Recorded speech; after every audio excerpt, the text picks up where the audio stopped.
Other People's Money by Louis Brandeis. Chapter 1. Our Financial Oligarchy.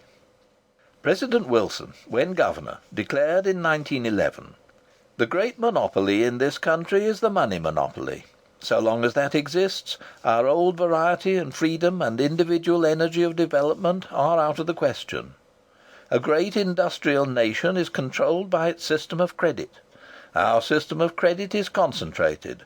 The growth of the nation, therefore, and all our activities are in the hands of a few men, who, even if their actions be honest and intended for the public interest, are necessarily concentrated upon the great undertakings in which their own money is involved, and who, necessarily, by every reason of their own limitations, chill and check and destroy genuine economic freedom. This is the greatest question of all, and to this statesmen must address themselves with an earnest determination to serve the long future and the true liberties of men." The Pujo Committee, appointed in 1912, found "far more dangerous than all that has happened to us in the past in the way of elimination of competition in industry, is the control of credit through the domination of these groups over our banks and industries. Whether, under a different currency system, the resources in our banks would be greater or less, is comparatively immaterial if they continue to be controlled by a small group. It is impossible that there should be competition with all the facilities for raising money, or selling large issues of bonds, in the hands of these few bankers and their partners and allies, who together dominate the financial policies of most of the existing systems. The acts of this inner group, as here described, have nevertheless been more destructive of competition than anything accomplished by the trusts, for they strike at the very vitals of potential competition in every industry that is under their protection, a condition which, if permitted to continue, will render impossible all attempts to restore normal competitive conditions in the industrial world. If the arteries of credit, now clogged well nigh to choking by the obstructions created through the control of these groups, are opened, so that they may be permitted freely to play their important part in the financial system, competition in large enterprises will become possible, and business can be conducted on its merits instead of being the subject to the tribute and the goodwill of this handful of self-constituted trustees of the national prosperity. The promise of new freedom was joyously proclaimed in 1913. The facts which the Pujo Investigating Committee and its able counsel, Mr. Samuel Untermeyer, have laid before the country, show clearly the means by which a few men control the business of America. The report proposes measures which promise some relief. Additional remedies will be proposed. Congress will soon be called upon to act. How shall the emancipation be wrought? On what lines shall we proceed? The facts, when fully understood, will teach us. The dominant element. The dominant element in our financial oligarchy is the investment banker. Associated trust companies and life insurance companies are his tools.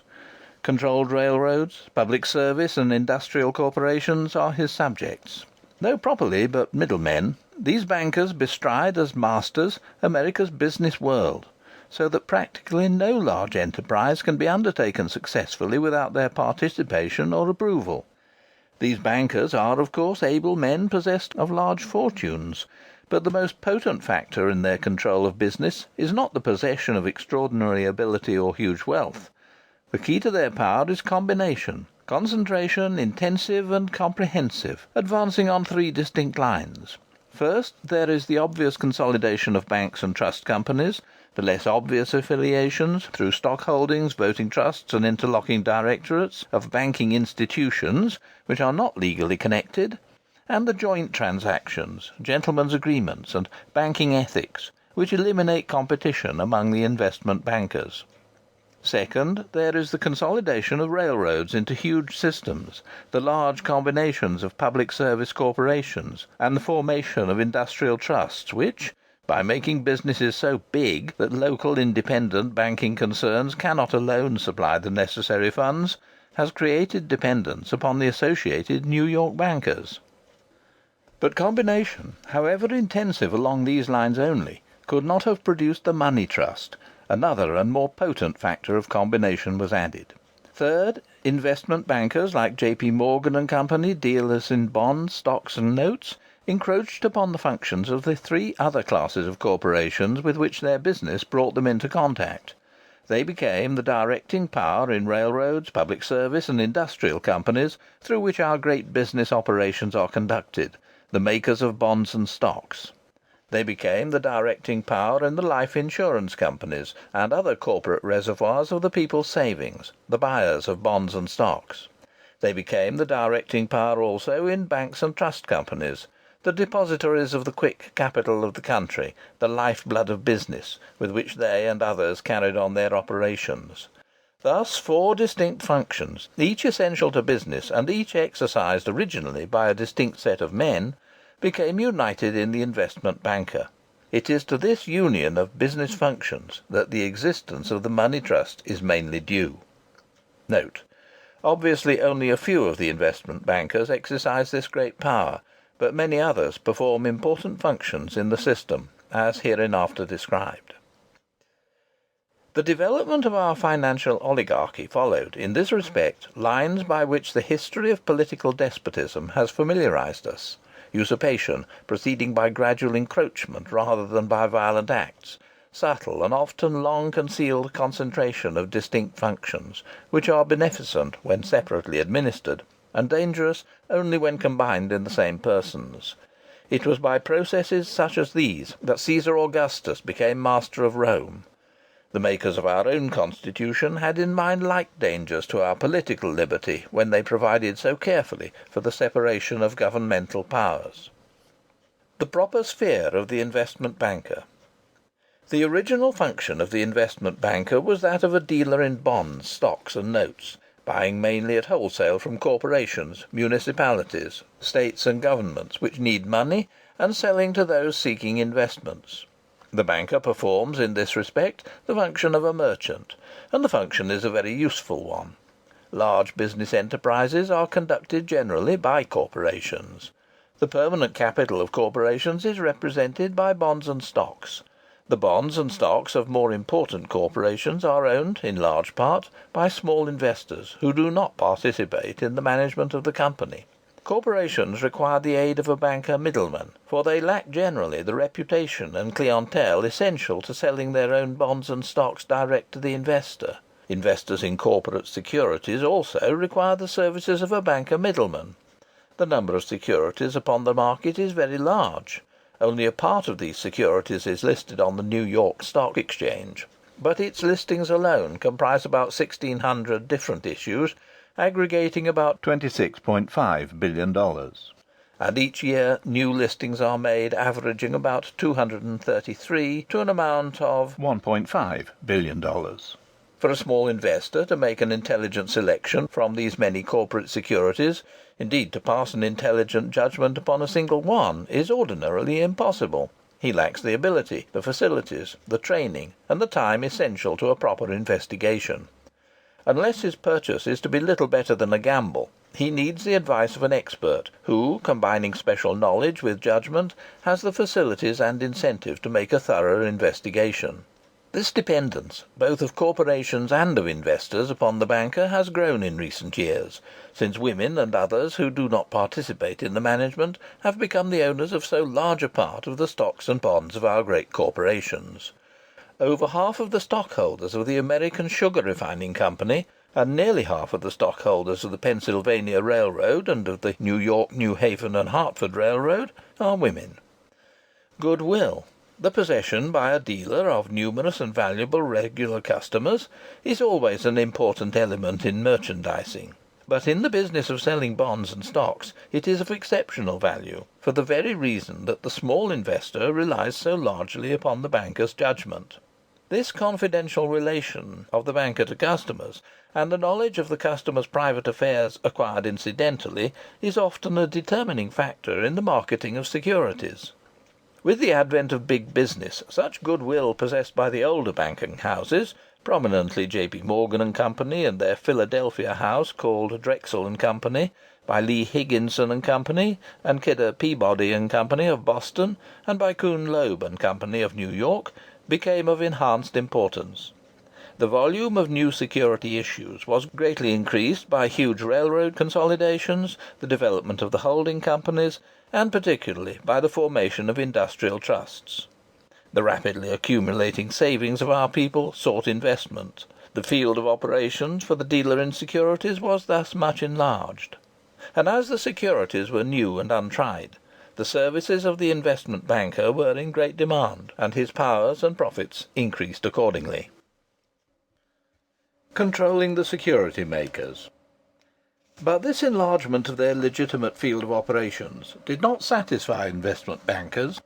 They were not content merely to deal in securities, they desired to manufacture them also. They became promoters, or allied themselves with promoters. Thus it was that J.P. Morgan and Company formed the Steel Trust, the Harvester Trust, and the Shipping Trust. And adding the duties of undertaker to those of midwife, the investment bankers became, in times of corporate disaster, members of security holders' protective committees. Then they participated as reorganization managers in the reincarnation of the unsuccessful corporations, and ultimately became directors. It was in this way that the Morgan Associates acquired their hold upon the Southern Railway, the Northern Pacific, the Reading, the Erie, the Pere Marquette, the Chicago and Great Western, and the Cincinnati, Hamilton and Dayton. Often they ensured the continuance of such control by the device of the voting trust, but even where no voting trust was created, a secure hold was acquired upon reorganization. It was in this way also that Kuhn, Loeb and Company became potent in the Union Pacific and in the Baltimore and Ohio. But the bankers' participation in the management of corporations was not limited to cases of promotion or reorganization. An urgent or extensive need of new money was considered a sufficient reason for the bankers entering a board of directors. Often, without even such excuse, the investment banker has secured a place upon the board of directors through his powerful influence or the control of his customers' proxies. Such seems to have been the fatal entrance of Mr. Morgan into the management of the then prosperous New York, New Haven and Hartford Railroad in 1892.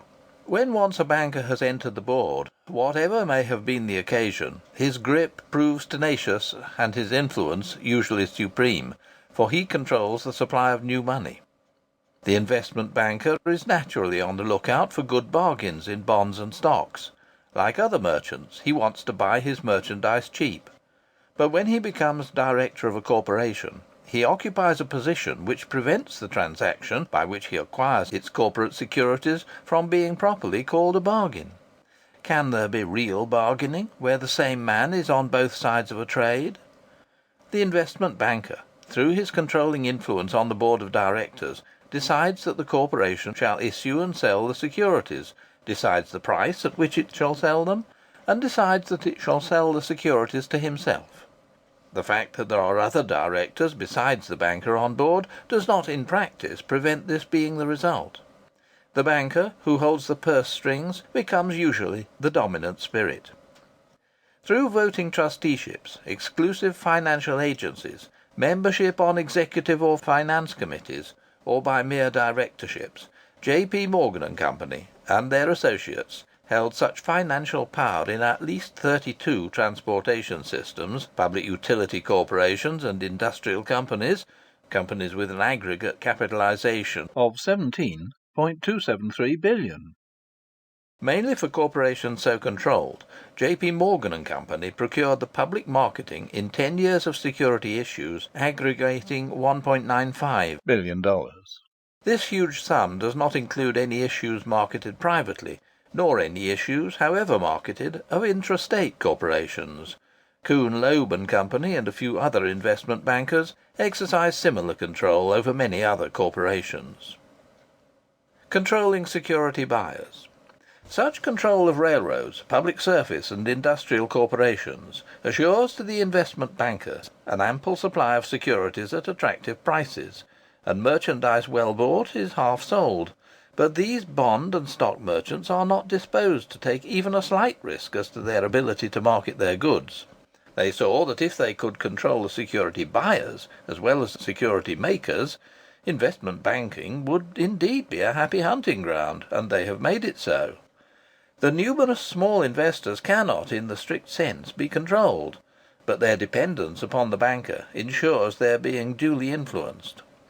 A large part, however, of all bonds issued, and of many stocks, are bought by the prominent corporate investors, and most prominent among these are the life insurance companies, the trust companies, and the banks. The purchase of a security by these institutions not only relieves the banker of the merchandise, but recommends it strongly to the small investor, who believes that these institutions are wisely managed.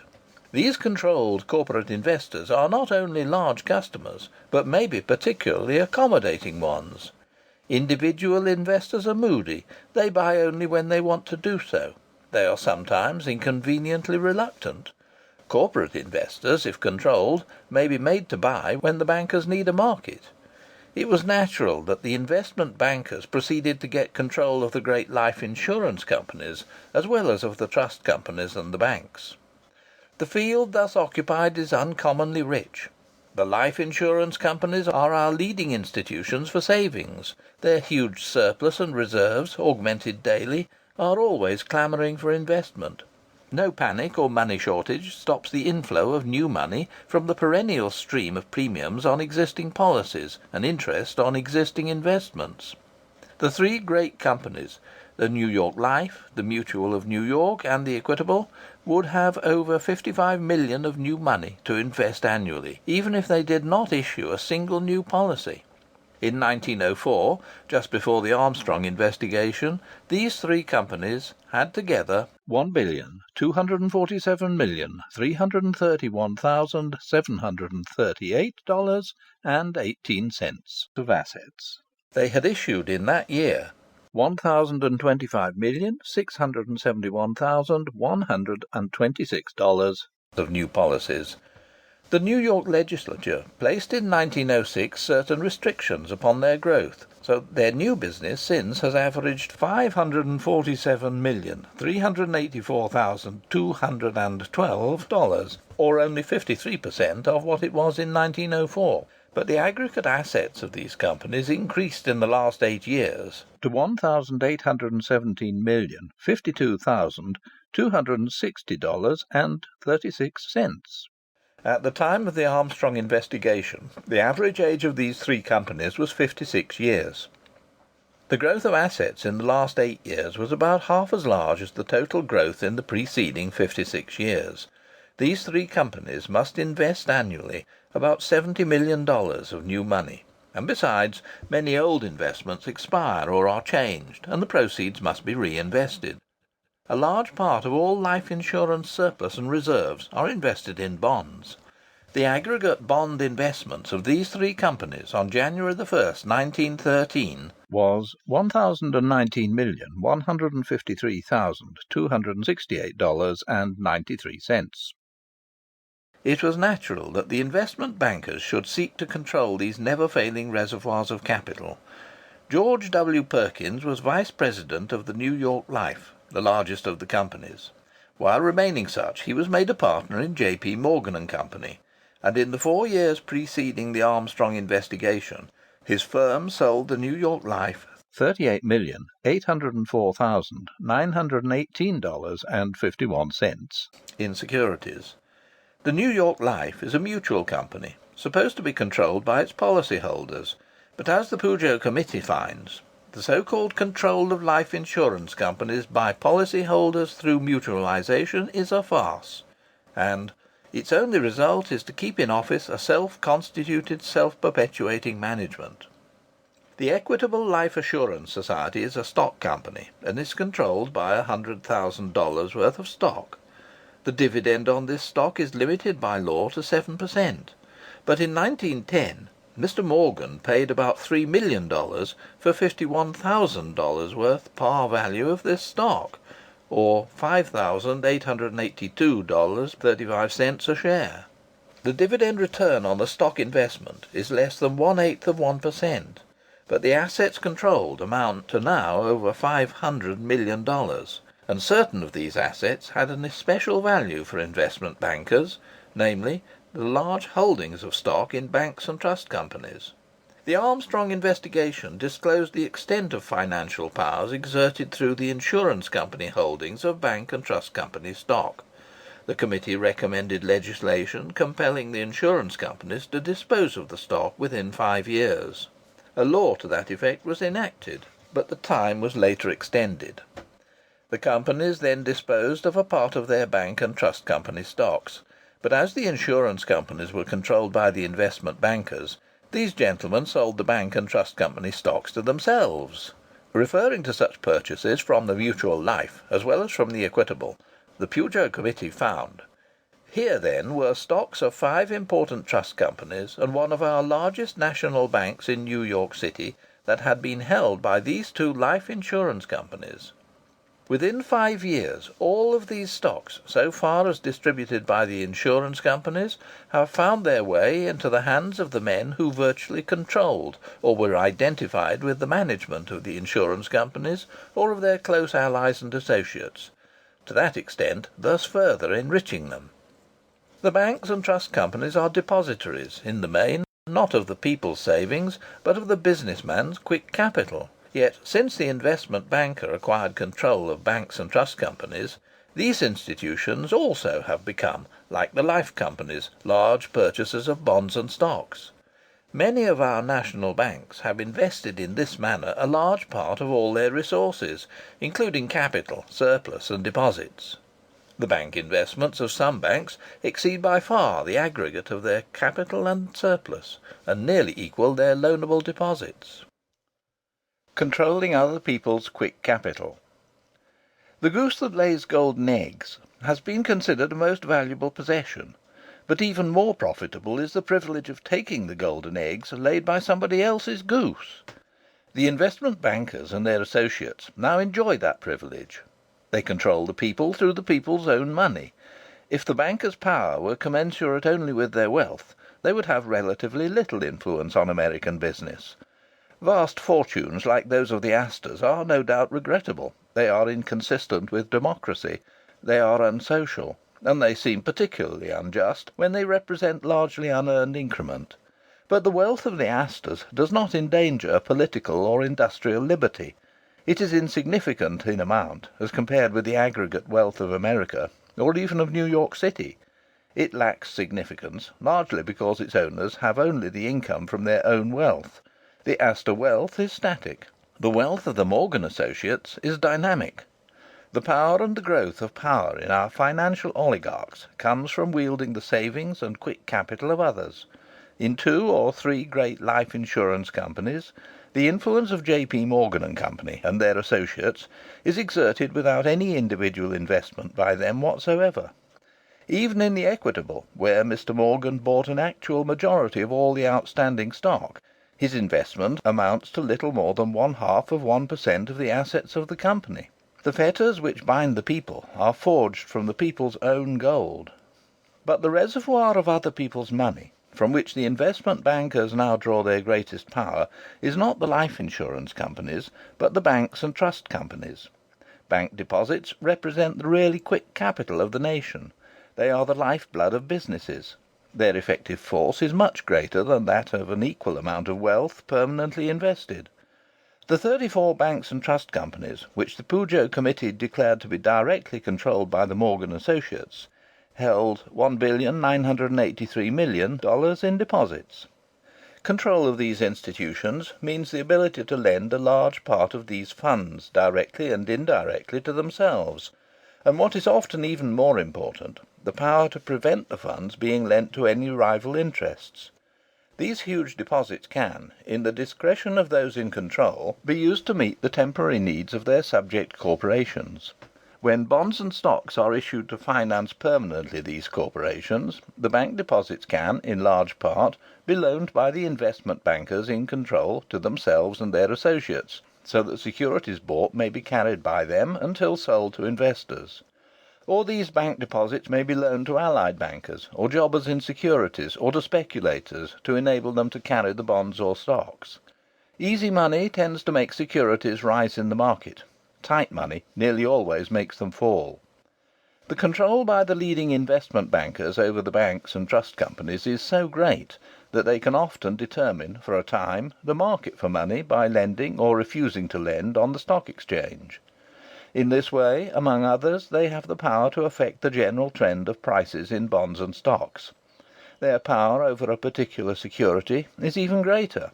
Its sale on the market may depend on whether the security is favoured or discriminated against when offered to the banks and trust companies as collateral for loans. Furthermore, it is the investment bankers' access to other people's money in controlled banks and trust companies which alone enables any individual banking concern to take so large a part of the annual output of bonds and stocks. The banker's own capital, however large, would soon be exhausted, and even the loanable funds of the banks would often be exhausted, but for the large deposits made in those banks by the life insurance, railroad, public service, and industrial corporations, which the bankers also control. On December 31st, 1912, the three leading life insurance companies had deposits in banks and trust companies aggregating $13,839,189.08.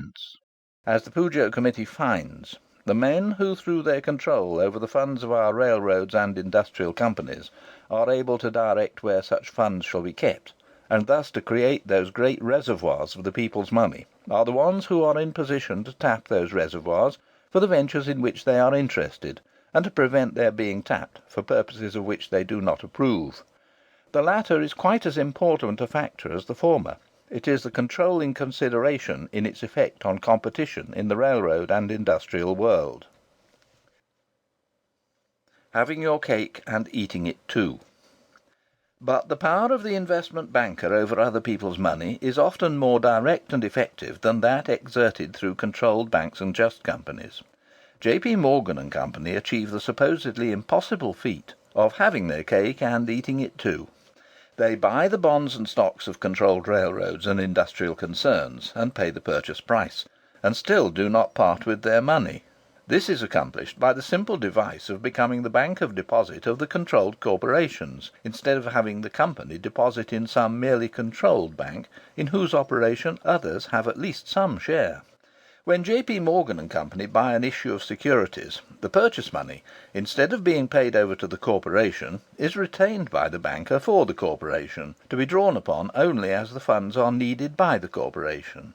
And as the securities are issued in large blocks, and the money raised is often not all spent until long thereafter, the aggregate of the balances remaining in the banker's hands are huge.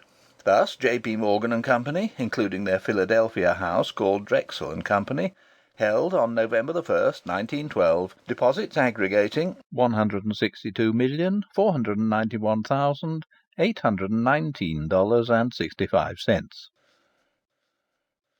Power and pelf. The operations of so comprehensive a system of concentration are necessarily developed in the banker's overweening power. And the banker's power grows by what it feeds on. Power begets wealth, and added wealth opens ever new opportunities for the acquisition of wealth and power.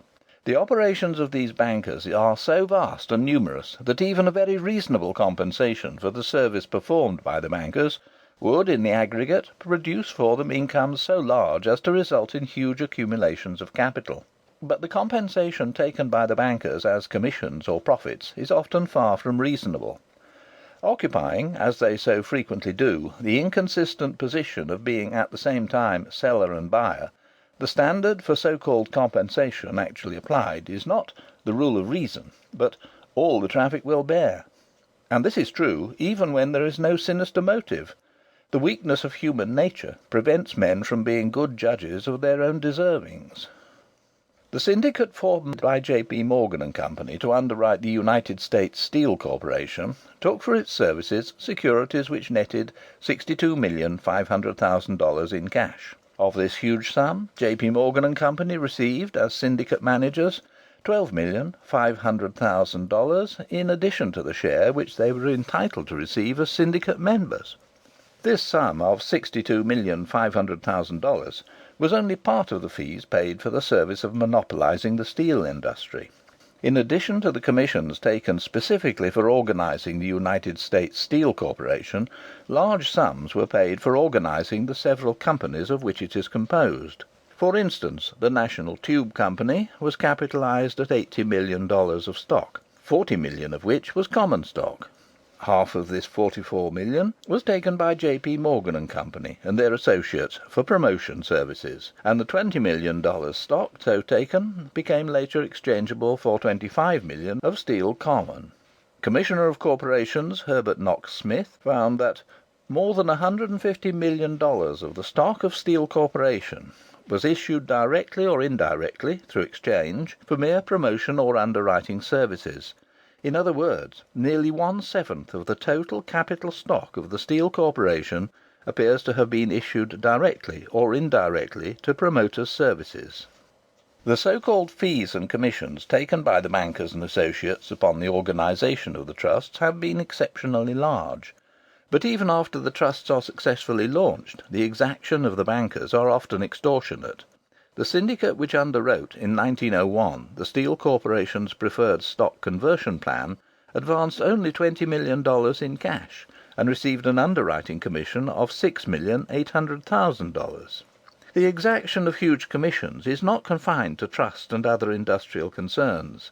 The Interborough Railway is a most prosperous corporation. It earned last year nearly 21% on its capital stock, and secured from New York City, in connection with the subway extension, a very favourable contract. But when it financed its $170 million bond issue, it was agreed that J.P. Morgan and Company should receive 3%, that is, $5,100,000, for merely forming this syndicate. More recently, the New York, New Haven and Hartford Railroad agreed to pay J.P. Morgan and Company a commission of $1,680,000, that is, 2.5%, to form a syndicate to underwrite an issue at par of $67 million, 20 years 6% convertible debentures. That means the bankers bound themselves to take at 97.5 any of these 6% convertible bonds which stockholders might be unwilling to buy at 100. When the contract was made, the New Haven's then outstanding 6% convertible bonds were selling at 114, and the new issue, as soon as announced, was in such demand that the public offered, and was for months willing to buy at 106, bonds which the company were to pay J.P. Morgan and Company $1,680,000 to be willing to take at par. Why the banks became investment bankers. These large profits from promotions, underwritings and security purchases led to a revolutionary change in the conduct of our leading banking institutions. It was obvious that control by the investment bankers of the deposits in banks and trust companies was an essential element in their securing these huge profits, and the bank officers naturally asked, why then should not the banks and trust companies share in so profitable a field? Why should not they themselves become investment bankers too, with all the new functions incident to big business? To do so would involve a departure from the legitimate sphere of the banking business, which is the making of temporary loans to business concerns. But the temptation was irresistible. The invasion of the investment banker into the bank's field of operation was followed by a counter-invasion by the banks into the realm of the investment banker. Most prominent among the banks were the National City and the First National of New York. But theirs was not a hostile invasion. The contending forces met as allies, joined forces to control the business of the country and to divide the spoils.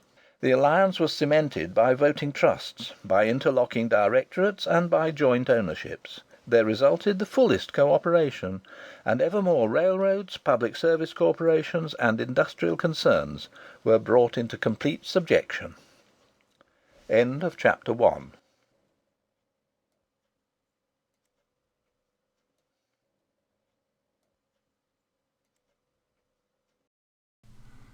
Other People's Money by Louis Brandeis. Chapter 2. How the Combiners Combine. Among the Allies, two New York banks, the National City and the First National, stand preeminent. They constitute, with the Morgan firm, the inner group of the Money Trust. Each of the two banks, like J.P. Morgan and Company, has huge resources. Each of the two banks like the firm of J.P. Morgan and Company, has been dominated by a genius in combination. In the National City, it is James Stillman, and in the First National, George F. Baker. Each of these gentlemen was formerly president and is now chairman of the board of directors. The resources of the National City Bank, including its Siamese Twin Security Company, are about $300 million. Those of the First National Bank, including its Siamese Twin Security Company, are about $200 million. The resources of the Morgan firm have not been disclosed, but it appears that they have available for their operations also huge deposits from their subjects, deposits reported as $162,500,000. The private fortunes of the chief actors in the combination have not been ascertained, but sporadic evidence indicates how great are the possibilities of accumulation when one has the use of other people's money. Mr. Morgan's wealth became proverbial. Of Mr. Stillman's many investments, only one was specifically referred to, as he was in Europe during the investigation and did not testify, but that one is significant. His 47,498 shares in the National City Bank are worth about $18 million. Mr. Jacob H. Schliff aptly describes this as a very nice investment. Of Mr. Baker's investments we know more, as he testified on many subjects. His 20,000 shares in the First National Bank are worth at least $20 million. His stock in 6 other New York banks and trust companies are together worth about $3 million. The scale of his investment in railroads may be inferred from his former holdings in the Central Railroad of New Jersey. He was its largest stockholder, so large that with a few friends he held a majority of the $27,436,800 par value of outstanding stock, which the Reading bought at $160 a share. He is a director in 28 other railroad companies, and presumably a stockholder in at least as many. The full extent of his fortune was not inquired into, for that was not an issue in the investigation. But it is not surprising that Mr. Baker saw little need of new laws. When asked, "You think everything is all right as it is in the world, do you not?" he answered, "Pretty nearly." Ramifications of power. But wealth expressed in figures gives a wholly inadequate picture of the Allies' power. Their wealth is dynamic. It is wielded by geniuses in combination. It finds its proper expression in means of control. To comprehend the power of the Allies, we must try to visualize the ramifications through which the forces operate. Mr. Baker is a director in 22 corporations, having, with their many subsidiaries, an aggregate resource or capitalization of $7,272,000,000. But the direct and visible power of the First National Bank, which Mr. Baker dominates, extends further. The Peugeot report shows that its directors, including Mr. Baker's son, are directors in at least 27 other corporations with resources of $4,270,000,000. That is, the First National is represented in 49 corporations with aggregate resources or capitalization of $11,542,000,000. It may help to an appreciation of the Allies' power to name a few of the more prominent corporations in which, for instance, Mr. Baker's influence is exerted, visibly and directly, as voting trustee, executive committeeman, or simple director. 1. Banks, trusts, and life insurance companies. First National Bank of New York, National Bank of Commerce, Farmers Loan and Trust Company, Mutual Life Insurance Company. 2. Railroad companies.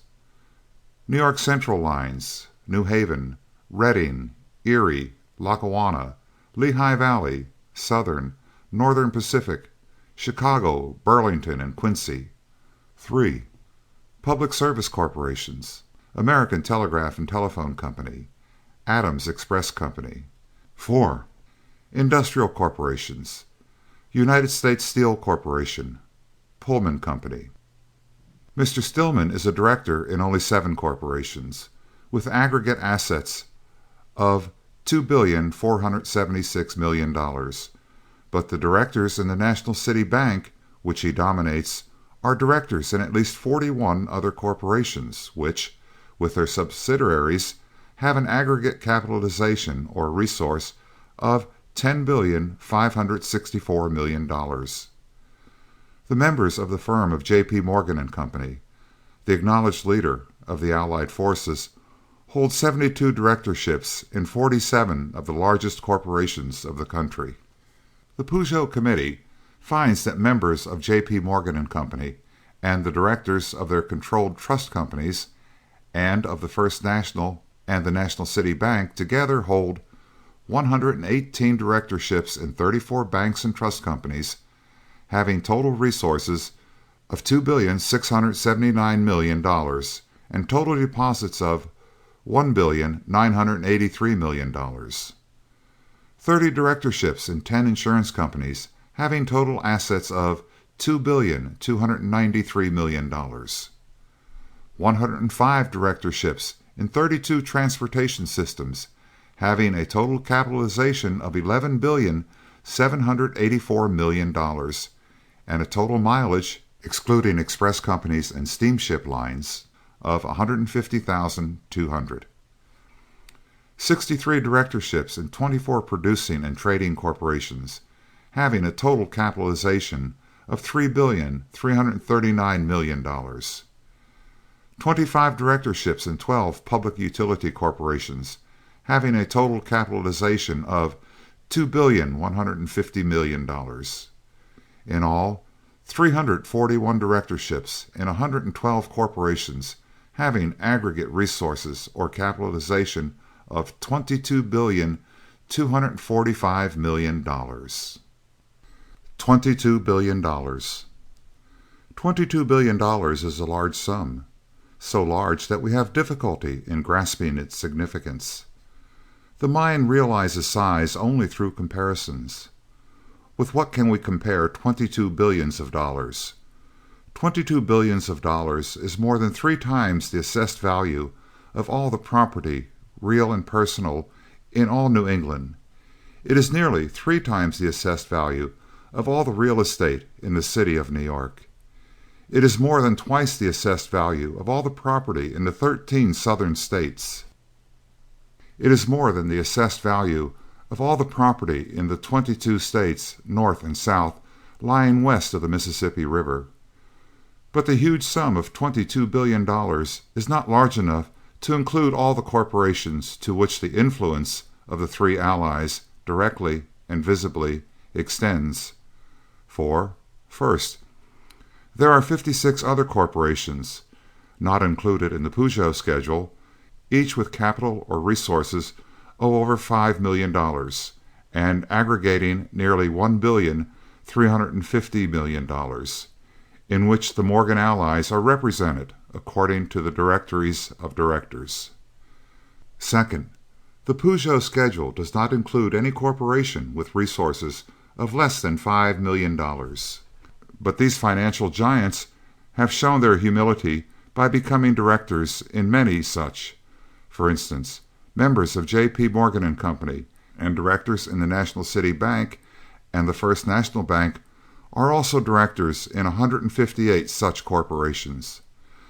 Available publications disclose the capitalization of only 38 of these, but those 38 aggregate $78,669,375.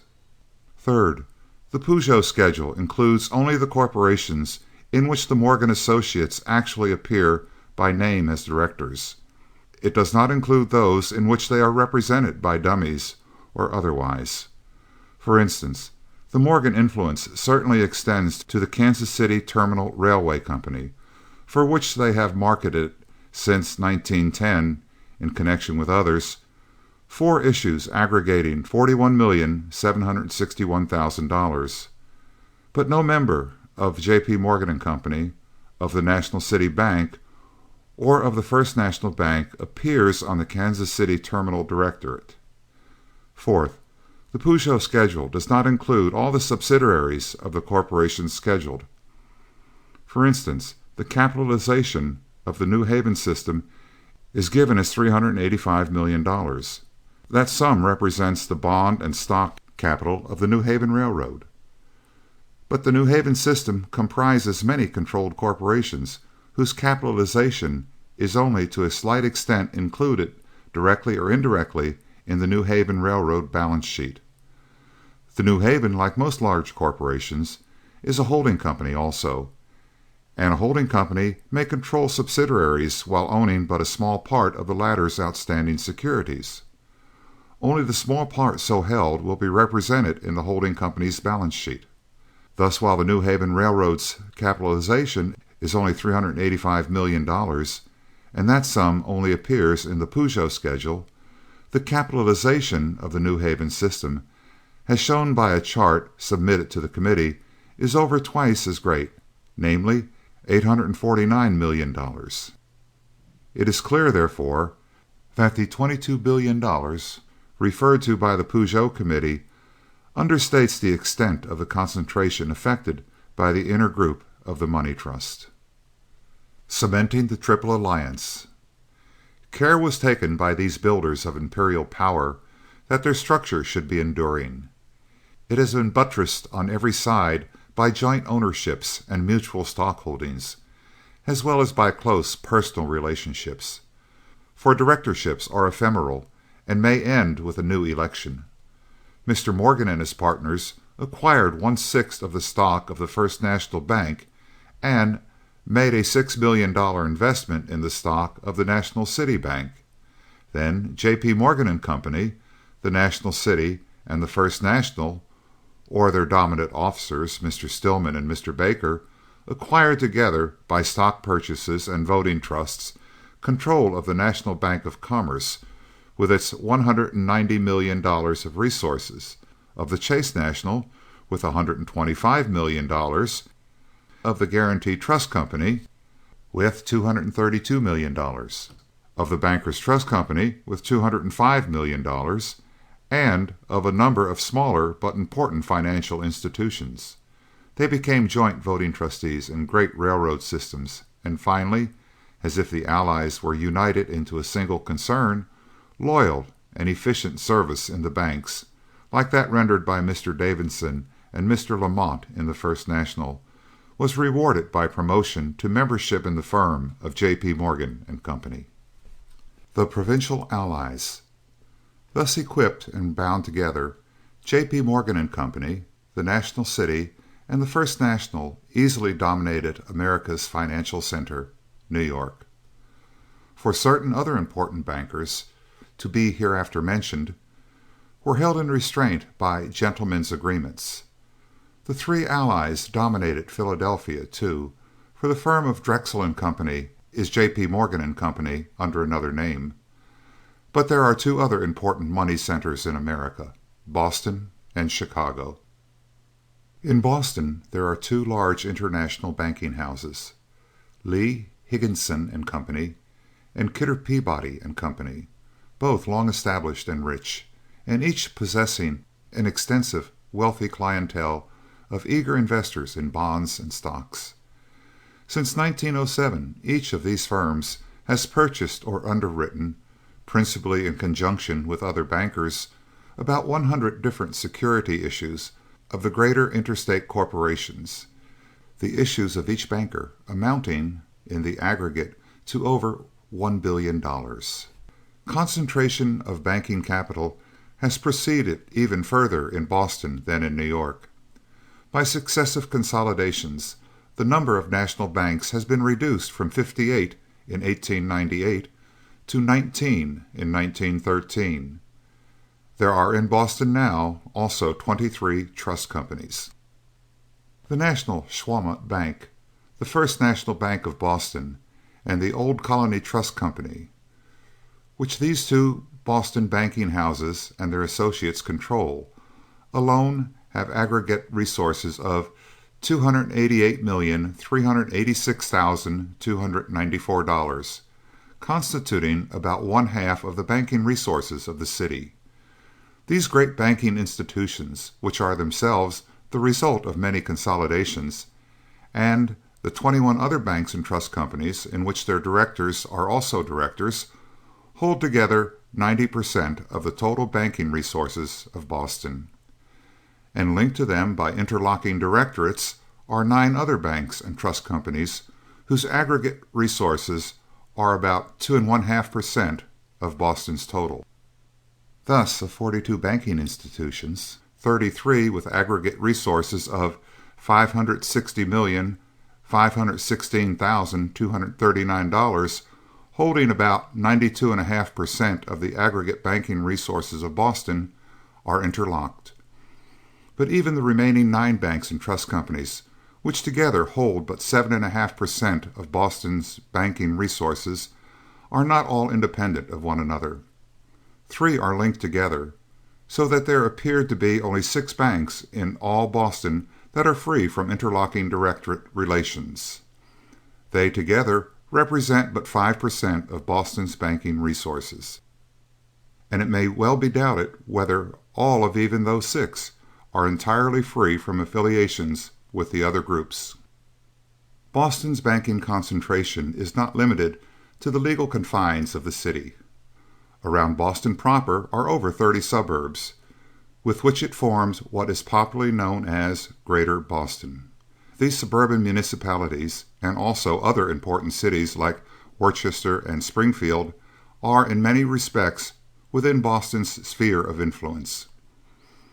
Boston's inner banking group has interlocked not only 33 of the 42 banks of Boston proper, as above shown, but it has linked with them by interlocking directorates at least 42 other banks and trust companies in 35 other municipalities.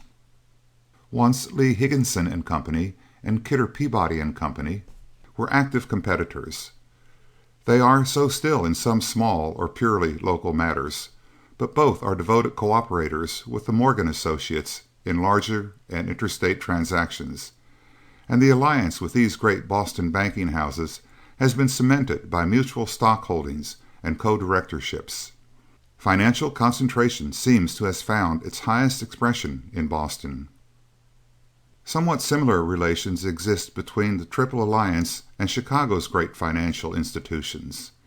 Its First National Bank, the Illinois Trust and Savings Bank, and the Continental and Commercial National Bank, which together control resources of $561 million.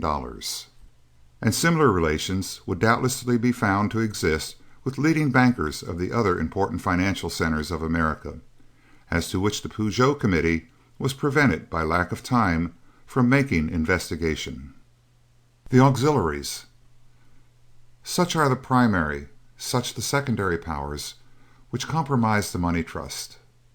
But these are supplemented by forces of magnitude, radiating from these principal groups, says the Peugeot Committee, and closely affiliated with them are smaller but important banking houses such as Kissel, Kennicott and Company, White Weld and Company, and Harvey Fisk and Sons, who receive large and lucrative patronage from the dominating groups, and are used by the latter as jobbers or distributors of securities, the issuing of which they control, but for which reasons of their own they prefer not to have issued or distributed under their own names.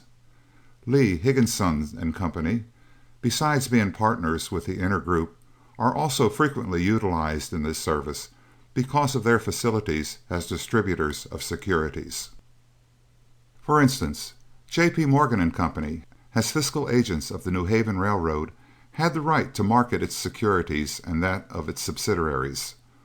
Among the numerous New Haven subsidiaries is the New York, Westchester, and Boston, the road which cost $1,500,000 a mile to build, and which earned a deficit last year of nearly $1,500,000, besides failing to earn any return upon the New Haven's own stock and bond investment of $8,241,951. When the New Haven concluded to market $17,200,000 of these bonds, J.P. Morgan and Company, for reasons of their own, preferred not to have these bonds issued or distributed under their own name. The Morgan firm took the bonds at 92.5 net, and the bonds were marketed by Kissel, Kennicott and Company and others at 96.25. The Satellites. The alliance is still further supplemented, as the Peugeot Committee shows. Beyond these inner groups and subgroups are banks and bankers throughout the country who cooperate with them in underwriting or guaranteeing the sales of securities offered to the public, and who also act as distributors of such securities. It was impossible to learn the identity of these corporations, owing to the unwillingness of the members of the inner group to disclose the names of their underwriters, but sufficient appears to justify the statement that there are at least hundreds of them, and that they extend into many of the cities throughout this and foreign countries. The patronage thus proceeding from the inner group and its subgroups is of great value to these banks and bankers, who are thus tied by self-interest to the great issuing houses and may be regarded as part of this vast financial organization. Such patronage yields no inconsiderable part of the income of these banks and bankers, and without much risk on the account of the facilities of the principal groups for placing issues of securities through their domination of great banks and trust companies, and their other domestic affiliations and their foreign connections. The underwriting commissions on issues made by this inner group are usually easily earned, but do not ordinarily involve the underwriters in the purchase of the underwritten securities. Their interest in the transaction is generally adjusted, unless they choose to purchase part of the securities, by the payment to them of a commission. There are, however, occasions on which this is not the case. The underwriters are then required to take the securities. Bankers and brokers are so anxious to be permitted to participate in these transactions under the lead of the inner group that, as a rule, they join when invited to do so, regardless of their approval of the particular business, lest by refusing they should thereafter cease to be invited. In other words, an invitation from these royal bankers is interpreted as a command. As a result, these great bankers frequently get huge commissions without themselves distributing any of the bonds, or even having taken any actual risk. In the case of the New York subway financing, $170 million of bonds by Messrs. Morgan and Company and their associates, Mr. Davison, as the Peugeot Committee reports, estimated that there were from 100 to 125 such underwriters who were apparently glad to agree that Messrs. Morgan and Company, the First National Bank, and the National City Bank should receive 3%, equal to $5,100,000 for forming this syndicate, thus relieving themselves from all liability, whilst the underwriters assumed the risk of what bonds would realize and of being required to take their share of the unsold portion. The protection of pseudo-ethics. The organization of the money trust is intensive, the combination comprehensive, but one other element was recognized as necessary to render it stable and to make its dynamic force irresistible. Despotism, be it financial or political, is vulnerable unless it is believed to rest upon a moral sanction. The longing for freedom is ineradicable. It will express itself in protest against servitude and inaction unless the striving for freedom be made to seem immoral. Long ago monarchs invented, as a preservative of absolutism, the fiction of the divine right of kings. Bankers, imitating royalty, invented recently the precious rule of so-called ethics, by which it is declared unprofessional to come to the financial relief of any corporation which is already the prey of another reputable banker. The possibility of competition between these banking houses in the purchase of securities, says the Peugeot Commission, is further removed by the understanding between them and others that one will not seek, by offering better terms, to take away from another a customer which it has theretofore served, and by corollary of this, namely, that where given bankers having once satisfactorily united in bringing out an issue of a corporation, they shall also join in bringing out any subsequent issue of the same corporations. This is described as a principle of banking ethics. The ethical basis of the rule must be that the interests of the combined bankers are superior to the interests of the rest of the community. Their attitude reminds one of the sphere of influence with ample hinterlands, which rapacious nations are adjusting differences. Important banking concerns, too ambitious to be willing to take a subordinate position in the alliance, and too powerful to be suppressed, are accorded a financial sphere of influence upon the understanding that the rule of banking ethics will be faithfully observed. Most prominent among such lesser potentates are Kuhn, Loeb and Company, of New York, an international banking house of great wealth with large clientele and connections. They are accorded an important sphere of influence in American railroading, including, among other systems, the Baltimore and Ohio, the Union Pacific, and the Southern Pacific. They and the Morgan Group have, with few exceptions, preempted the banking business of the important railroads of the country. But even Kuhn, Loeb and Company are not wholly independent. The Peugeot Committee reports that they are qualified allies of the inner group, and through their close relations with the National City Bank and the National Bank of Commerce and other financial institutions, have many interests in common with the Morgan Associates, conducting large joint account operations with them. The evils resultant. First, these banker barons levy, through their excessive exactions, a heavy toll upon the whole community, upon owners of money for leave to invest it, upon railroads, public service and industrial companies for leave to use this money of other people, and, through these corporations, upon consumers. The charge of capital, says the Peugeot Committee, which of course enters universally into the price of commodities and of service, is thus in effect determined by agreement among those supplying it, and not under the check of competition. If there be any virtue in the principle of competition, certainly any plan or arrangement which prevents its operation in the performance of so fundamental a commercial function as the supplying of capital is peculiarly injurious. Second, more serious, however, is the effect of the money trust in directly suppressing competition. That suppression enables the monopolists to extort excessive profits, but monopoly increases the burden of the consumer even more in other ways. Monopoly arrests development, and through arresting development prevents the lessening of the cost of production and of distribution which would otherwise take place. Can full competition exist among the anthracite coal railroads when the Morgan Associates are potent in all of them? And with like conditions prevailing, what competition is to be expected between the Northern Pacific and the Great Northern, the Southern, the Louisville and Nashville, and the Atlantic Coast Line, or between the Westinghouse Manufacturing Company and the General Electric Company? As the Peugeot Committee finds, such affiliations tend as a cover and conduit for secret arrangements and understandings in restriction of competition through the agency of the banking house thus situated. And under existing conditions of combination, relief through other banking houses is precluded.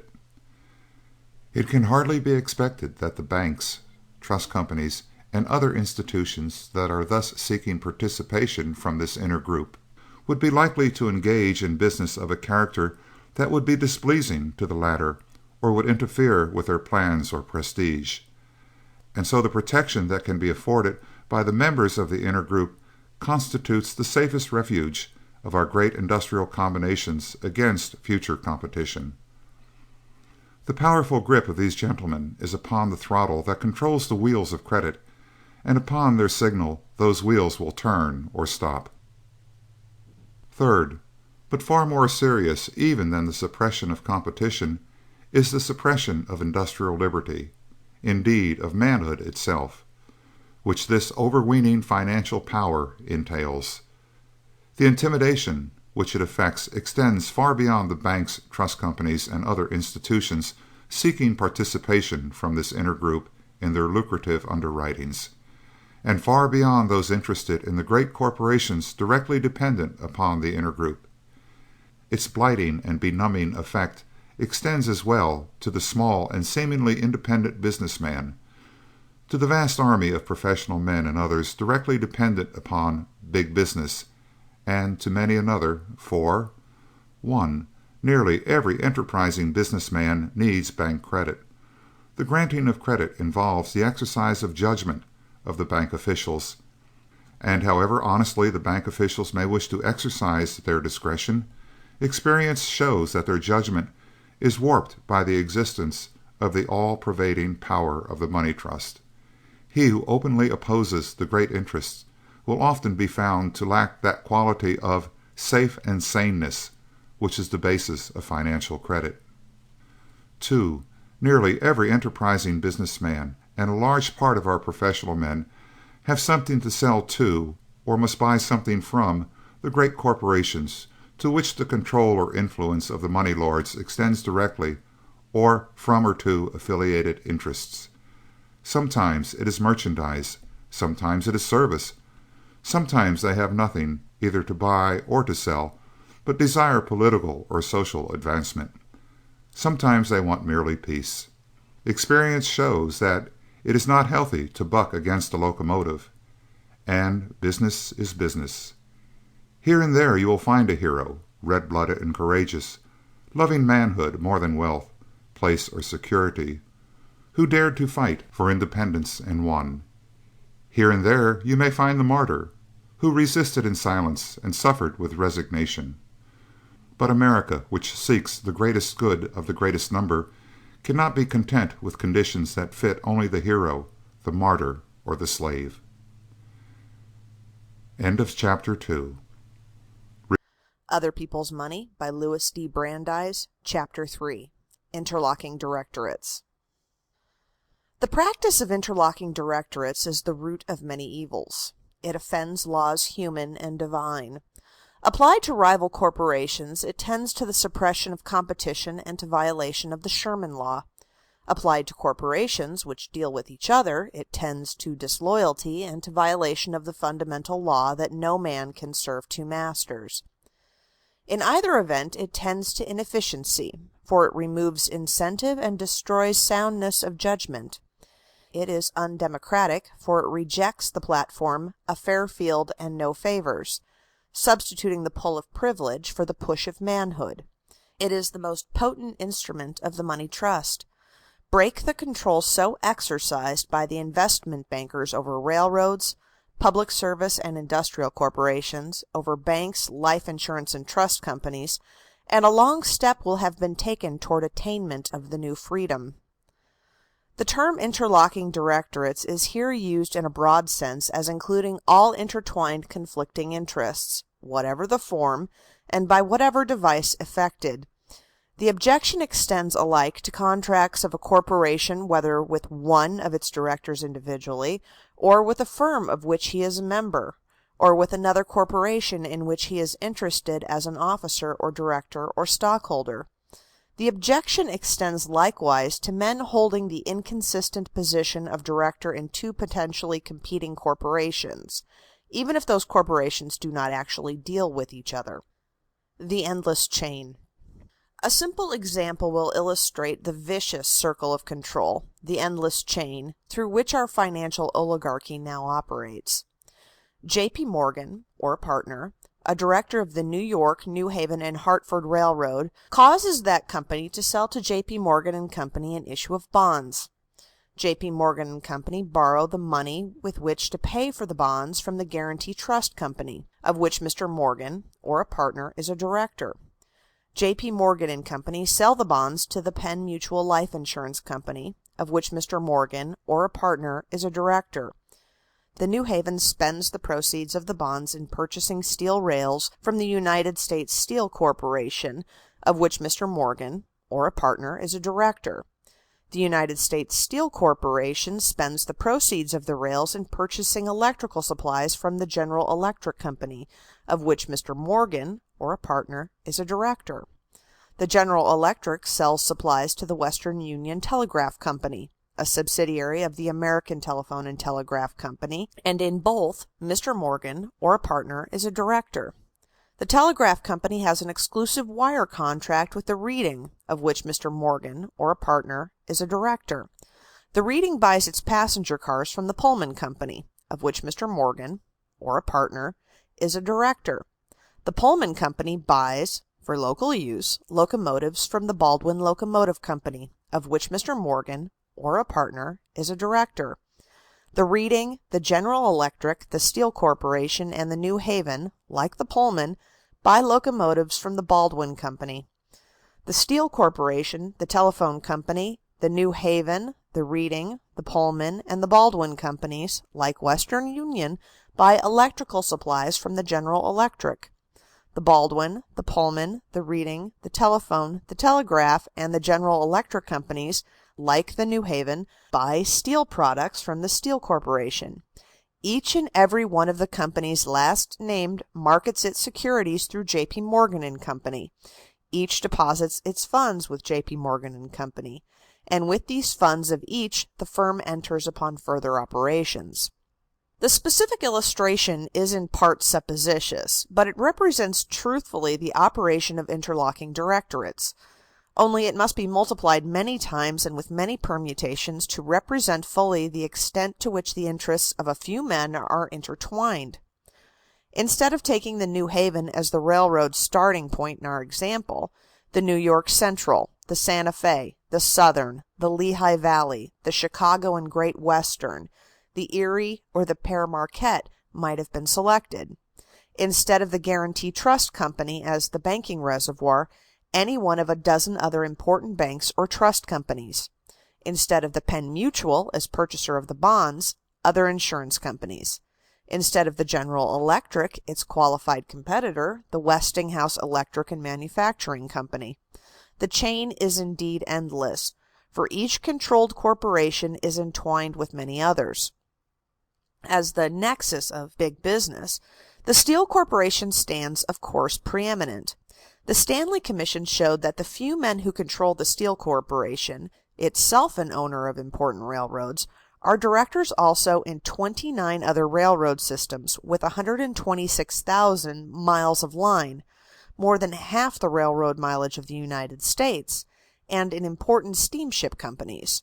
Through all these alliances and the huge traffic it controls, the Steel Corporation's influence pervades railroad and steamship companies, not as carriers only, but as the largest customers for steel. And its influence with users of steel extends much further. These same few men are also directors in 12 steel-using street railway systems, including some of the largest in the world. They are directors in 40 machinery and similar steel-using manufacturing companies, in many gas, oil, and water companies, extensive users of iron products, and in the great wire-using telephone and telegraph companies. The aggregate assets of these different corporations, through which these few men exert their influence over the business of the United States, exceeds $16 billion.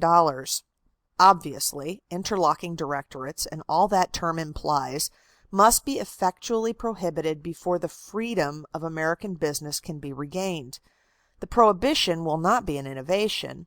It will merely give full legal sanction to the fundamental law of morals and of human nature, that no man can serve two masters.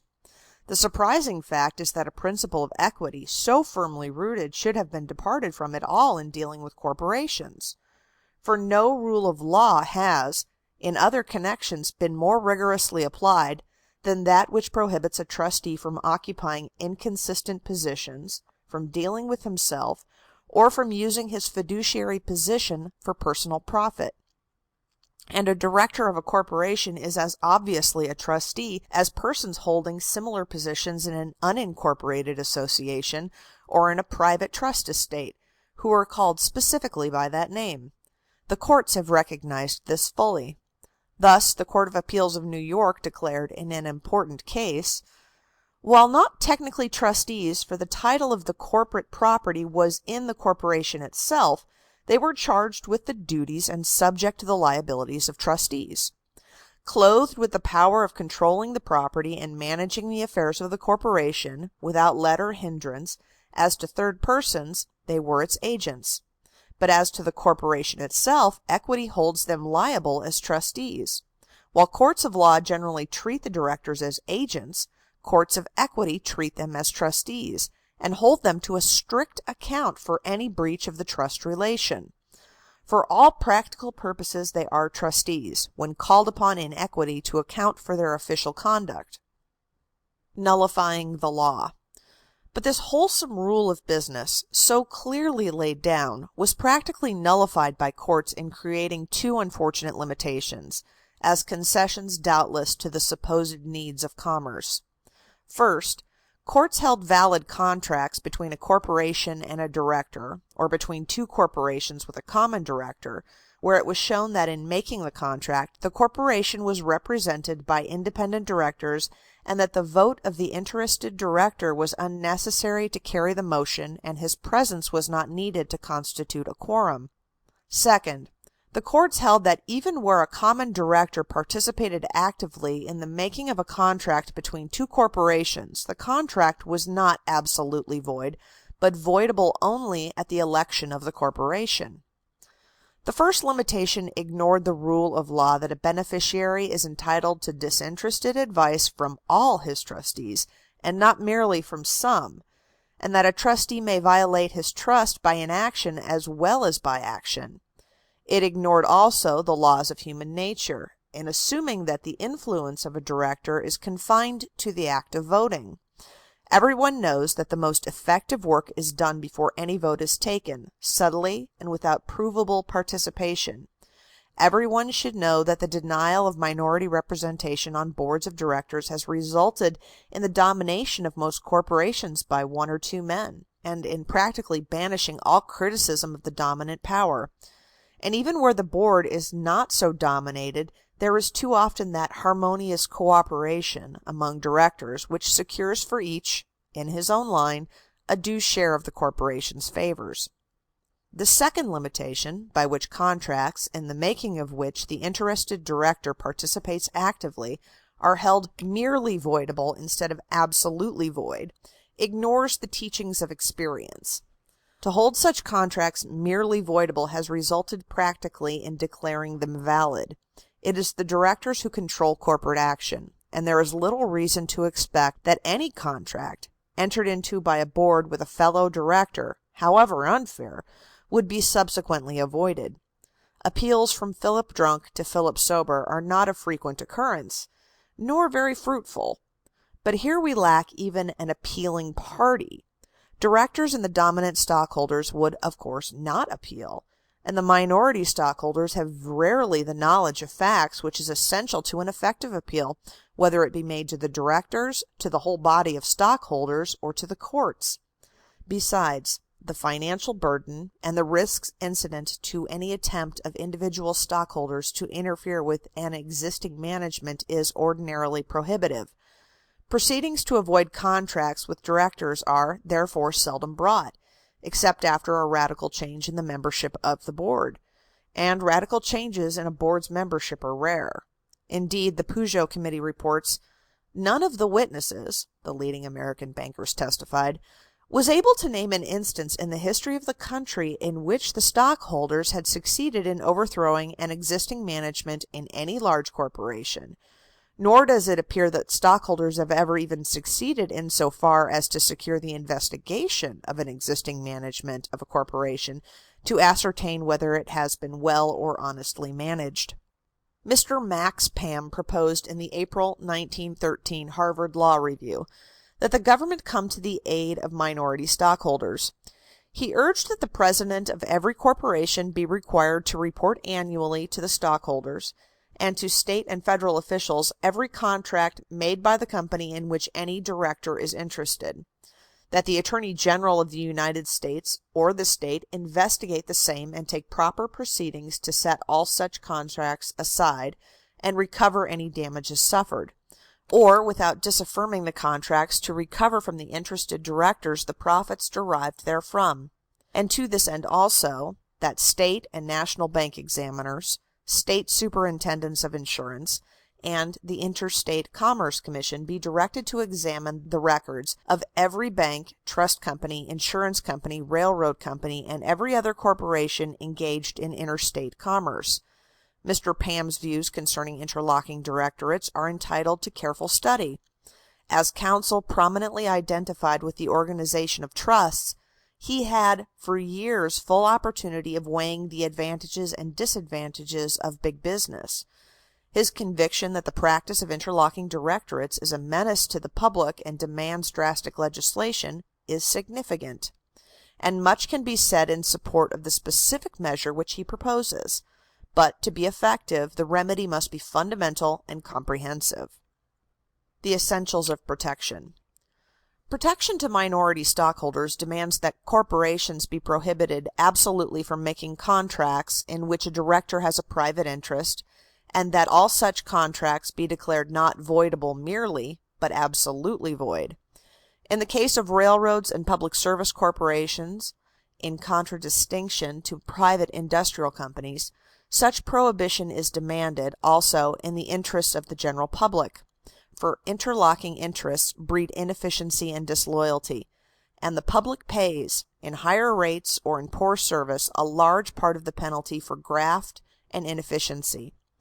Indeed, whether rates are adequate or excessive cannot be determined until it is known whether the gross earnings of the corporation are properly expended. For when a company's important contracts are made through directors who are interested on both sides, the common presumption that money spent has been properly spent does not prevail. And this is particularly true in railroading, where the company so often lacks effective competition in its own field. But the compelling reason for prohibiting interlocking directorates is neither the protection of stockholders nor the protection of the public from incidents of inefficiency and graft. Conclusive evidence, if obtainable, that the practice of interlocking directorates benefited all stockholders and was the most efficient form of organization would not remove the objections. For even more important than efficiency are industrial and political liberty, and these are imperiled by the money trust. Interlocking directorates must be prohibited because it is impossible to break the money trust without putting an end to the practice in the larger corporations. Banks as public service corporations. The practice of interlocking directorates is peculiarly objectionable when applied to banks, because of the nature and functions of those institutions. Bank deposits are an important part of our currency system. They are almost as essential a factor in commerce as our railways. Receiving deposits and making loans therefrom should be treated by the law not as a private business, but as one of the public services. And recognizing it to be such, the law already regulates it in many ways.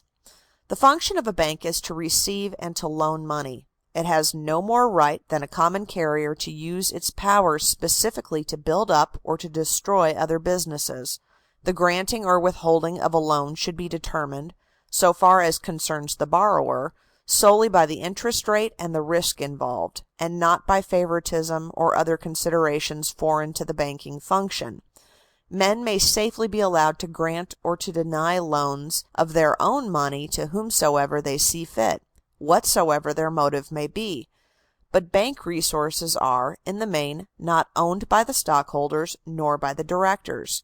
Nearly 3/4 of the aggregate resources of the 34 banking institutions in which the Morgan Associates hold a predominant influence are represented by deposits. The dependence of commerce and industry upon bank deposits, as the common reservoir of quick capital, is so complete that deposit banking should be recognized as one of the businesses affected with a public interest. And the general rule which forbids public service corporations from making unjust discriminations or giving undue preference should be applied to the operation of such banks. Senator Owen, chairman of the Committee on Banking and Currency, said recently, "My own judgment is that a bank is a public utility institution and cannot be treated as a private affair, for the simple reason that the public is invited, under the safeguards of the government, to deposit its money with the bank, and the public has a right to have its interests safeguarded through organized authorities. The logic of this is beyond escape. All banks in the United States, public and private, should be treated as public utility institutions where they receive public deposits. The directors and officers of banking institutions must, of course, be entrusted with wide discretion in the granting or denying of loans. But that discretion should be exercised, not only honestly as it affects stockholders, but also impartially as it affects the public. Mere honesty to the stockholders demands that the interests to be considered by the directors be the interests of all the stockholders, not the profit of the part of them who happen to be its directors. But the general welfare demands of the director, as trustee for the public, performance of a stricter duty. The fact that the granting of loans involves a delicate exercise of discretion makes it difficult to determine whether the rule of equality of treatment, which every public service corporation owes, has been performed.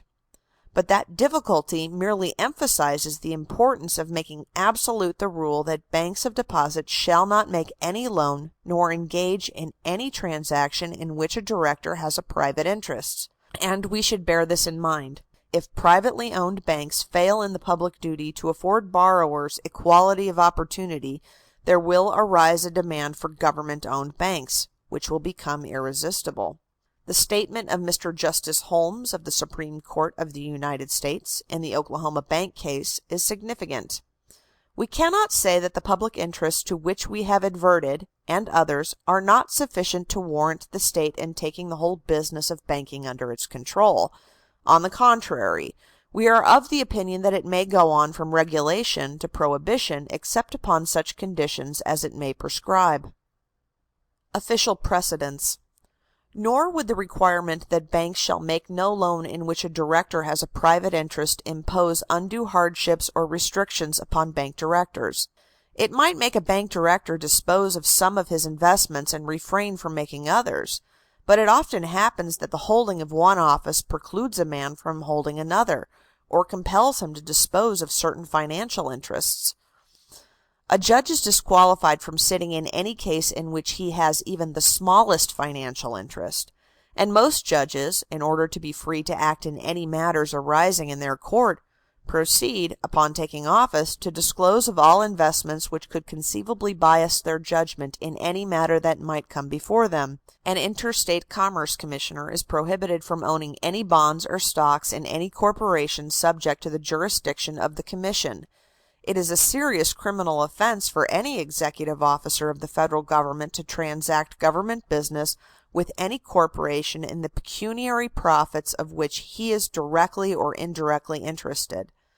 And the directors of our great banking institutions, as the ultimate judges of bank credit, exercise today a function no less important to the country's welfare than that of the judges of our courts, the interstate commerce commissioners, and department heads. Scope of the prohibition. In the proposals for legislation on this subject, 4 important questions are presented. 1. Shall the principle of prohibiting interlocking directorates in potentially competing corporations be applied to state banking institutions, as well as the national banks? 2. Shall it be applied to all kinds of corporations, or only to banking institutions? 3. Shall the principle of prohibiting corporations from entering into transactions in which the management has a private interest be applied to both directors and officers, or be confined in its application to officers only? 4. Shall the principle be applied so as to prohibit transactions with another corporation in which one of its directors is interested merely as a stockholder? End of Chapter 3. Other People's Money by Louis D. Brandeis. Chapter 4. Serve one master only. The Pujo Committee has presented the facts concerning the money trust so clearly that the conclusions appear inevitable. Their diagnosis discloses intense financial concentration and the means by which it is effected. Combination, the intertwining of interests, is shown to be the all-pervading vice of the present system. With a view to freeing industry, the committee recommends the enactment of 21 specific remedial provisions. Most of these measures are wisely framed to meet some abuse disclosed by the evidence. And if all of these were adopted, the Pujo legislation would undoubtedly alleviate present suffering and aid in arresting the disease. But many of the remedies proposed are local ones, and a cure is not possible without treatment, which is fundamental. Indeed, a major operation is necessary. This the committee has hesitated to advise, although the fundamental treatment required is simple: serve one master only. The evils incident to interlocking directorates are, of course, fully recognized, but the prohibitions proposed in that respect are restricted to a very narrow sphere. First, the committee recognizes that potentially competing corporations should not have a common director, but it restricts this prohibition to the directors of national banks, saying, "No officer or director of a national bank shall be an officer or director of any other bank or of any trust company or other financial or other corporation or institution, whether organized under state or federal law, that is authorized to receive money on deposit, or that is engaged in the business of loaning money on collateral or in buying and selling securities, except as in this section provided. And no person shall be an officer or director of any national bank who is a private banker or a member of a firm or partnership of bankers that is engaged in the business of receiving deposits, provided that such bank, trust company, financial institution, banker, or firm of bankers is located at or engaged in business at or in the same city, town, or village as that in which such national bank is located or engaged in business, provided further that a director of a national bank or a partner of such directory may be an officer or director of not more than one trust company organized by the laws of the state in which such national bank is engaged in business and doing business at the same place." Second, the committee recognizes that a corporation should not make a contract in which one of the management has a private interest, but it restricts this prohibition, 1, to national banks, and 2, to the officers, saying, "No national bank shall lend or advance money or credit or purchase or discount any promissory note, draft, bill of exchange, or other evidence of debt bearing the signature or endorsement of any of its officers, or of any partnership of which such officer is a member, directly or indirectly, or of any corporation in which such officer owns or has a beneficial interest of upward of 10% of the capital stock, or lend or advance money or credit to, for, on behalf of any such officer, or of any such partnership or corporation, or purchase any security from any such officer, or of or from any partnership or corporation of which such officer is a member, or in which he is financially interested, as herein specified, or of any corporation of which any of its officers is an officer at the time of such transaction." Prohibitions of intertwining relations so restricted, however supplemented by other provisions, will not end financial concentration. The money trust snake will at most be scotched, not killed. The prohibition of a common director in potentially competing corporations should apply to state banks and trust companies, as well as to national banks, and it should apply to railroad and industrial corporations as fully as to banking institutions. The prohibition of corporate contracts in which one of the management has a private interest should apply to directors as well as to officers, and to state banks, and to trust companies, and to other classes of corporations, as well as to national banks. And, as will be hereafter shown, such broad legislation is within the power of Congress. Let us examine this further.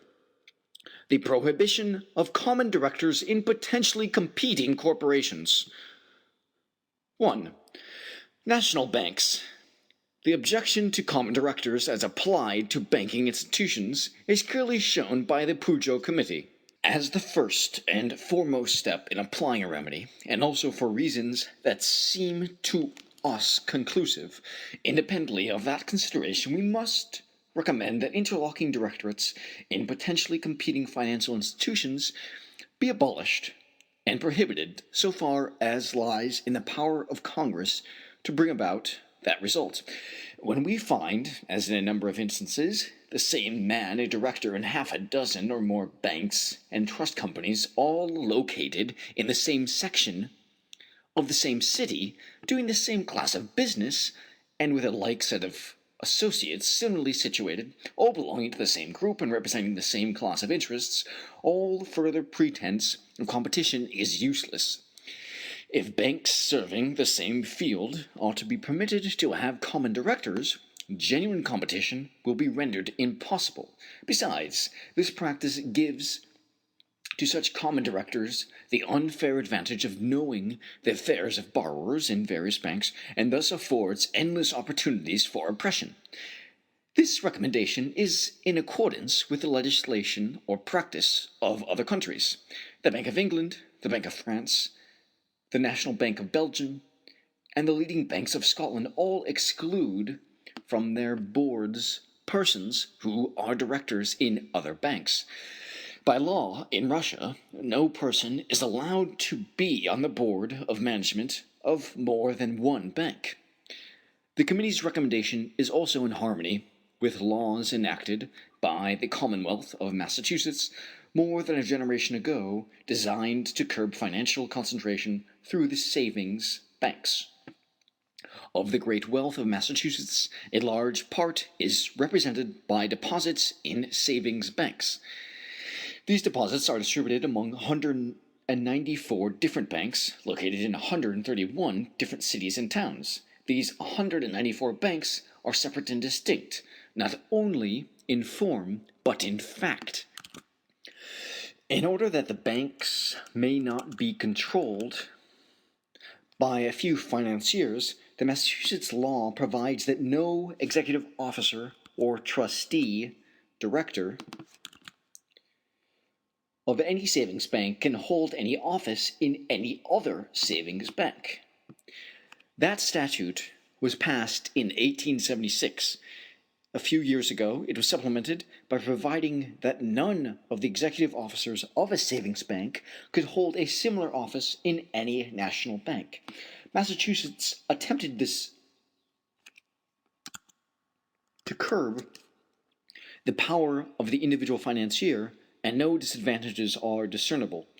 When that act was passed, the aggregate deposits in its savings banks were 243,340,642. The number of deposit accounts 739,289.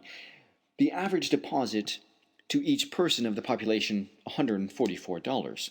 On November 1st, 1912, the aggregate deposits were 838,635,097 and 85 cents.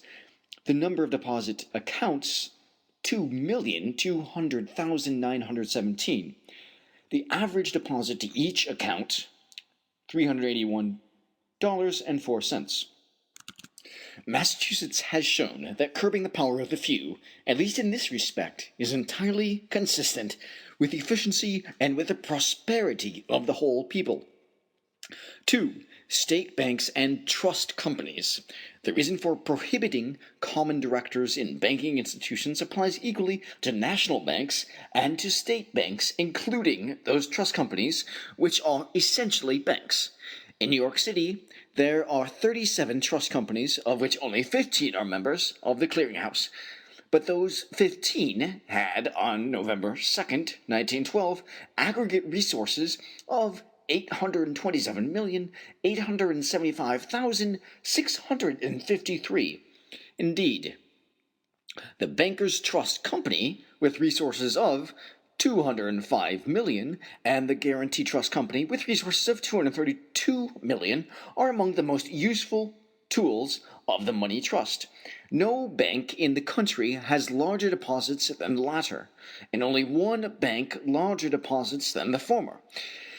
If common dictatorships were permitted in state banks or such trust companies, the charters of leading national banks would doubtless soon be surrendered, and the institutions would elude federal control by reincorporating under state laws. The Pujo Committee has failed to apply the prohibition of common dictatorships in potentially competing banking institutions rigorously, even to national banks. It permits the same man to be a director in one national bank and one trust company doing business in the same place. The proposed concession opens the door to grave dangers. In the first place, the provision would permit the interlocking of any national bank not with one trust company only, but with as many trust companies as the bank has directors. For while under the Pujo Bill, no one can be a national bank director who is director in more than one such trust company. There is nothing to prevent each of the directors of a bank from becoming a director in a different trust company. The National Bank of Commerce of New York has a board of 38 directors. There are 37 trust companies in the city of New York. 37 of the 38 directors might each become a director of a different New York trust company, and thus 37 trust companies would be interlocked with the National Bank of Commerce, unless the other recommendation of the Pujo Committee, limiting the number of directors to 13, were also adopted. But even if the bill were amended as to limit the possible interlocking of a bank to a single trust company, the wisdom of the concession would still be doubtful. It is true, as the Pujo Committee states, that the business that may be transacted by a trust company is of a different character from that properly transacted by a national bank. But the business actually conducted by a trust company is, at least in the East, quite similar, and the two classes of banking institutions have these vital elements in common. Each is a bank of deposit, and each make loans from its deposits. A private banker may also transact some business of a character different from that properly conducted by a bank, but by the terms of the committee's bill, a private banker engaged in the business of receiving deposits would be prevented from being a director of a national bank, and the reasons underlying that prohibition apply equally to trust companies and to private bankers. 3. Other corporations. The interlocking of banking institutions is only one of the factors which have developed the money trust. The interlocking of other corporations has been an equally important element, and the prohibition of interlocking directorates should be extended to potentially competing corporations, whatever the class, to life insurance companies, railroads, and industrial companies, as well as banking institutions. The Pujo Committee has shown that Mr. George F. Baker is a common director in the 6 railroads which haul 80% of all anthracite marketed and own 88% of all anthracite deposits. The Morgan Associates are the nexus between such supposedly competing railroads as the Northern Pacific and the Great Northern, the Southern, the Louisville and Nashville, and the Atlantic coastline, and between partially competing industrials like the Westinghouse Electric and Manufacturing Company and the General Electric. The nexus between all the large, potentially competing corporations must be severed if the money trust is to be broken. Prohibiting corporate contracts in which the management has a private interest. The principle of prohibiting corporate contracts in which the management has a private interest is applied in the Pujo Committee's recommendations only to national banks, and in them only to officers.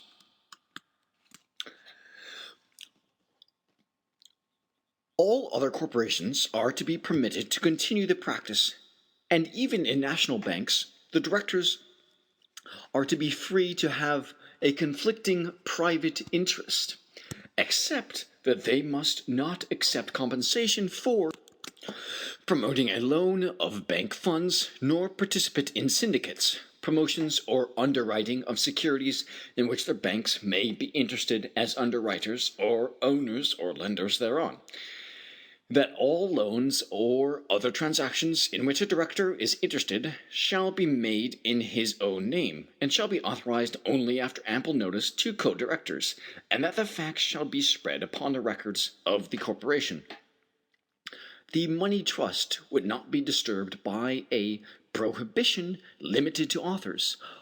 Under a law of that character, financial control would continue to be exercised by the few without substantial impairment, but the power would be exerted through a somewhat different channel. Bank officers are appointees of the directors, and ordinarily their obedient servants. Individuals who, as bank officers, are now important factors in the financial concentration, would doubtless resign as officers and become merely directors. The loss of official salaries involved could be easily compensated. No member of the firm of J.P. Morgan & Co. is an officer in any one of the 13 banking institutions with aggregate resources of $1,283,000,000, through which as many directors they carry on their vast operations. A prohibition limited to officers would not affect the Morgan operations with these banking institutions. If there were minority representation on bank boards, which the Pujo Committee wisely advocates, such a provision might afford some protection to stockholders through the vigilance of the minority directors, preventing the dominant directors using their power to the injury of the minority stockholders. But even then, the provision would not safeguard the public, and the primary purpose of money trust legislation is not to prevent directors from injuring stockholders, but to prevent their injuring the public through the intertwined control of the banks. No prohibition limited to officers will materially change this condition. The prohibition of interlocking directorates, even if applied only to all banks and trust companies, would practically compel the Morgan representatives to resign from the directorates of the 13 banking institutions with which they are connected, or from the directorates of all the railroads, express, steamship, public utility, manufacturing, and other corporations which do business with those banks and trust companies.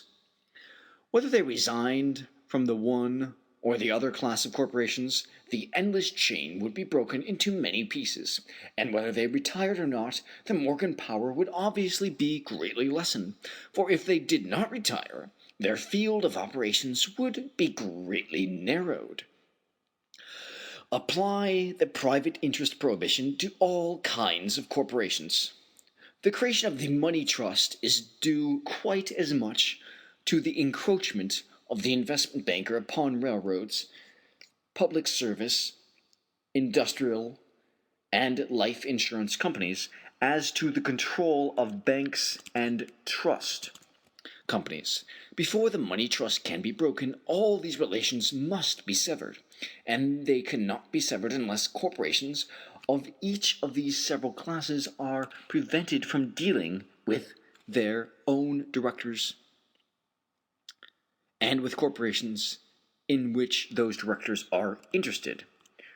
For instance, the most potent single source of J.P. Morgan & Co.'s power is the 162,500,000 deposits, including those of 78 interstate railroad, public service, and industrial corporations, which the Morgan firm is free to use as it sees fit. The proposed prohibition, even if applied to all banking institutions, would not affect directly this great source of Morgan power. If, however, the prohibition is made to include railroad, public service, and industrial corporations, as well as banking institutions, members of J.P. Morgan & Co. will quickly retire from substantially all boards of directors. Apply the private interest prohibition to stockholding interests. The prohibition against one corporation entering into transactions with another corporation in which one of its directors is also interested should apply even if his interest in the second corporation is merely that of stockholder. A conflict of interests in a director may be just as serious where he is a stockholder only in the second corporation as if he were also a director. One of the annoying petty monopolies concerning which evidence was taken by the Pujo Committee is the exclusive privilege granted to the American Bank Note Company by the New York Stock Exchange. A recent $60 million issued of New York City bonds was denied listing on the exchange because the city refused to submit to an exaction of $55,800 by the American company for engraving the bonds, when the New York Bank Note Company would do the work equally well for $44,500. As tending to explain this extraordinary monopoly, it was shown that men prominent in the financial world were stockholders in the American company. Amongst the largest stockholders was Mr. Morgan, with 6,000 shares. No member of the Morgan firm was a director of the American company, but there was sufficient influence exerted somehow to give the American company the stock exchange monopoly.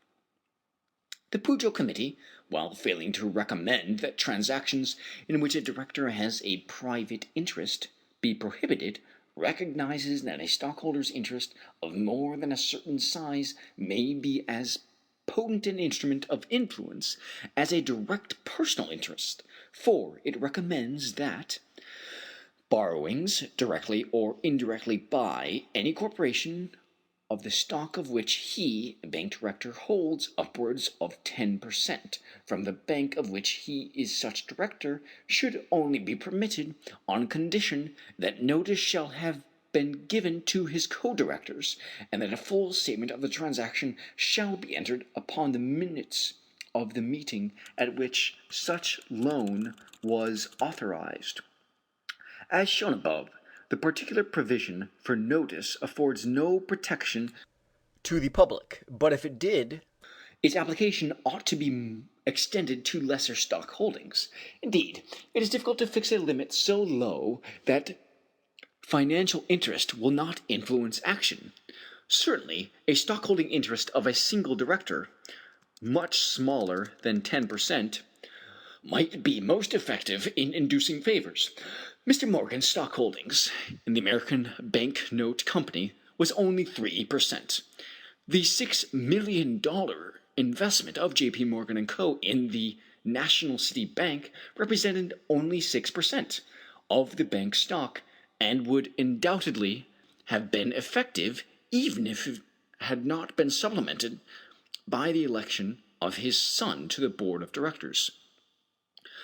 Special disqualifications. The Stanley Committee, after investigation of the Steel Trust, concluded that the evils of interlocking directorates were so serious that representatives of certain industries, which are largely dependent upon railroads, should be absolutely prohibited from serving as railroad directors, officers, or employees.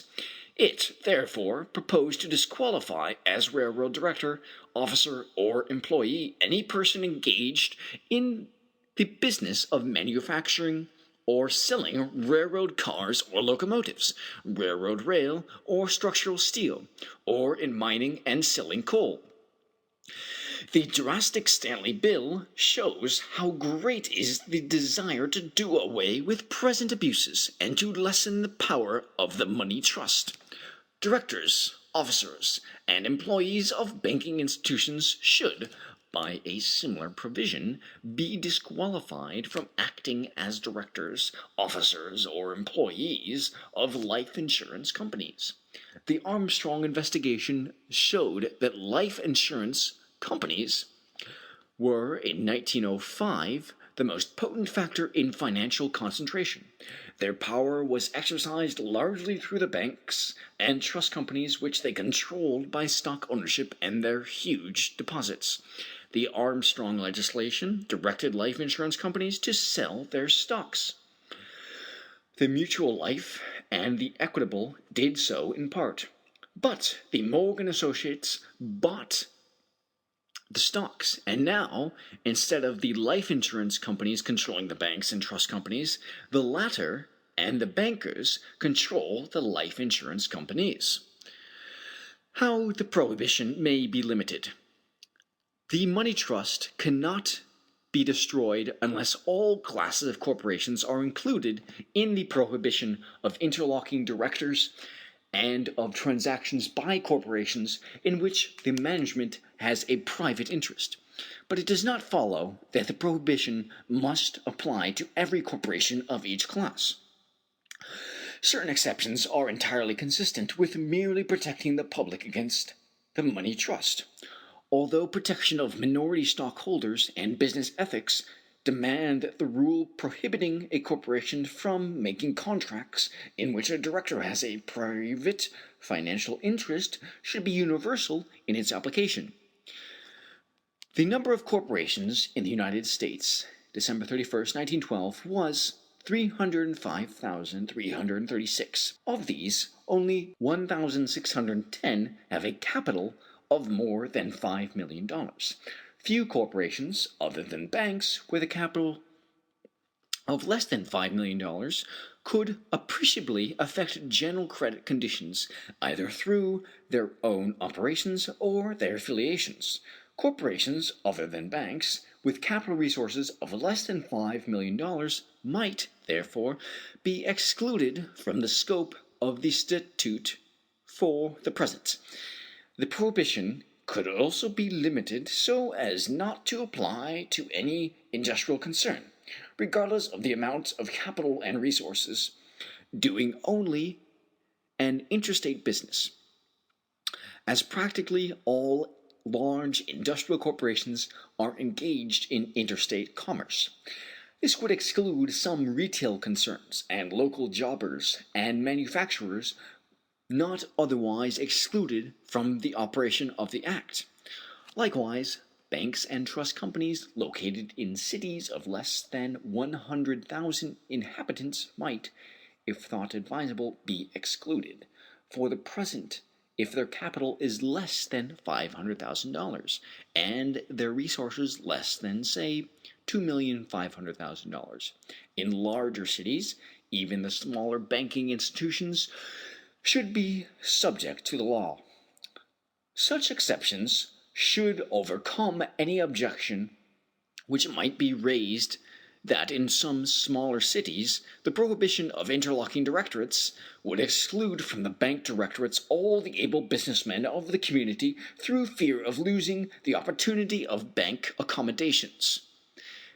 An exception should also be made, so as to permit interlocking directorates between a corporation and its proper subsidiaries, and the prohibition of transactions in which the management has a private interest should, of course, not apply to contracts, express or implied, for such services as are performed indiscriminately for the whole community by railroads and public service corporations, or for services common to all customers, like the ordinary service of a bank for its depositors. The power of Congress. The question may be asked, has Congress the power to impose these limitations upon the conduct of any business other than national banks? And if the power of Congress is so limited, will not the dominant financiers, upon the enactment of such a law, convert their national banks into state banks or trust companies, and thus escape from congressional control? The answer to both questions is clear. Congress has ample power to impose such prohibitions upon practically all corporations, including state banks, trust companies, and life insurance companies, and evasion may be made impossible. While Congress has not been granted power to regulate directly state banks and trust or life insurance companies, or railroad, public service, and industrial corporations, except In respect to interstate commerce, it may do so indirectly by virtue either of its control of the mail privilege or through the taxing power. Practically no business in the United States can be conducted without use of the mails, and Congress may, in its reasonable discretion, deny the use of the mail to any business which is conducted under conditions deemed by Congress to be injurious to the public welfare. Thus, Congress has no power directly to suppress lotteries, but it has indirectly suppressed them by denying, under heavy penalty, the use of the mail to lottery enterprises. Congress has no power to suppress directly business frauds, but it is constantly doing so indirectly by issuing fraud orders denying the mail privilege. Congress has no direct power to require a newspaper to publish a list of its proprietors and the amount of its circulation, or to require it to mark paid matter distinctly as advertising. But it has thus regulated the press by denying the second-class mail privilege to all publications which fail to comply with the requirements prescribed. The taxing power has been restored to by Congress for like purposes. Congress has no power to regulate the manufacture of matches or the use of oleomargarine, but it has suppressed the manufacture of the white phosphorus match and has thus greatly lessened the use of oleomargarine by imposing heavy taxes upon them. Congress has no power to prohibit or to regulate directly the issue of banknotes by state banks, but it indirectly prohibited their issue by imposing a tax of 10% upon any banknote issued by a state bank. The power of Congress over interstate commerce has been similarly utilized. Congress cannot ordinarily provide compensation for accidents to employees or undertake directly to suppress prostitution, but it has, as an incident of regulating interstate commerce, enacted the Railroad Employers' Liability Law and the White Slave Law, and it has full power over the instrumentalities of commerce like the telegraph and the telephone. As such exercise of congressional power has been common for at least half a century, Congress should not hesitate now to employ it where its exercise is urgently needed. For a comprehensive prohibition of interlocking directorates is an essential condition of our attaining the new freedom. Such a law would involve a great change in the relation of the leading banks and bankers to other businesses, but it is the very purpose of money trust legislation to effect a great change, and unless it does so, the power of our financial oligarchy cannot be broken. But though the enactment of such a law is essential to the emancipation of business, it will not alone restore industrial liberty. It must be supplemented by other remedial measures. End of Chapter 4. Other People's Money by Louis Brandeis. Chapter 5. What Publicity Can Do. Publicity is justly commended as a remedy for social and industrial diseases. Sunlight is said to be the best of disinfectants, electric light the most efficient policeman, and publicity has already played an important part in the struggle against the money trust. The Pujo Committee has, in the disclosure of the facts concerning financial concentration, made a most important contribution toward attainment of the new freedom. The battlefield has been surveyed and charted. The hostile forces have been located, counted, and appraised. That was a necessary first step, and a long one, towards relief. The provisions in the committee's bill concerning the incorporation of stock exchanges and the statement to be made in connection with the listing of securities would doubtless have a beneficent effect. But there should be a further call upon publicity for service. That potent force must, in the impending struggle, be utilized in many ways as a continuous remedial measure. Wealth. combination and control of other people's money and of other people's businesses. These are the main factors in the development of the money trust. But the wealth of the investment banker is also a factor. And with the extraordinary growth of his wealth in recent years, the relative importance of wealth as a factor in financial concentration has grown steadily.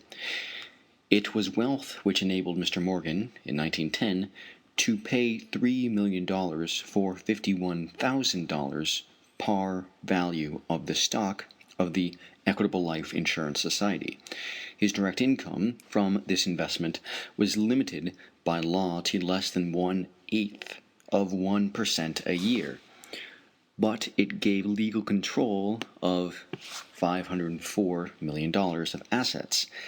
It was wealth which enabled the Morgan Associates to buy from the Equitable and the Mutual Life Insurance Company the stocks in the several banking institutions which merged in the Bankers Trust Company and the Guarantee Trust Company, gave the control of $357 million deposits. It was wealth which enabled Mr. Morgan to acquire his shares in the First National and National City Banks worth $21 million, through which he cemented the triple alliance with those institutions. Now, how has this great wealth been accumulated? Some of it was natural accretion. Some of it is due to special opportunities for investment wisely availed of.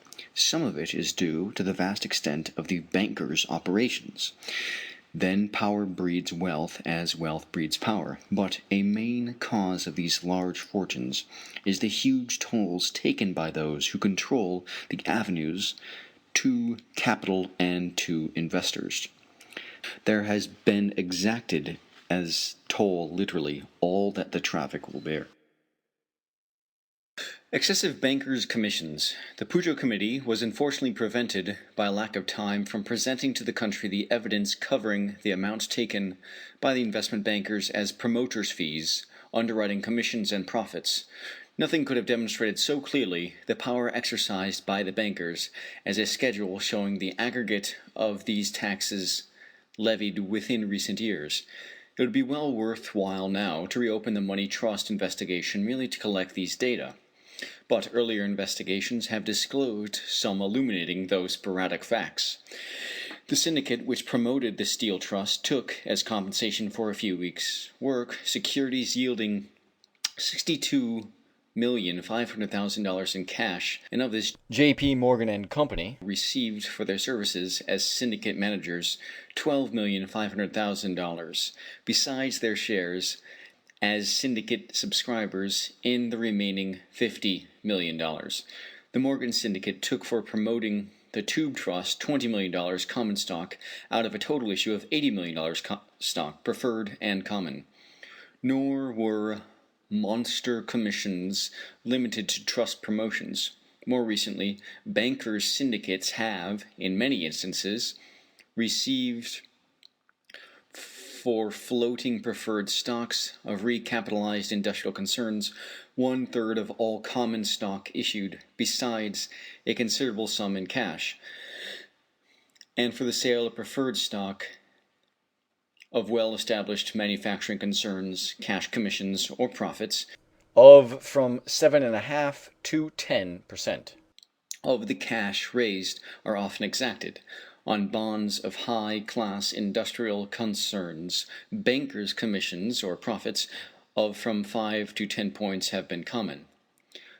Nor have these heavy charges been confined to industrial concerns. Even railroad securities, supposedly of high grade, have been subjected to like burdens. At a time when the New Haven's credit was still unimpaired, J.P. Morgan and Company took the New York, Worcester, and Boston Railway first mortgage bonds guaranteed by the New Haven at 92.5, and they were marketed at 96.25. They took the Portland Terminal Company bonds guaranteed by the Maine Central Railroad, a corporation of unquestionable credit, at about 88, and these were marketed at 92. A large part of these underwriting commissions is taken by the great banking houses, not for their services in selling the bonds nor in assuming risks, but for securing others to sell the bonds and incur risks. Thus, when the Interborough Railway, a most prosperous corporation, financed its recent $170 million bond issue, J.P. Morgan and Company received a 3% commission, that is $5,100,000, practically for arranging that others should underwrite and sell the bonds. The aggregate commissions or profits so taken by leading banking houses can only be conjectured, as the full amount of their transactions has not been disclosed, and the rate of commission or profit varies very widely. But the Pujo Committee has supplied some interesting data bearing upon the subject. Counting the issues of securities of interstate corporations only, J.P. Morgan and Company directly procured the public marketing alone, or in conjunction with others during the years 1902 to 1912, of $1,950,000,000. What the average commission or profit taken by J.P. Morgan and Company was, we do not know, but we do know that every 1% on that sum yields $19,500,000. Yet even that huge aggregate of $1,950,000,000 includes only a part of the securities on which commissions or profits were paid. It does not include any issue of an intrastate corporation. It does not include any securities privately marketed. It does not include any government, state, or municipal bonds. It is to exactions such as these that the wealth of the investment banker is in large part due. And since this wealth is an important factor in the creation of the power exercised by the money trust, we must endeavor to put an end to this improper wealth-getting as well as to improper combination. The money trust is so powerful and so firmly entrenched that each of the sources of its undue power must be effectually stopped if we would attain the new freedom. How shall excessive charges be stopped? The Pujo Committee recommends, as a remedy for such excessive charges, that interstate corporations be prohibited from entering into any agreements creating a sole fiscal agent to dispose of their security issues, that the issue of the securities of interstate railroads be placed under the supervision of the Interstate Commerce Commission, and that their securities should be disposed of only upon public or private competitive bids, or under regulations to be prescribed by the Commission, with full powers of investigation that will discover and punish combinations which prevent competition in bidding. Some of the state public service commissions now exercise such power, and it may possibly be wise to confer this power upon the Interstate Commission, although the recommendation of the Hadley Railroad Securities Commission are to the contrary. But the official regulation, as proposed by the Pujo Committee, would be confined to railroad corporations, and the new security issues of other corporations listed in the New York Stock Exchange have aggregated in the last 5 years $4,525,404,025, which is more than either the railroad or the municipal issues. Publicity offers, however, another and even more promising remedy, a method of regulating bankers' charges, which would apply automatically to railroad, public service, and industrial corporations alike. The question may be asked, why have these excessive charges been submitted to? Corporations, which in the first instance bear the charges for capital, have doubtless submitted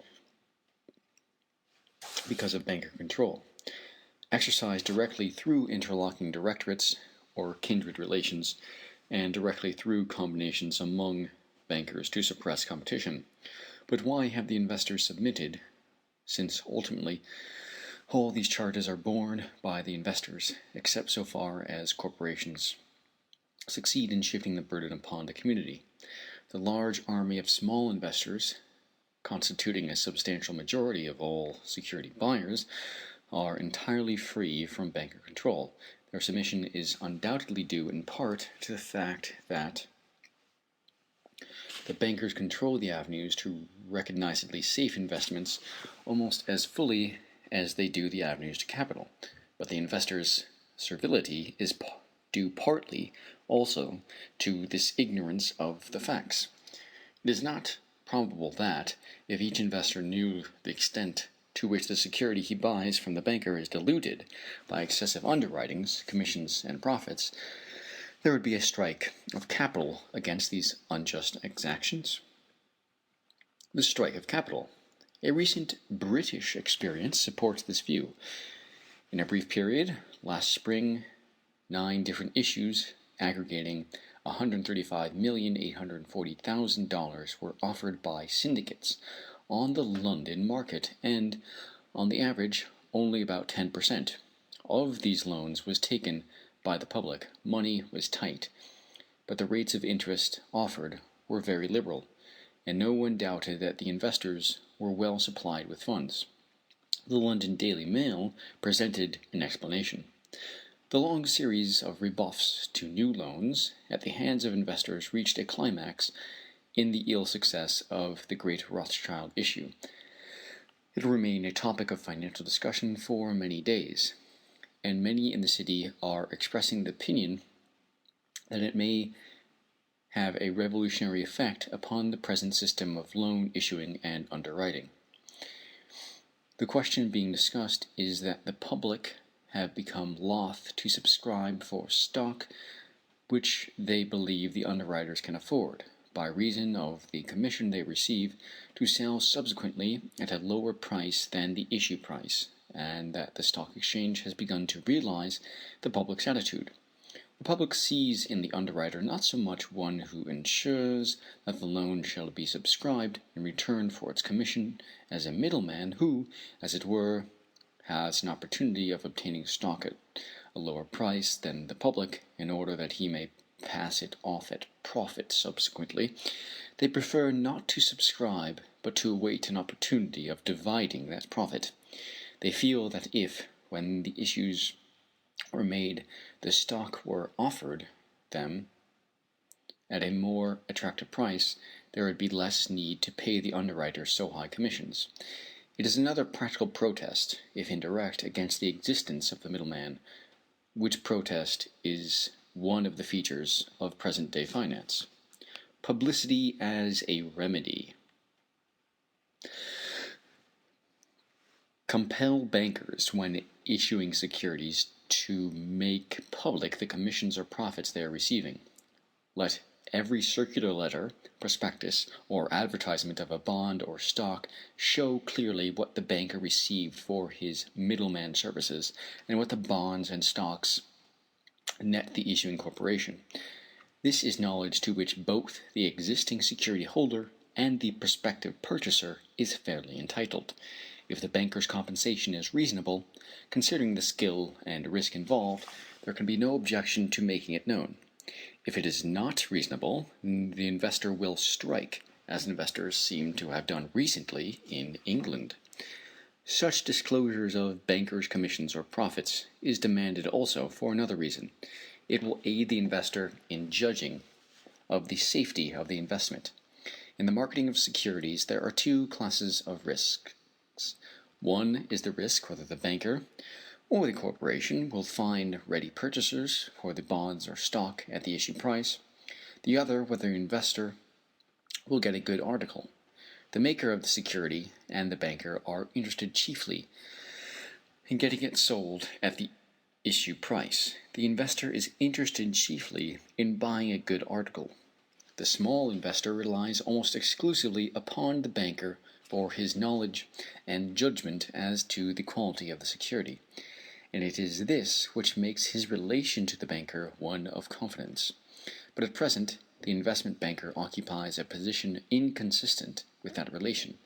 The banker's compensation should, of course, vary according to the risk he assumes.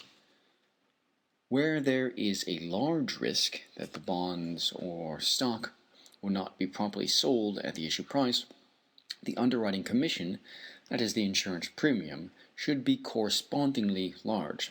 But the banker ought not to be paid more for getting investors to assume a larger risk.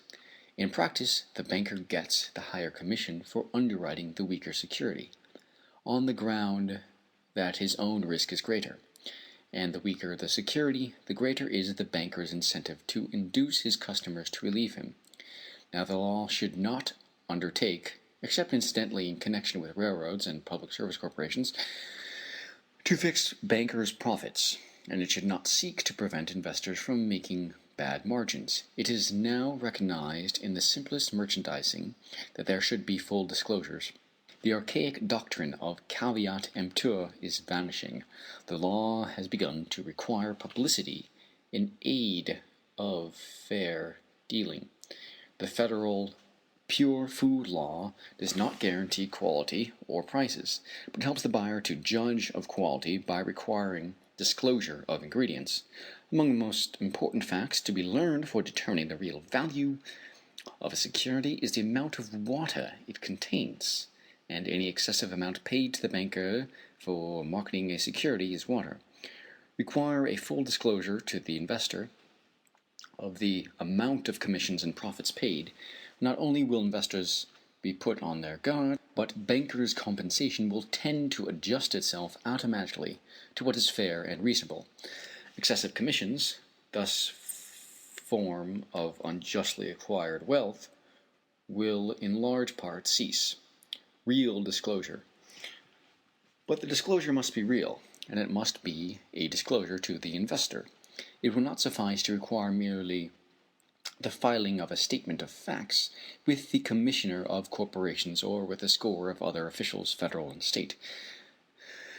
That would be almost as ineffective as if the pure food law required a manufacturer merely to deposit with the department a statement of ingredients instead of requiring the label to tell the story.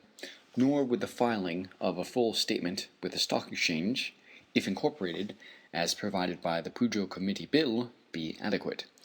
To be effective, knowledge of the facts must be actually brought home to the investor, and this can best be done by requiring the facts to be stated in good, large type in every notice, circular, letter, and advertisement inviting the investor to purchase. Compliance with this requirement should also be obligatory, and not something which the investor could waive. For the whole public is interested in putting an end to the bankers' exactions. England undertook years ago to protect its investors against the wiles of promoters by requiring a somewhat similar disclosure.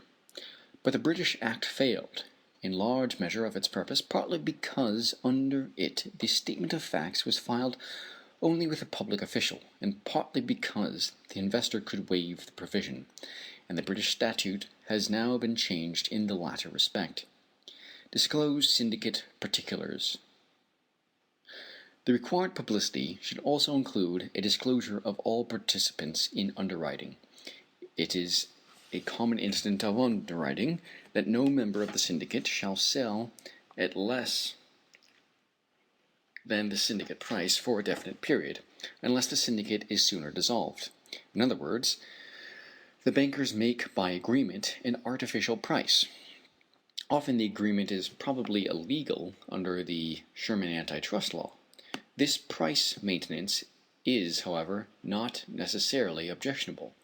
It may be entirely consistent with the general welfare, if the facts are made known, but disclosure should include a list of those participating in the underwriting so that the public may not be misled. The investor should know whether his advisor is disinterested. Not long ago, a member of a leading banking house was undertaking to justify a commission taken by his firm for floating a now favorite preferred stock of a manufacturing concern. The bankers took for their services $250,000 in cash besides 1/3 of the common stock, amounting to about $2 million. Of course, he said, that would have been too much if we could have kept it all for ourselves, but we couldn't. We had to divide up a large part. There were 57 participants. Why, we had even to give $10,000 of stock to, and said he didn't know. We might have lost many a customer for the stock. We had to give him $10,000 of the stock to teach him not to shrug his shoulders. Think of the effectiveness with practical Americans of a statement like this. A.B. and Company. Investment bankers. We have today secured substantial control of the successful machinery business heretofore conducted by blank at blank, Illinois, which has been incorporated under the name of the Excelsior Manufacturing Company with a capital of $10 million, of which $5 million is preferred and $5 million common. As we have a large clientele of confining customers, we were able to secure from the owners an agreement for marketing the preferred stock. We to fix a price which shall net the owners in cash $95 a share. We offer this excellent stock to you at $100.75 per share. Our own commission or profit will be only a little over $5 per share, or say $250,000 cash, besides $1,500,000 of the common stock which we received as a bonus. This cash and stock commission we are to divide in various proportions with the following participants in the underwriting syndicate. C.D. and Company, New York. E.F. and Company, Boston. L.M. and Company, Philadelphia. I.K. and Company, New York. O.P. and Company, Chicago. Were such notices common, the investment bankers would be worthy of their hire, for only reasonable compensation would ordinarily be taken. For marketing the preferred stock, as in the case of Excelsior Manufacturing Co., referred to above, investment bankers were doubtless essential, and as middlemen they performed a useful service. But they used their strong position to make an excessive charge. They are, however, many cases where the banker's services can be altogether dispensed with, and where that is possible he should be eliminated, not only for the economy's sake, but to break up financial concentration. End of Chapter 5. Other People's Money by Louis Brandeis. Chapter 6, where the banker is superfluous. The abolition of interlocking directorates will greatly curtail the banker's power by putting an end to many improper combinations. Publicity concerning bankers' commissions, profits, and associates will lend effective aid, particularly by curbing undue exactions.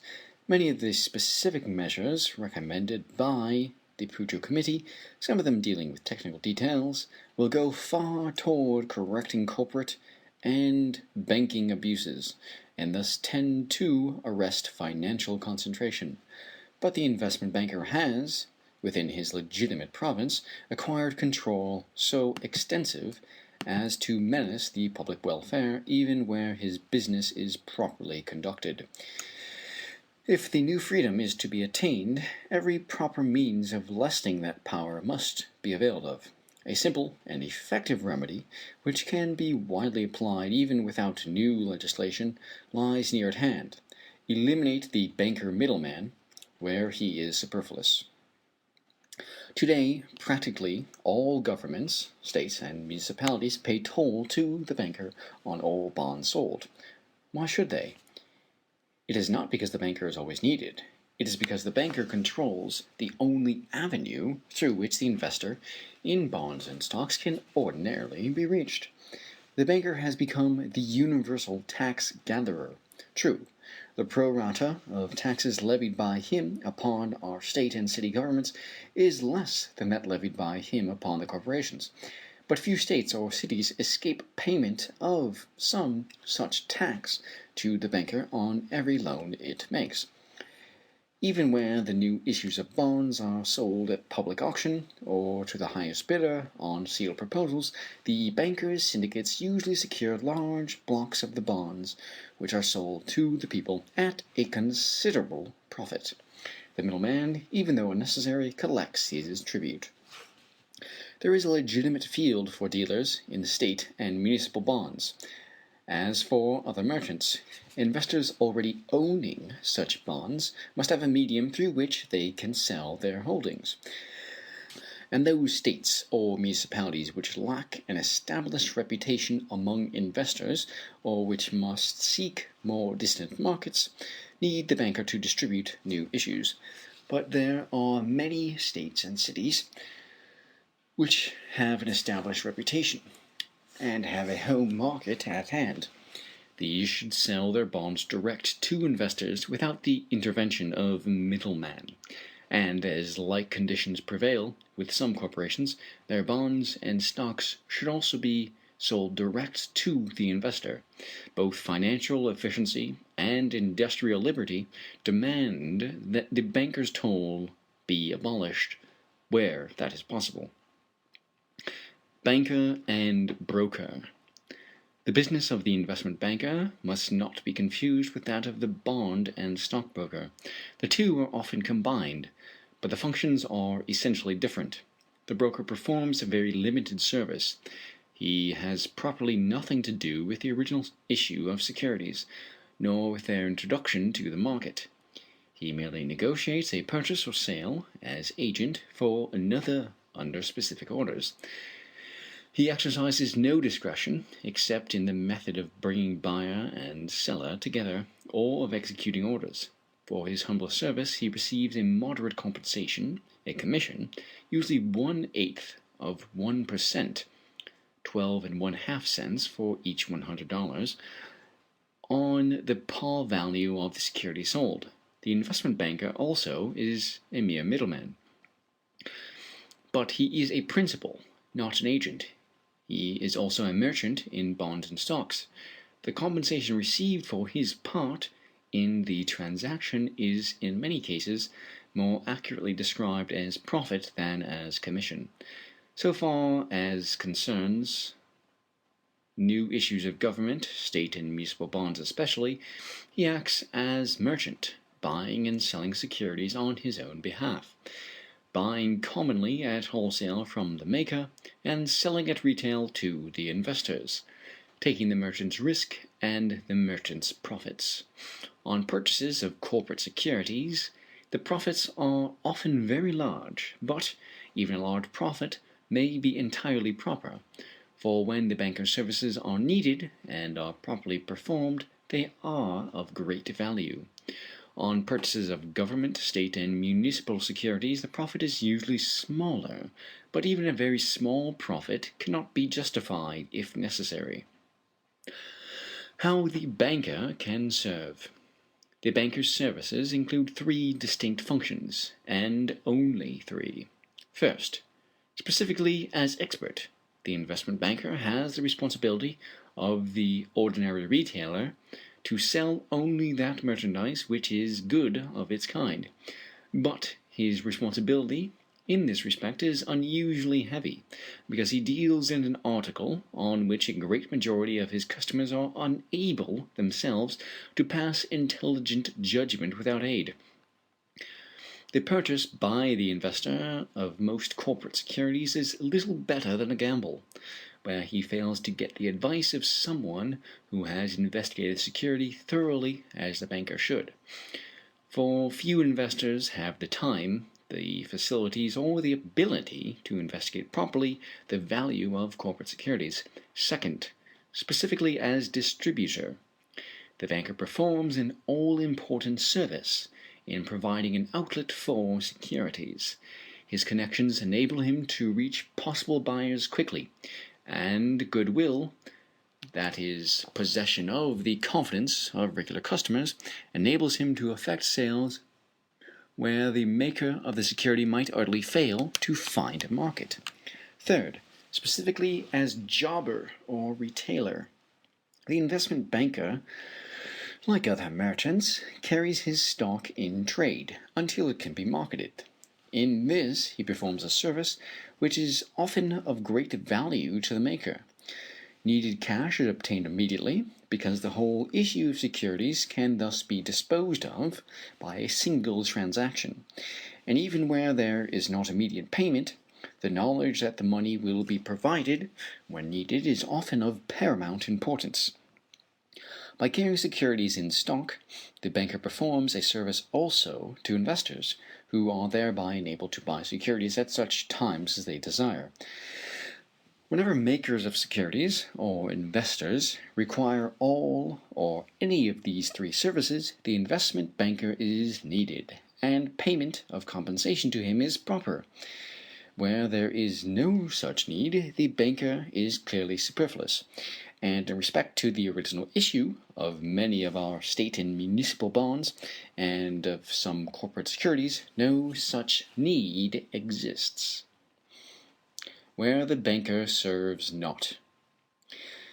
It needs no banker experts in the value to tell us that the bonds of Massachusetts, or New York, of Boston, Philadelphia, or Baltimore, and of scores of lesser American cities are safe investments. The basic financial facts in regards to such bonds are a part of the common knowledge of many American investors, and certainly of most possible investors who reside in the particular state or city whose bonds are in question. Where the financial facts are not generally known, they are so simple that they can be easily summarized and understood by any prospective investor without interpretation by an expert. Bankers often employ, before purchasing securities, their own accountants to verify the statements supplied by the makers of the security, and use these accountant certificates as an aid in selling. States and municipalities, the makers of the securities, might for the same purpose employ independent public accountants of high reputation, who would give their certificates for use in marketing the securities. Investors could also be assured without banker aid that the basic legal conditions are sound. Bankers, before purchasing an issue of securities, customarily obtain their own counsel, an opinion as to its legality, which investors are invited to examine. It would answer the same purpose if states and municipalities should supplement the opinion of their legal representatives by that of independent counsel of recognized professional standing, who would certify to the legality of the issue. Neither should an investment banker be needed to find investors willing to take up, in small lots, a new issue of bonds of New York or Massachusetts, Boston, Philadelphia, or Baltimore, or 100 other American cities. A state or municipality seeking to market direct to the investor its own bonds would naturally experience, at the outset, some difficulty in marketing a large issue, and in a newer community where there is little accumulation of unemployed capital, it might be possible to find buyers for any large issue. Investors are apt to be conservative, and they have been trained to regard the intervention of the banker as necessary. The bankers would naturally discourage any attempt of states and cities to dispense with their services. Entrance upon a market hitherto monopolized by them would usually have to be struggled for, but banker-fed investors, as well as others, could, in time, be brought to realize the advantage of avoiding the middleman and dealing directly with responsible borrowers. Governments, like private concerns, would have to do educational work, but this publicity would be much less expensive and much more productive than that undertaken by the bankers. Many investors are already impatient of banker exactions, and eager to deal directly with governmental agencies in whom they have more confidence, and a great demand could, at once, be developed among smaller investors whom the bankers have been unable to interest. and who now never buy state or municipal bonds. The opening of this new field would furnish a market, in some respects, more desirable and certainly wider than that now reached by the bankers. Neither do states or cities ordinarily need the services of the investment banker to carry their bonds pending distribution to the investor. Where there is immediate need for large funds, states and cities, at least the older communities, should be able to raise the money temporarily, quite as well as the bankers do now, while awaiting distribution of their bonds to the investor. Bankers carry the bonds with other people's money, not with their own. Why should not cities get the temporary use of other people's money as well? Bankers have the preferential use of the deposits in the banks, often because they control the banks. Free these institutions from banker control, and no applicant to borrow the people's money will be received with greater favor than our large cities. Boston, with its $1,500,000,000 of assessed valuation and $78,033,128 net, is certainly as good a risk as even Lee, Higginson & Co., or Kidder, Peabody & Co. But ordinarily cities do not, or should not, require large sums of money at any one time. Such need of large sums does not arise except from time to time where maturing loans are to be met, or when some existing public utility plant is to be taken over from private owners. Large issues of bonds, for any other purpose, are usually made in anticipation of future needs, rather than to meet present necessities. Modern efficient public financiering, through substituting serial bonds for the long-term issues, which in Massachusetts has been made obligatory, will in time remove the need of large sums at one time for paying maturing debts, since each year's maturities will be paid from the year's taxes.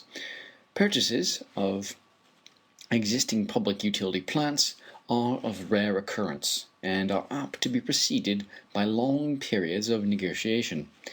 When they occur, they can, if foresight be exercised, usually be financed without full cash payment at one time. Today, when a large issue of bond is made, the banker, while ostensibly paying his own money to the city, actually pays to the city other people's money which he has borrowed from the banks. Then the banks get back, through the city's deposit, a large part of the money so received. And when the money is returned to the bank, the banker has the opportunity of borrowing it again for other operations. The process results in double loss to the city. The city loses by not getting from the banks as much for its bonds as investors would pay, and then it loses interest on the money raised before it is needed. For the bankers receive from the city bonds bearing rarely less than 4% interest, while the proceeds are deposited in the banks, which rarely allow more than 2% interest in the daily balances. Cities that have helped themselves. In the present year, some cities have been led by necessity to help themselves. The bond market was poor, business was uncertain, money tight, and the ordinary investor reluctant. Bankers were loath to take new bond issues. Municipalities were unwilling to pay the high rates demanded of them, and many cities were prohibited by law or ordinance from paying more than 4% interest, while good municipal bonds were selling at a 4.5% to 5% basis. But money had to be raised, and the attempt was made to borrow it direct from the lenders instead of from the banker middleman. Among the cities which raised money in this way were Philadelphia, Baltimore, St. Paul, and Utica, New York. Philadelphia, under Mayor Blankenberg's inspiration, sold nearly $4,170,000 in about 2 days on a 4% basis, and another over-the-counter sale has been made since. in Baltimore, with the assistance of the Sun, $4,766,000 were sold over the counter on a 4% basis. Utica's two popular sales of 4.5% bonds were largely oversubscribed, and since then, other cities, large and small, have had their over-the-counter bond sales.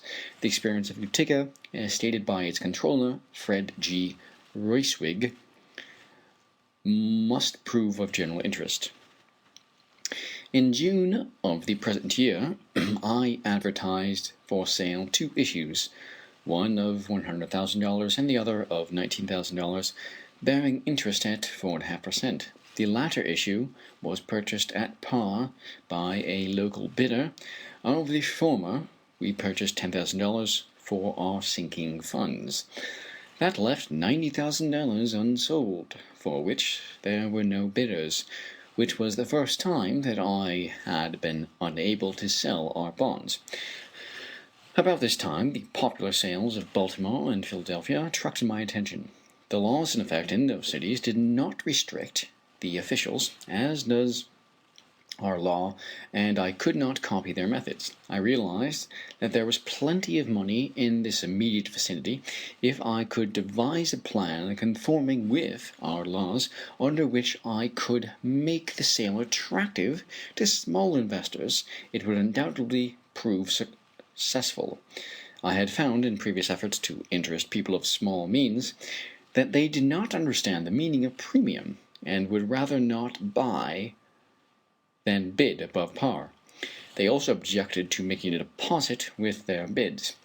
In arranging for the popular sales, I announced in the papers that, while I must award to the highest bidder, it was my opinion that a par bid would be the highest bid. I also announced that we would issue bonds in denominations as low as $100, and that we would not require a deposit except where the bid was $5,000 or over. Then I succeeded in getting the local papers to print editorials and local notices upon the subject of municipal bonds, with particular reference to those of Utica and the forthcoming sale.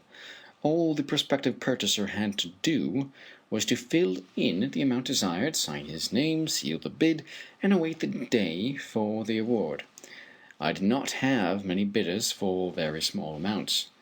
There was only one for $100 at the first sale, and one for $100 at the second sale, and not more than 10 who wanted less than $500. Most of the bidders were looking for from $1,000 to $5,000, but nearly all were people of comparatively small means, and with some the investment represented all their savings. In awarding the bonds, I gave preference to residents of Utica, and I had no difficulty in apportioning the various maturities in a satisfactory way. I believe that there are a large number of persons in every city who would buy their own bonds if the way were made easier by law. Syracuse and the neighboring village of Ilion, both of which had been unable to sell in the usual way, came to me for a program of procedure, and both have since had successful sales along similar lines. We have been able to, by this means, to keep the interest rate on our bonds at 4.5%, while cities which have followed the old plan of relying upon bond houses have had to increase the rate to 5%.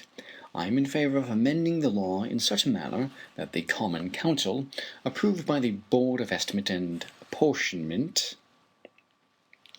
may fix the prices at which bonds shall be sold, instead of calling for competitive bids. Then place the bonds on sale at the controller's office to anyone who will pay the price. The prices upon each issue should be graded according to the different values of different maturities. Under the present law, as we have it, conditions are too complicated to make a sale practicable except upon a basis of par bids. Salesmanship and education. Such success as has already been attained is largely due to the unpaid educational work of leading progressive newspapers. But the educational work to be done must not be confined to teaching the people, the buyers of the bonds. Municipal officials and legislators have quite as much to learn. They must, first of all, study salesmanship. Selling bonds to the people is a new art, still undeveloped. The general problems have not yet been worked out, and besides these problems common to all states and cities, there will be, in nearly every community, local problems which must be solved, and local difficulties which must be overcome. The proper solution, even of the general problems, must take considerable time. There will have to be many experiments made, and doubtless there will be many failures. Every great distributor of merchandise knows the obstacles which he had to overcome before success was attained, and the large sums that had to be invested in opening and preparing a market. Individual concerns have spent millions in wise publicity, and have ultimately reaped immense profits when the market was won. Cities must take their lessons from these great distributors. Cities must be ready to study the problems and to spend prudently for proper publicity work. It might, in the end, prove an economy even to allow on particular issues, where necessary, a somewhat higher interest rate than bankers would exact, if thereby a direct market for bonds could be secured. Future operations would yield large economies, and the obtaining of a direct market for city bonds is growing ever more important because of the huge increase in loans which must attend the constant expansion of municipal functions. In 1898, the new municipal issues aggregated 103,084,793. In 1912, $380,810,287. Savings banks as customers. In New York, Massachusetts, and the other 16 states where a system of purely mutual savings banks is general, it is possible, with little organization, to develop an important market for the direct purchaser of bonds.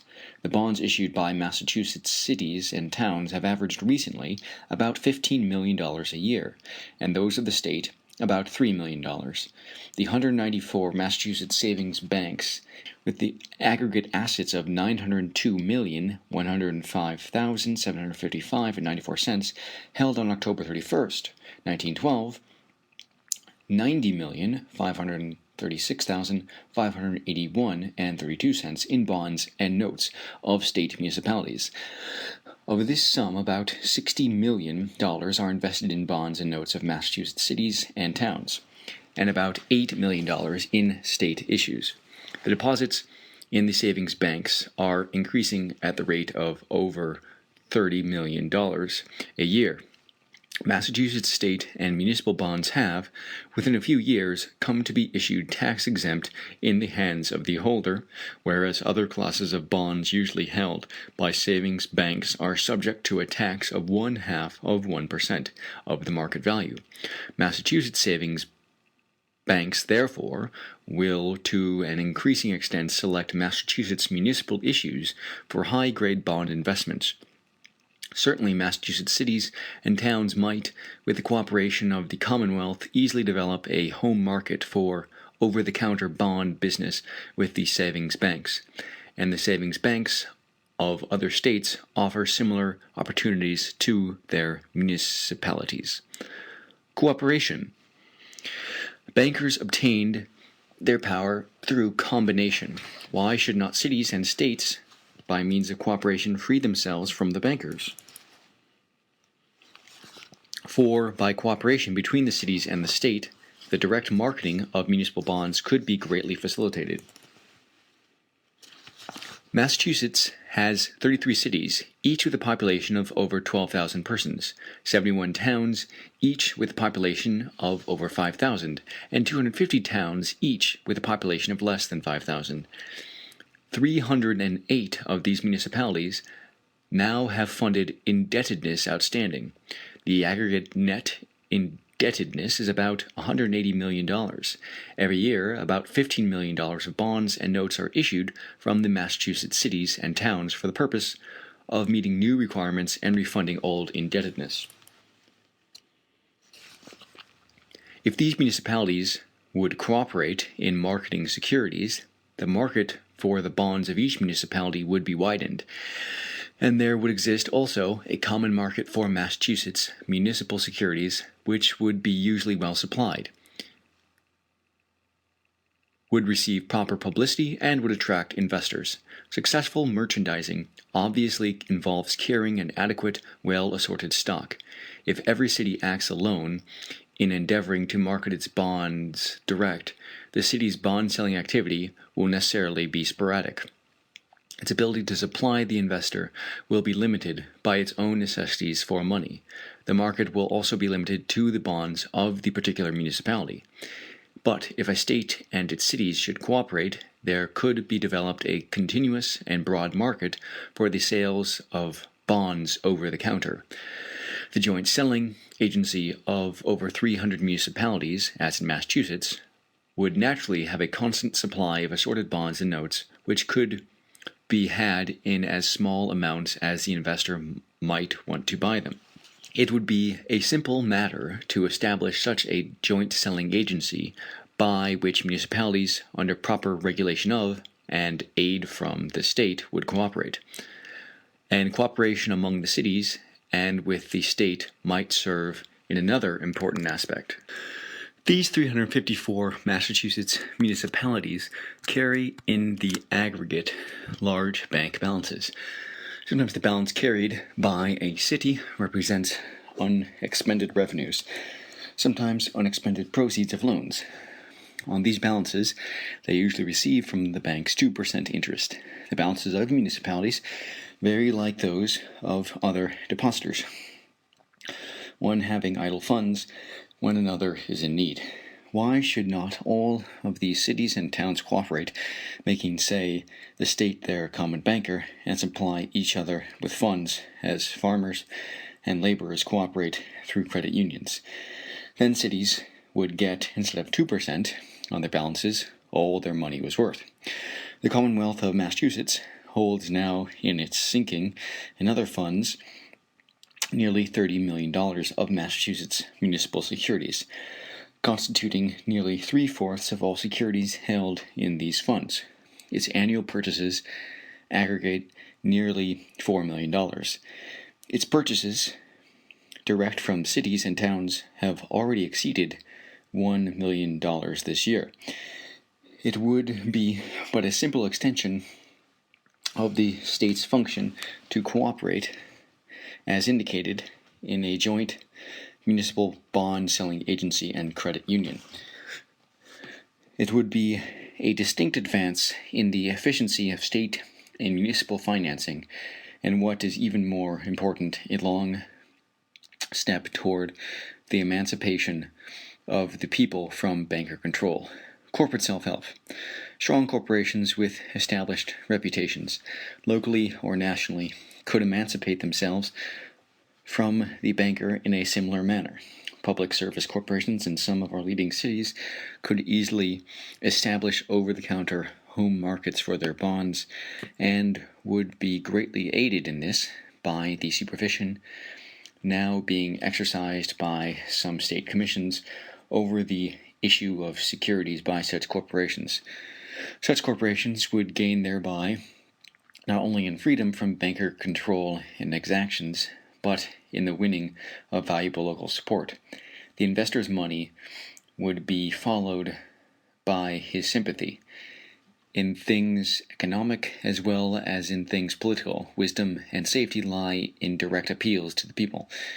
The Pennsylvania Railroad now relies largely upon its stockholders for new capital, but a corporation with its long-continued success and reputation for stability should have much wider financial support and should eliminate the banker altogether.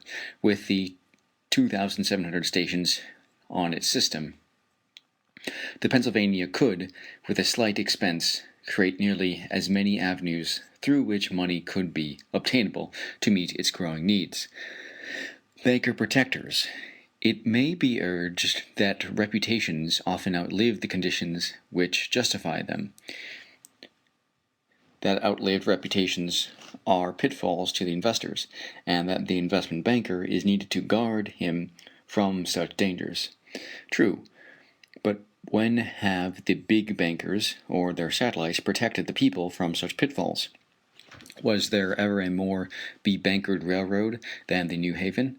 Was there ever a more banker-led community of investors than New England? 6 years before the fall of that great system, the hidden dangers were pointed out to those banker experts. Proof was furnished of the rotting timbers.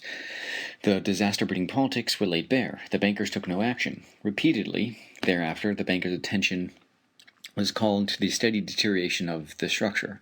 The New Haven books disclose 11,481 stockholders who are residents of Massachusetts, 5,682 stockholders in Connecticut, 735 in Rhode Island, and 3,510 in New York.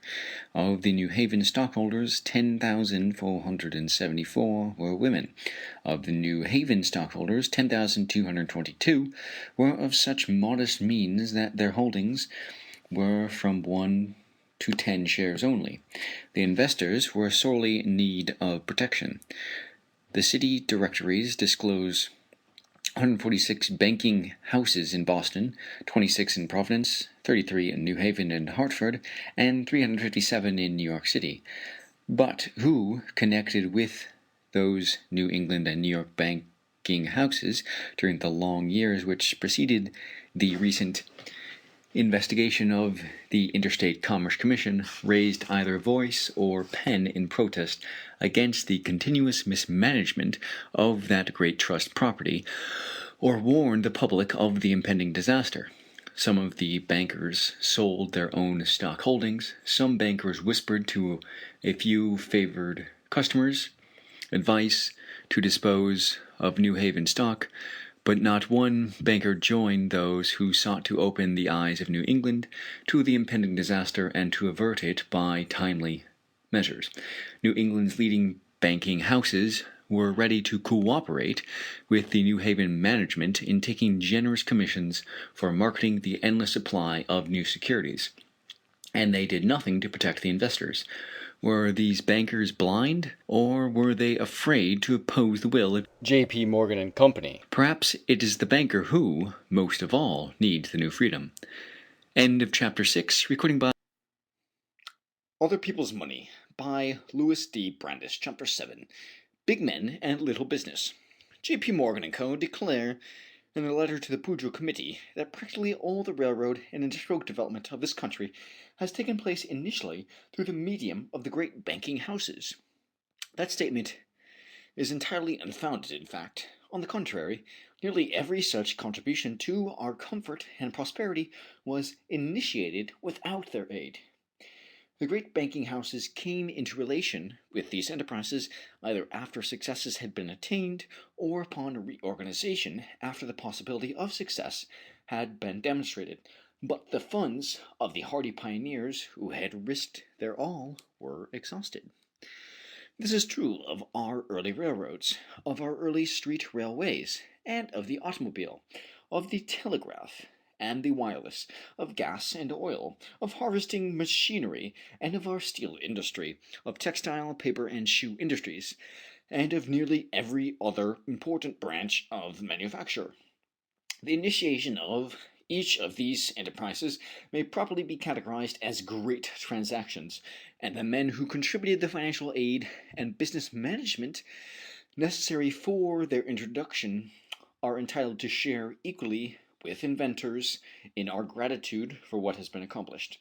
But the instances are extremely rare where the original financing of such enterprises was undertaken by investment bankers, great or small. It was usually done by some common businessman accustomed to taking risks, or by some well-to-do friend of the inventor or pioneer, who was influenced largely by considerations other than money-getting. Here and there you will find that banker aid was given, but usually in those cases it was a small local banking concern, not a great banking house, which helped to initiate the undertaking. Railroads. We have come to associate the great bankers with railroads, but their part was not conspicuous in the early history of the Eastern railroads, and in the Middle West the experience was, to some extent, similar. The Boston and Maine Railroad owns and leases 2,215 miles of the line, but it is a composite of about 166 separate railroad companies. The New Haven Railroad owns and leases 1,996 miles of the line, but it is a composite of 112 separate railroad companies. The necessary capital to build these little roads was gathered together partly through state, county, or municipal aid, partly from businessmen or landholders who sought to advance their special interests, partly from inventors, and partly from well-to-do, public-spirited men who wished to promote the welfare of their particular communities. About 75 years after the first of these railroads was built, J.P. Morgan & Co. became fiscal agent for all of them by creating the New Haven, Boston, and Maine monopoly. Steamships. The history of our steamships lines is similar. In 1807, Robert Fulton, with the financial aid of Robert R. Livingston, a judge and statesman, not a banker, demonstrated with the Clermont that it was practicable to propel boats by stream. In 1833, the three Cunard brothers of Halifax and 232 other persons, stockholders of the Quebec and Halifax Steam Navigation Company, joined in supplying about $80,000 to build the Royal William, the first steamer to cross the Atlantic. In 1902, many years after individual enterprises had developed practically all the great ocean lines, J.P. Morgan & Co. floated the International Mercantile Marine with its $52,744,000 of 4.5 bonds, now selling at 60, and $100 million of stock, preferred and common, on which no dividend has ever been paid. It was just 62 years after the first regular line of transatlantic steamers, the Cunard, was founded that Mr. Morgan organized the Shipping Trust. Telegraph. The story of the telegraph is similar. The money for developing Morse's invention was supplied by his partner and co-worker, Alfred Vail. The initial line from Washington to Baltimore was built with an appropriation of $30,000 made by Congress in 1843. 66 years later, J.P. Morgan & Co. became bankers for the Western Union through financing its purchase by the American Telephone and Telegraph Company. Harvesting machinery. Next to railroads and steamships, harvesting machinery has probably been the most potent factor in the development of America, and most important of the harvesting machines was Cyrus H. McCormick's reaper. That made it possible to increase the grain harvest 20 or 30-fold. No investment banker had any part in introducing this great businessman's invention. McCormick was without means, but William Butler Ogden, a railroad builder, ex-mayor and leading citizen of Chicago, supplied $25,000 with which the first factory was built there in 1847. 45 years later, J.P. Morgan & Co. performed the service of combining the 5 great harvester companies and receiving a commission of $3 million. The concerns then consolidated as the International Harvester Company, with a capital stock of $120 million, had, despite their huge assets and earning power, been previously capitalized in the aggregate at only $10,500,000. Strong evidence that in all the preceding years no investment banker had financed them. Indeed, McCormick was as able in business as in mechanical invention. 2 years after Ogden paid him $25,000 for a half interest in the business, McCormick bought it back for $50,000, and thereafter, until his death in 1884, no one but members of the McCormick family had any interest in the business. The banker era. It may be urged that railroads and steamships, the telegraph and harvesting machinery, were introduced before the accumulation of investment capital had developed the investment banker, and before America's great banking houses had been established, and that, consequently, it would be fairer to inquire what services bankers had rendered in connection with later industrial development. The firm of J.P. Morgan & Co. is 55 years old. Kuhn, Loeb & Co., 56 years old. Lee, Higginson & Co., over 50 years. And Kidder, Peabody & Co., 48 years. And yet the investment banker seems to have had almost as little part in initiating the great improvements of the last half century as did bankers in the earlier period. Steel. The modern steel industry of America is 45 years old. The great bankers had no part in initiating it. Andrew Carnegie, then already a man of large means, introduced the Bessemer process in 1868. In the next 30 years, our steel and iron industry increased greatly. By 1898, we had far outstripped all competitors. America's production about equaled the aggregate of England and Germany. We had also reduced costs so much that Europe talked of the American peril. It was 1898 when J.P. Morgan & Co. took their first step in forming the Steel Trust by organizing the Federal Steel Company. Then followed the combination of the two mills into an $80 million corporation, J.P. Morgan & Co., taking for their syndicate services $20 million of common stock. About the same time, the consolidation of the bridge and structural works, the tin plate, the sheet steel, the hoop, and other mills followed, and finally, in 1901, the Steel Trust was formed, with a capitalization of $1,402,000,000. These combinations came 30 years after the steel industry had been initiated. The telephone. The telephone industry is less than 40 years old. It is probably America's greatest contribution to industrial development. The bankers had no part in initiating it. The glory belongs to a simple, enthusiastic, warm-hearted businessman of Haverhill, Massachusetts, who was willing to risk his own money. H. N. Casson tells of this most interestingly in his History of the Telephone. The man who had money and dared to stake it on the future of the telephone was Thomas Sanders, and he did this not mainly for business reasons. Both he and Hubbard were attached to Bell primarily by sentiment, as Bell had removed the blight of dumbness from Sanders' little son and was soon to marry Hubbard's daughter. Also, Sanders had no expectation at first that so much money would be needed. He was not rich.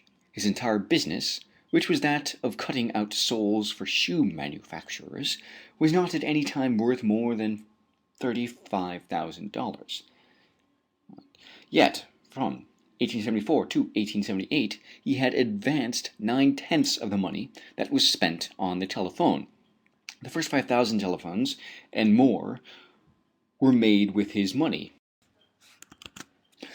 And so many long, expensive months dragged by before any relief came to Sanders, that he was compelled, much against his will and his business judgment, to stretch his credit within an inch of the breaking point to help Bell and the telephone. Desperately, he signed note after note until he faced a total of $110,000.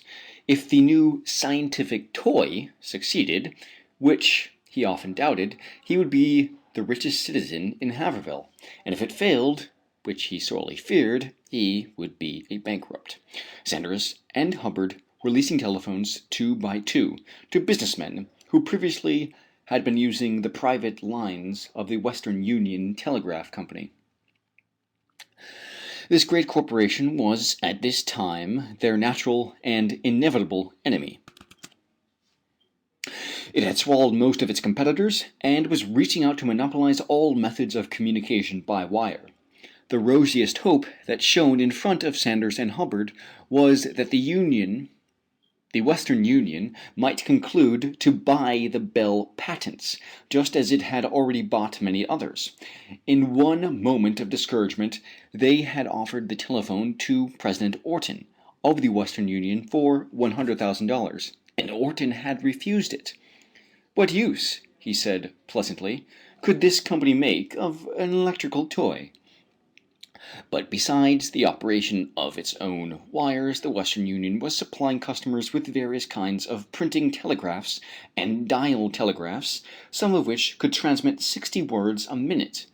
These accurate instruments, it believed, could never be displaced by such a scientific oddity as the telephone, and it continued to believe this until one of its subsidiary companies, the Gold and Stock, reported that several of its machines had been superseded by telephones. At once the Western Union awoke from its indifference. Even this tiny nibbling at its business must be stopped.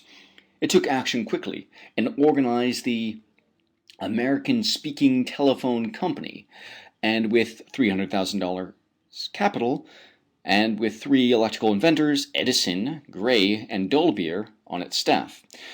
With all the bulk of its great wealth and prestige, it swept down upon Bell and his little bodyguard. It trampled upon Bell's patent with as little concern as an elephant can have when he tramples upon an ant's nest.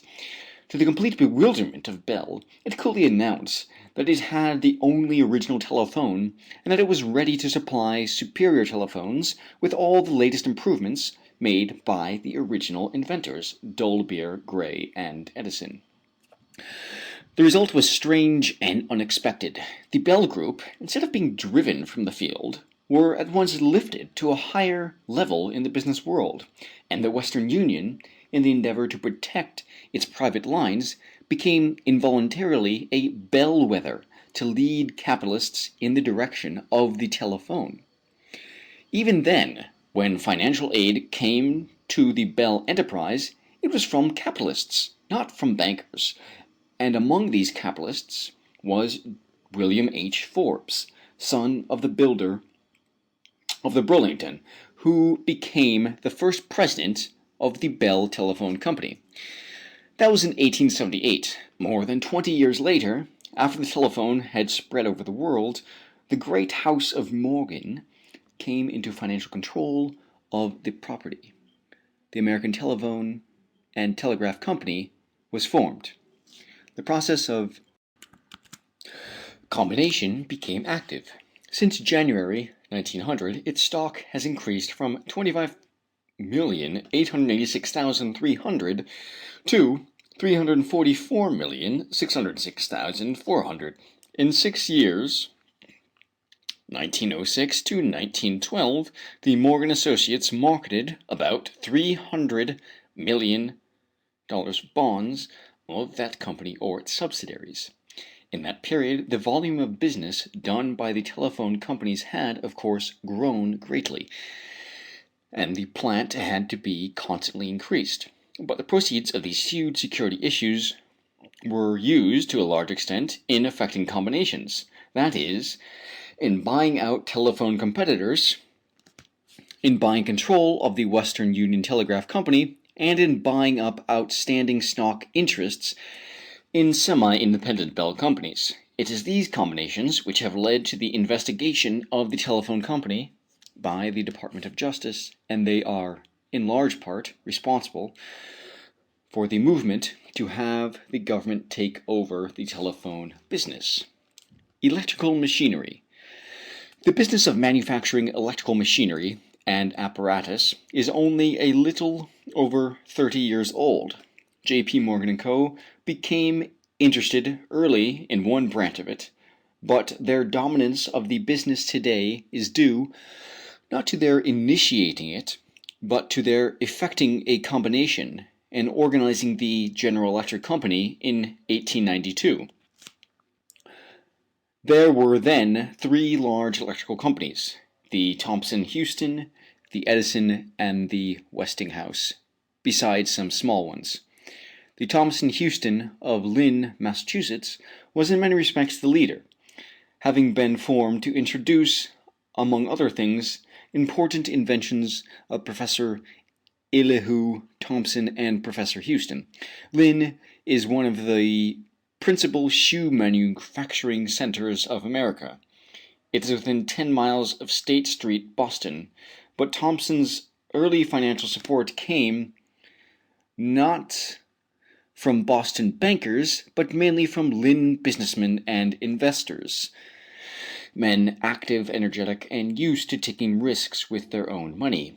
Prominent among them was Charles A. Coffin, a shoe manufacturer who became connected with the Thomson-Houston Company upon his organization and president of the General Electric, when Mr. Morgan formed that company in 1892 by combining the Thomson-Houston and the Edison. To his continued service, supported by other Thomson-Houston men in high positions, the great prosperity of the company is, in large part, due. The two companies, so combined, controlled probably one half of all electrical patents then existing in America, and certainly more than half of those which had any considerable value. In 1896, the General Electric pooled its patents with the Westinghouse, and thus competition was further restricted. In 1903, the General Electric absorbed the Stanley Electric Company, its other large competitor, and became the largest manufacturer of electric apparatus and machinery in the world. In 1912, the resources of the company were $131,942,144. It billed sales to the amount of $89,182,185. It employed directly over 60,000 persons, more than a fourth as many as the Steel Trust, and it is protected against undue competition, for one of the Morgan partners has been a director since 1909 in the Westinghouse, the only other large electrical machinery company in America. The automobile. The automobile industry is about 20 years old. It is now America's most prosperous business. When Henry B. Joy, president of the Packard Motor Car Company, was asked to what extent the bankers aided in initiating the automobile, he replied, "It is the observable facts of history. It is also my experience of 30 years as a businessman, banker, etc. At first the seer conceives an opportunity. He has faith in his almost second sight. He believes he can do something, develop a business, construct an industry, build a railroad, or Niagara Falls Power Company, and make it pay. Now, the human measure is not the actual physical construction, but the make it pay. A man raised the money in the late 90s and built a beet sugar factory in Michigan. Wiseacres said it was nonsense. He gathered together the money from his friends who would take a chance with him. He not only built the sugar factory, and there was never any doubt of his ability to do that, but he made it pay. The next year, 2 more sugar factories were built, and were financially successful. These were built by private individuals of wealth, taking chances in the face of cries of doubting bankers and trust companies. Once demonstrated that the industry was a sound one financially, and then bankers and trust companies would lend the new sugar companies, which were speedily organized, a large part of the necessary funds to construct and operate. The motor car business was the same. When a few gentlemen followed me in my vision of the possibilities of the business, the banks and older businessmen, who in the main were the banks, said, "Fools and their money soon be parted," etc., etc. Private capital at first establishes an industry, backs it through its troubles, and, if possible, wins financial success when banks would not lend a dollar of aid. The business once having proved to be practical and financially successful, then do the banks lend aid to its needs. Such also was the experience of the greatest of the many financial successes in the automobile industry, the Ford Motor Company. How bankers arrest development. But great banking houses have not merely failed to initiate industrial development, they have definitely arrested development, because to them the creation of the trusts is largely due. The recital in the memorial address to the President by the Investors Guild in November 1911 is significant. It is a well-known fact that modern trade combinations tend strongly toward constancy of process and products, and by their very nature are opposed to new processes and new products originated by independent inventors, and hence tend to restrain competition in the development and sale of patents and patent rights, and consequently tend to discourage independent inventive thought, to the great detriment of the nation, and with injustice to inventors whom the Constitution especially intended to encourage and protect in their rights. And more specific was the testimony of the Engineering News. We are today something like 5 years behind Germany in iron and steel metallurgy, and such innovations as are being introduced by our iron and steel manufacturers are most of them merely following the lead set by foreigners years ago. We do not believe this is because American engineers are any less ingenious or original than those of Europe, though they may indeed be deficient in training and scientific education compared with those of Germany. We believe the main cause is the wholesale consolidation which has taken place in American industry. A huge organization is too clumsy to take up the development of an original idea. With a market closely controlled and profits certain by following standard methods, those who control our trusts do not want the bother of developing anything new. We instance metallurgy only by way of illustration.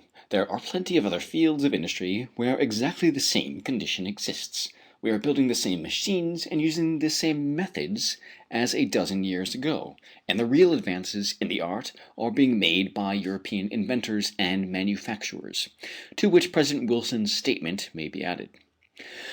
I am not saying that all invention had been stopped by the growth of trusts, but I think it is perfectly clear that invention in many fields has been discouraged, that inventors have been prevented from reaping the full fruits of their ingenuity and industry, and that mankind has been deprived of many comforts and conveniences, as well as the opportunity of buying at lower prices. Do you know, have you had occasion to learn, that there is no hospitality for invention nowadays? Trusts and financial concentration. The fact that industrial monopolies arrest development is more serious even than the direct burden imposed through extortionate prices. But the most harm-bearing instance of the trusts is their promotion of financial concentration. Industrial trusts feed the money trust. Practically every trust created has destroyed the financial independence of some communities and of many properties, for it has centered the financing of a large part of whole lines of business in New York, and this usually with one of a few banking houses. This is well illustrated by the Steel Trust, which is a trust of trusts. That is, the Steel Trust combines in one huge holding company the trusts previously formed in the different branches of the steel business. Thus, the Tube Trust combines 17 tube mills, located in 16 different cities scattered over 5 states. and owned by 13 different companies. The Wire Trust combined 19 mills, the Sheet Steel Trust 26, the Bridge and Structural Trust 27, and the Tin Plate Trust 36, all scattered similarly over many states. Finally, these and other companies were formed into the United States Steel Corporation, combining 228 companies in all, located in 127 cities and towns scattered over 18 states.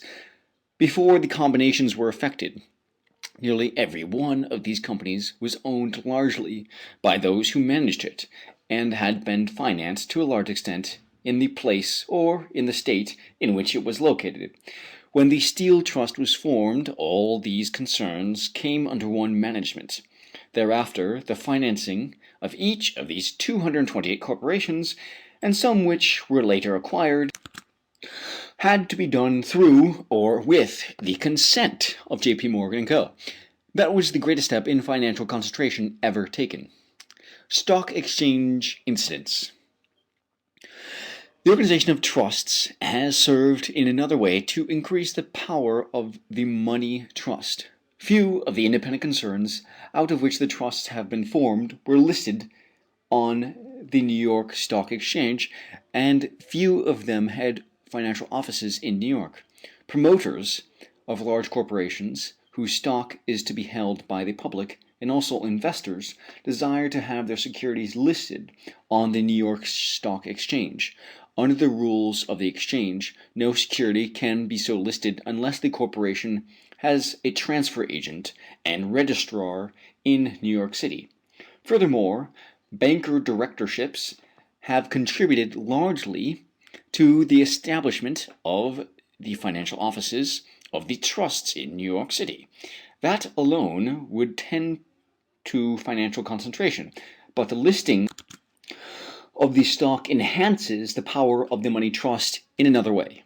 An industrial stock, once listed, frequently becomes the subject of active speculation, and speculation feeds the money trust indirectly in many ways. It draws the money of the country to New York. The New York bankers handle the loans of other people's money on the stock exchange, and members of the stock exchange receive large amounts from commissions. For instance, there are 5,084,952 shares of United States Steel common stock outstanding. But in the 5 years ending December 31st, 1912, speculation in that stock was so extensive that there were sold on the exchange an average of 29,380,888 shares a year, or nearly 6 times as much as there is steel common in existence. Except where the transactions are by or for the broker's sales on the exchange involve the payment of 25 cents in commission for each share of stock sold. That is 12 1/2 cents by the seller and 12 1/2 cents by the buyer. Thus the commission from the steel common alone afforded a revenue averaging many millions a year. The steel preferred stock is also much traded in, and there are 138 other industrials, largely trusts, listed on the New York Stock Exchange. Trust ramifications. But the potency of trusts as a factor in financial concentration is manifested in still other ways, notably through their ramifying operations. This is illustrated forcibly by the General Electric Company's control of water power companies, which has now been disclosed in an able report of the United States Bureau of Corporations. The extent of the General Electric influence is not fully revealed by its consolidated balance sheet. A very large number of corporations are connected with it through its subsidiaries and through corporations controlled by these subsidiaries or affiliated with them. There is a still wider circle of influence due to the fact that officers and directors of the General Electric Co. and its subsidiaries are also officers or directors of many other corporations, some of whose securities are owned by the General Electric Company.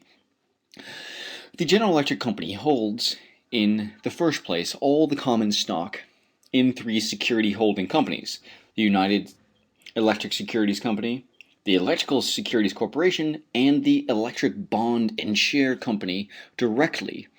And through these corporations and their officers, the General Electric controls a large part of the water power of the United States. The water power companies in the General Electric Group are found in 18 states. These 18 states have 2,325,757 commercial horsepower developed or under construction. And this total, the General Electric Group includes 939,115 HP, or 40.4%. The greatest amount of power controlled by the companies in the General Electric Group in any state is found in Washington. This is followed by New York, Pennsylvania, California, Montana, Iowa, Oregon, and Colorado. In 5 of the states shown in the table, the water power companies included in the General Electric Group control more than 50% of the commercial power developed and under construction. The percentage of power in the states included in the General Electric Group ranges from a little less than 2% in Michigan to nearly 80% in Pennsylvania. In Colorado, they control 72%, in New Hampshire 61%, in Oregon 58%, and in Washington 55%. Besides the power developed and under construction, water power concerns included in the General Electric Group own in the states shown in the table 641,600 HP undeveloped. This water power control enables the General Electric Group to control other public service corporations. The water power companies subject to General Electric influence control the street railways in at least 16 cities and towns, the electric light plants in 78 cities and towns, gas plants in 19 cities and towns, and are affiliated with the electric light and gas plants in other towns. Though many of these communities, particularly those served with light only, are small, several of them are the most important in the states where these water power companies operate. The water power companies in the General Electric Group own, control, or are closely affiliated with the street railways in Portland and Salem, Oregon, Spokane, Washington, Great Falls, Montana, St. Louis, Missouri, Winona, Minnesota, Milwaukee and Racine, Wisconsin, Elmira, New York, Asheville and Raleigh, North Carolina, and other relatively less important towns. The towns in which the lighting plants, electric or gas, are owned or controlled include Portland, Salem, Astoria, and other towns in Oregon, Bellingham and other towns in Washington, Butte, Great Falls, Bozeman, and other towns in Montana, Leadville and Colorado Springs in Colorado, St. Louis, Missouri, Milwaukee, Racine, and several small towns in Wisconsin, Hudson and Rensselaer, New York, Detroit, Michigan, Asheville and Raleigh, North Carolina, and in fact, one or more towns in practically every community where developed water power is controlled by this group. In addition to the public service corporations thus controlled by the water power companies, subject to General Electric influence, there are numerous public service corporations in other municipalities that purchase power from the hydroelectric developments controlled by or affiliated with the General Electric Company. This is true of Denver, Colorado, which has already been discussed. In Baltimore, Maryland, a water power concern in the General Electric Group, namely the Pennsylvania Water and Power Company, sells 20,000 HP to the Consolidated Gas, Electric Light and Power Company, which controls the entire light and power business of that city. The power to operate all the electric street railway systems of Buffalo, New York, and the General Electric Company, through the financing of public service companies, exercises a like influence in communities where there is no water power. it or its subsidiaries has acquired control of or an interest in the public service corporations of numerous cities where there is no water power connection, and it is affiliated with still others by virtue of common directors. This vast network of relationships between hydroelectric corporations through prominent officers and directors of the largest manufacturer of electrical machinery and supplies in the United States is highly significant. It is possible that this relationship to such a large number of strong financial concerns through common officers and directors affords the General Electric Company an advantage that may place rivals at a corresponding disadvantage. Whether or not this great financial power has been used to the particular disadvantage of any rival water power concern is not so important as the fact that such power exists and that it might be so used at any time. The Sherman Law. The money trust cannot be broken if we allow its power to be constantly augmented. To break the money trust, we must stop that power at its source. The industrial trusts are among its most effective feeders. Those which are illegal should be dissolved. The creation of new ones should be prevented. To this end, the Sherman Law should be supplemented both by providing more efficient judicial machinery and by creating a commission with administrative functions to aid in enforcing the law. When that is done, another step will have been taken toward securing the new freedom. But restrictive legislation alone will not suffice. We should bear in mind the admonition with which the Commissioner of Corporations closes his review of our water power development. There is presented such a situation in water powers and other public utilities as might bring about at any time under a single management the control of a majority of the developed water powers in the United States and similar control over the public utilities in a vast number of cities and towns, including some of the most important in the country.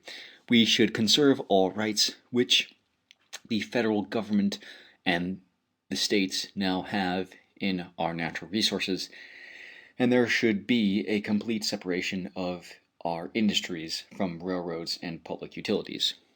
End of Chapter 7.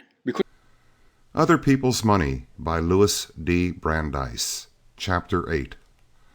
A Curse of Bigness. Bigness has been an important factor in the rise of the money trust. Big railroad systems, big industrial trusts, big public service companies, and as instruments of these big banks and big trust companies.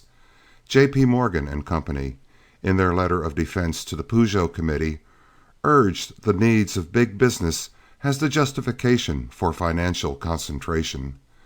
They declare that what they euphemistically call cooperation is simply a further result of the necessity for handling great transactions.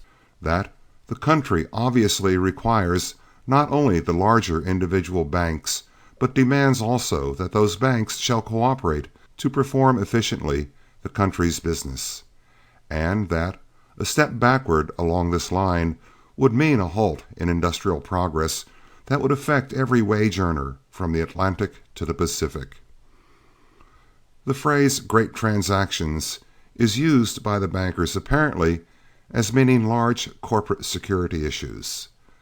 Leading bankers have undoubtedly cooperated during the last 15 years in floating some very large security issues, as well as many small ones. But relatively few large issues were made necessary by great improvements undertaken or by industrial development. Improvements and development ordinarily proceed slowly. For them, even where the enterprise involves large expenditures, a series of smaller issues is usually more appropriate than a single large one. This is particularly true in the East, where the building of new railroads has practically ceased. The great security issues in which bankers have cooperated were, with relatively few exceptions, made either for the purpose of effecting combinations or as a consequence of such combinations. Furthermore, the combinations which made necessary these large security issues or underwritings were, in most cases, either contrary to existing statute law or contrary to laws recommended by the Interstate Commerce Commission, or contrary to the laws of business efficiency. So both the financial concentration and the combinations which they have served were, in the main, against the public interest. Size, we are told, is not a crime, but size may, at least, become noxious by reason of the means through which it was attained or the uses to which it is put. And it is size attained by combination instead of natural growth which has contributed so largely to our financial concentration. Let us examine a few cases. The Harriman Pacifics. J.P. Morgan and Company, in urging the need of large banks and the cooperation of bankers, said, "The Attorney General's recent approval of the Union Pacific settlement calls for a single commitment on the part of bankers of $126 million. This $126 million commitment was not made to enable the Union Pacific to secure capital. On the contrary, it was a guarantee that it would succeed in disposing of its Southern Pacific stock to that amount. And when it had disposed of that stock, it was confronted with a serious problem: what to do with the proceeds. This huge underwriting became necessary solely because the Union Pacific had violated the Sherman Law. It had acquired that amount of Southern Pacific stock illegally, and the Supreme Court of the United States finally decreed that the illegality cease. This same illegal purchase had been the occasion 12 years earlier of another great transaction, the issue of a $100 million of Union Pacific bonds, which were sold to provide funds for acquiring the Southern Pacific and other stocks in violation of law. Bankers cooperated also to accomplish that. Union Pacific improvements. The Union Pacific and its auxiliary lines, the Oregon Short Line, the Oregon Railway and Navigation, and the Oregon-Washington Railroad, made in the 14 years ending June 30th, 1912, issues of securities aggregating $375,158,183, of which $46,500,000 were refunded or redeemed. But the large security issues served mainly to supply funds for engaging in illegal combinations or stock speculation. The extraordinary improvements and additions that raised the Union Pacific Railroad to a high state of efficiency were provided mainly by the net earnings from the operation of its railroads. And note how great the improvements and additions were. Tracks were straightened, grades were lowered, bridges were rebuilt, heavy rails were laid, old equipment was replaced by new, and the cost of these was charged largely as operating expenses. Additional equipment was added, new lines were built or acquired, increasing the system by 3,524 miles of line. And still other improvements and betterments were made and charged to capital account. These expenditures aggregated $191,512,328, but it needed no large security issues to provide the capital thus wisely expended. The net earnings from the operations of these railroads were so large that nearly all these improvements and additions could have been made without issuing on the average more than $100 million a year of additional securities for new money, and the company still could have paid 6% dividends after 1906, when that rate was adopted. For a while, $13,679,452 a year, on the average, was charged to cost of road and equipment. The surplus net earnings and other funds would have yielded on the average $12,750,982 a year available for improvements and additions, without raising money on new security issues. How the security proceeds were spent. The $375 million securities, except to the extent of about $13 million required for improvements, and the amounts applied for refunding and redemptions, were available to buy stocks and bonds of other companies.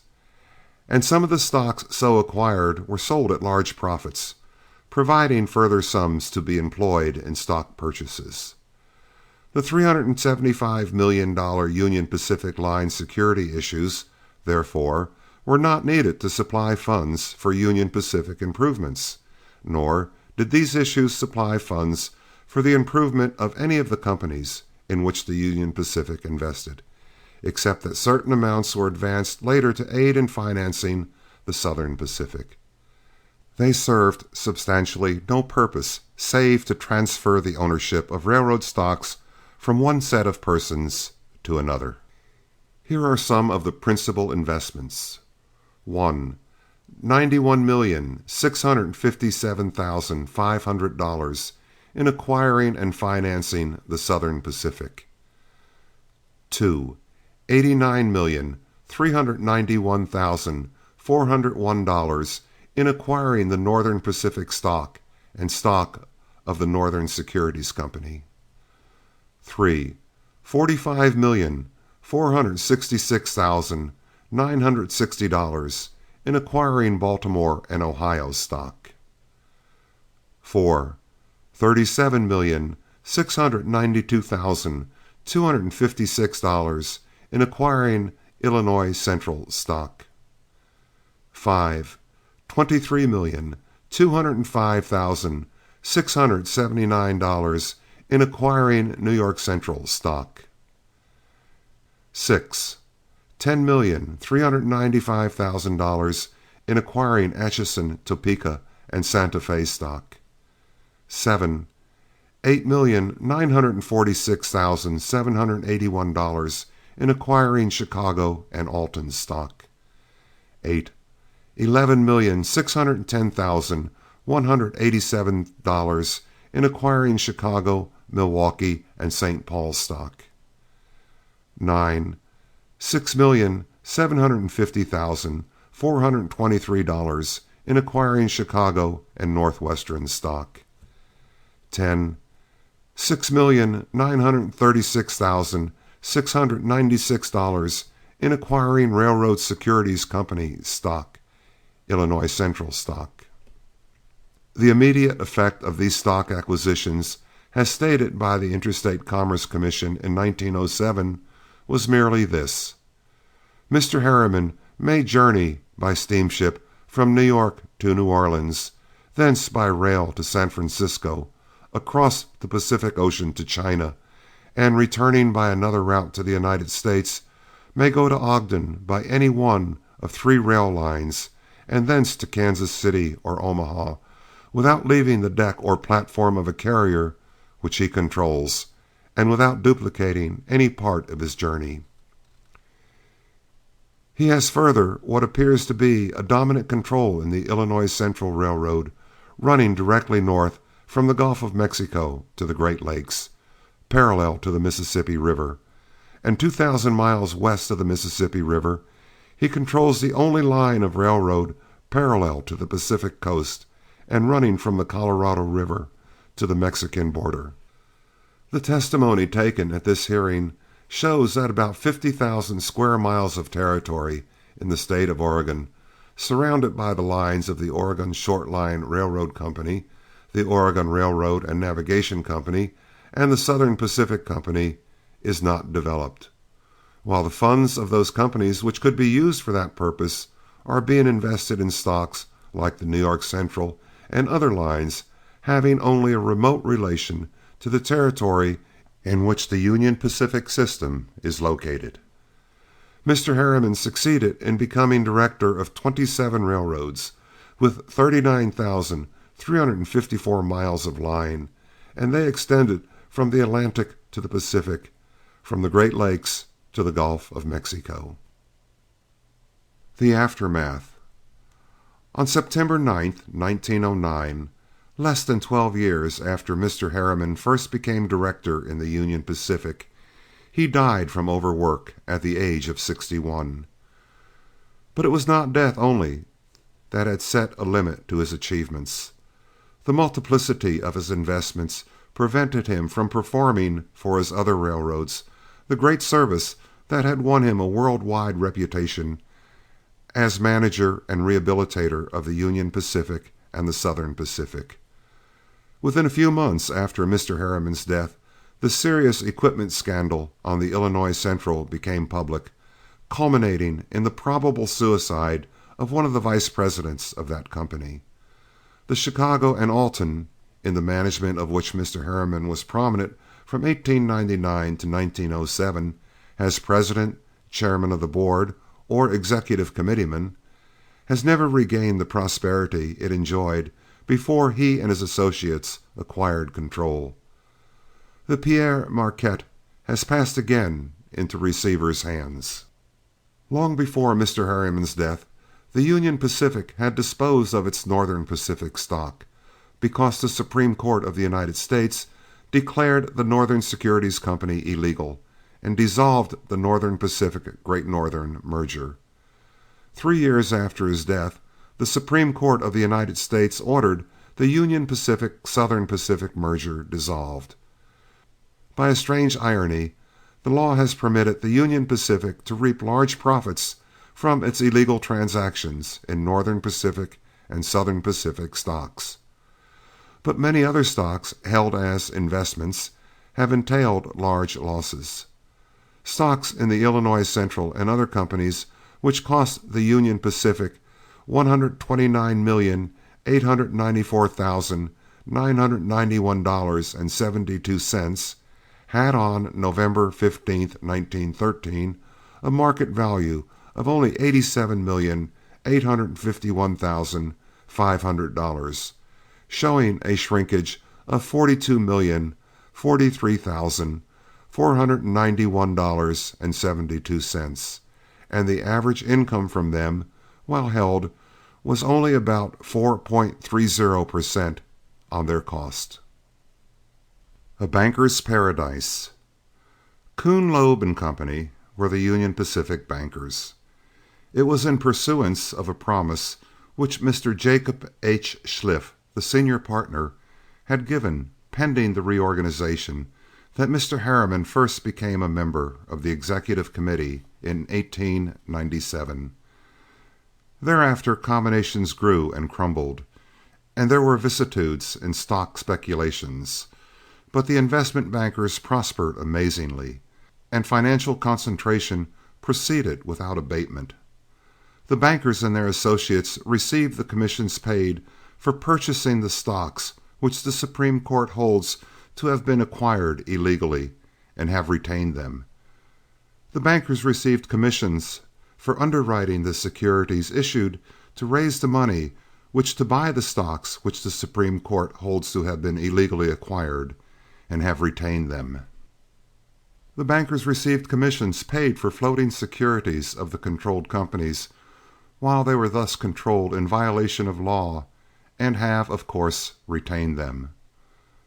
Finally, when, after years, a decree is entered to end the illegal combination, these same bankers are on hand to perform the services of undertaker, and receive further commissions for their banker aid in enabling the law-breaking corporation to end its wrongdoing and to comply with the decree of the Supreme Court. And yet, throughout nearly all this long period, both before and after Mr. Harriman's death, two partners in Kuhn, Loeb and Company were directors or members of the executive committee of the Union Pacific, and as such must be deemed responsible with the others for the illegal acts. Indeed, these bankers have not only received commissions for the underwritings of transactions accomplished, though illegal, they have received commissions also for merely agreeing to underwrite a great transaction, which the authorities would not permit to be accomplished. The $126 million underwriting that the single commitment on the part of the bankers to which J.P. Morgan and Company refer as being called for by the Attorney General's approval of the Union Pacific settlement never became effective because the Public Service Commission of California refused to approve the terms of the settlement, but the Union Pacific nevertheless paid the Kuhn and Loeb syndicate a large underwriting fee for having been ready and willing to serve should the opportunity arise, and another underwriting commission was paid when the Southern Pacific stock was finally distributed, with the approval of Attorney General McReynolds, under the court's decree. Thus the illegal purchase of the Southern Pacific stock yielded directly 4 crops of commissions, 2 when it was acquired and 2 when it was disposed of. And during the intervening period, the illegally controlled Southern Pacific yielded many more commissions to the bankers. For the schedules filed with the Pujo Committee show that Kuhn, Loeb and Company marketed, in addition to the Union Pacific securities above referred to, $334 million of Southern Pacific and Central Pacific securities between 1903 and 1911. The aggregate amount of the commissions paid to these bankers in connection with the Union Pacific-Southern Pacific transaction is not disclosed. It must have been very large, for not only were the transactions great, but the commissions were liberal. The Interstate Commerce Commission finds that bankers received about 5% on the purchase price for buying the first 750,000 shares of Southern Pacific stock, and the underwriting commission on the first $100 million of Union Pacific bonds issued to make that and other purchases was $5 million. How large the 2 underwriting commissions were, which the Union Pacific paid in effecting the severance of this illegal merger, both the company and the bankers have declined to disclose. Furthermore, the Interstate Commerce Commission showed clearly, while investigating the Union Pacific's purchase of the Chicago and Alton stock, that the bankers' profits were by no means confined to commissions. The Burlington. Such railroad combinations produced injury to the public far more serious than the heavy tax of bankers' commissions and profits. For in nearly every case, the absorption into a great system of a theretofore independent railroad has involved the loss of financial independence to some community, property, or men, who thereby become subjects or satellites of the money trust. The passing of the Chicago, Burlington, and Quincy in 1901 to the Morgan Associates presents a striking example of this process. After the Union Pacific acquired the Southern Pacific stock in 1901, it sought control also of the Chicago, Burlington, and Quincy, a most prosperous railroad, having then 7,912 miles of line. The Great Northern and Northern Pacific recognized that Union Pacific control of the Burlington would exclude them from much of Illinois, Missouri, Wisconsin, Kansas, Nebraska, Iowa, and South Dakota. The 2 northern roads, which were already closely allied with each other and with J.P. Morgan and Company, thereupon purchased for $215,227,000 of their joint 4% bonds, nearly all of the $100,324,000 par value outstanding Burlington stock. A struggle with the Union Pacific ensued, which yielded soon to harmonious cooperation.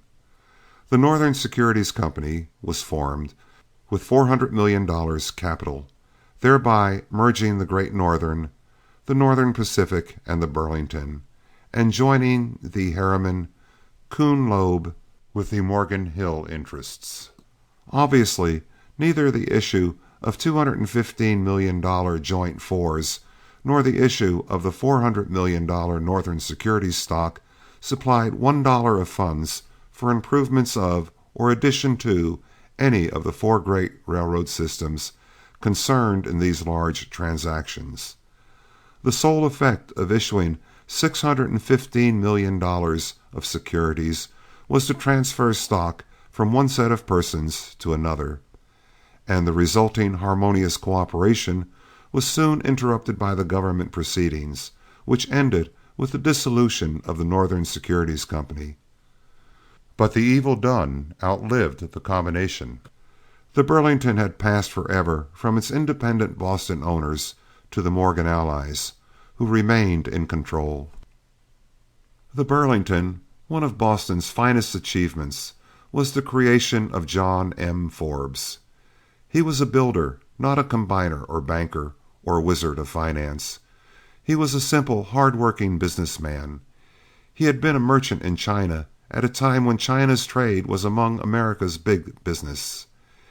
He had been connected with shipping and with manufacturers. He had the imagination of the great merchant, the patience and perseverance of the great manufacturer, the courage of the seafarer, and the broad view of the statesman. Bold but never reckless, scrupulously careful of other people's money, he was ready, after due weighing of chances, to risk his own in enterprises promising success. He was, in the best sense of the term, a great adventurer. Thus equipped, Mr. Forbes entered, in 1852, upon those railroad enterprises which later developed into the Chicago, Burlington, and Quincy. Largely with his own money, and that of friends who confided in him, he built these railroads and carried them through the panic of '57, when the great banking houses of those days lacked courage to assume the burdens of a struggling, ill-constructed line, staggering under financial difficulties. Under his wise management and that of the men whom he trained, the little Burlington became a great system. It was built on honor and managed honorably. It weathered every other great financial crisis as it did that of 1857. It reached maturity without reorganization or the sacrifice of a single stockholder or bondholder. Investment bankers had no place on the Burlington Board of Directors, nor had the banker practice of being on both sides of a bargain. "I am unwilling," said Mr. Forbes, early in his career, "to run the risk of having the imputation of buying from a company in which I am interested." About 20 years later, he made his greatest fight to rescue the Burlington from the control of certain contractor directors, whom his biographer, Mr. Pearson, describes as persons of integrity who had conceived that in their twofold capacity as contractors and directors they were fully able to deal with themselves justly. Mr. Forbes thought otherwise. The stockholders whom he had aroused sided with him, and he won. Mr. Forbes was the pioneer among Boston railroad builders. His example and his success inspired many others, for Boston was not lacking then in men who were builders, though some lacked his wisdom and some his character. Her enterprise and capital constructed, in large part, the Union Pacific, the Atchison, the Mexican Central, the Wisconsin Central, and 24 other railroads in the West and South. One by one, these Western and Southern railroads passed out of Boston control, the greater part of them into the control of the Morgan allies. Before the Burlington was surrendered, Boston had begun to lose her dominion, even over the railroads of New England. In 1900, the Boston and Albany was leased to the New York Central, a Morgan property, and a few years later another Morgan railroad, the New Haven, acquired control of nearly every other transportation line in New England.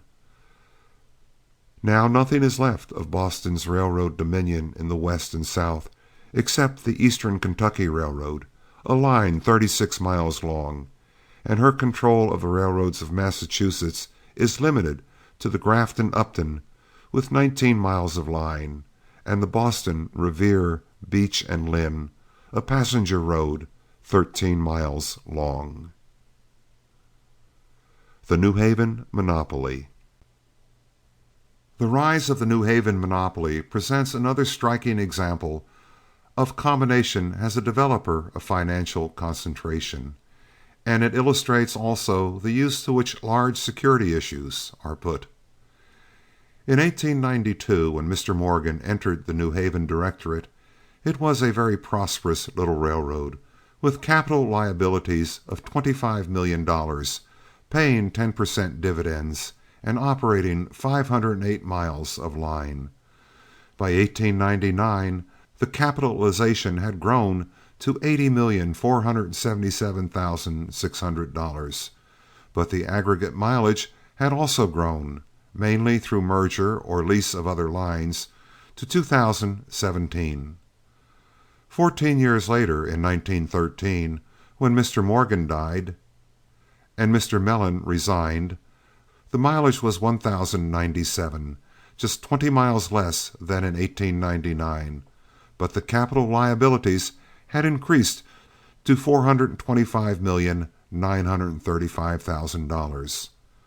Of course, the business of the railroad had grown largely in those 14 years. The roadbed was improved, bridges built, additional tracks added, and much equipment purchased. And for all this, new capital was needed, and additional issues were needed also, because the company paid out in dividends more than it earned. But of the capital increase, over $200 million was expended in the acquisition of stock or other securities of some 120 other railroads, steamships, street railway, electric, light, gas, and water companies. It was these outside properties which made necessary the much discussed $67 million 6% bond issue, as well as other large and expensive security issues. For in these 14 years, the improvements on the railroad, including new equipment, have cost on the average only $10 million a year. The New Haven bankers. Few, if any, of those 121 companies which the New Haven acquired had, prior to their absorption by it, been financed by J.P. Morgan and Company. The needs of the Boston and Maine Central, the largest group, had for generations been met mainly through their own stockholders or through Boston banking houses. No investment banker had been a member of the board of directors of either of those companies. The New York, Ontario and Western, the next largest of the acquired railroads, had been financed in New York, but by persons apparently entirely independent of the Morgan allies. The smaller Connecticut railroads, now combined into central New England, had been financed mainly in Connecticut or by independent New York bankers. The financing of the street railway companies had been done largely by individual financiers or by small and independent bankers in the states or cities where the companies operate. Some of the steamship companies had been financed by their owners, some through independent bankers. As a result of the absorption of these 121 companies into the New Haven system, the financing of all of these railroads, steamship companies, street railways, and other corporations were made tributary to J.P. Morgan and Company, and the independent bankers were eliminated or became satellites. And this financial concentration was proceeded with, although practically every one of the 121 companies was acquired by the New Haven in violation of either of the state or federal law or of both. Enforcement of the Sherman Act will doubtless result in dissolving this unwieldy, illegal combination. The coal monopoly. Proof of the cooperation of the anthracite railroads is furnished by the ubiquitous presence of George F. Baker on the board of directors of the Reading, the Jersey Central, the Lackawanna, the Lehigh, the Erie, and the New York, Susquehanna, and Western railroads, which together control nearly all the unmined anthracite as well as the actual tonnage. These roads have been an important factor in the development of the money trust. They are charged by the Department of Justice with fundamental violations of both the Sherman Law and the Commodity Clause of the Hepburn Act, which prohibits a railroad from carrying in interstate trade any commodity in which it has an interest, direct or indirect.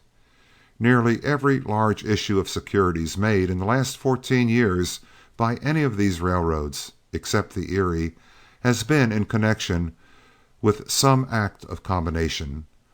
The combination of the anthracite railroads to suppress the construction through the Temple Iron Company of a competing coal road has already been declared illegal by the Supreme Court of the United States, and in the bituminous coal field, the Kanawha District, the United States Circuit Court of Appeals has recently decreed that a similar combination by the Lake Shore, the Chesapeake and Ohio, and the Hocking Valley be dissolved.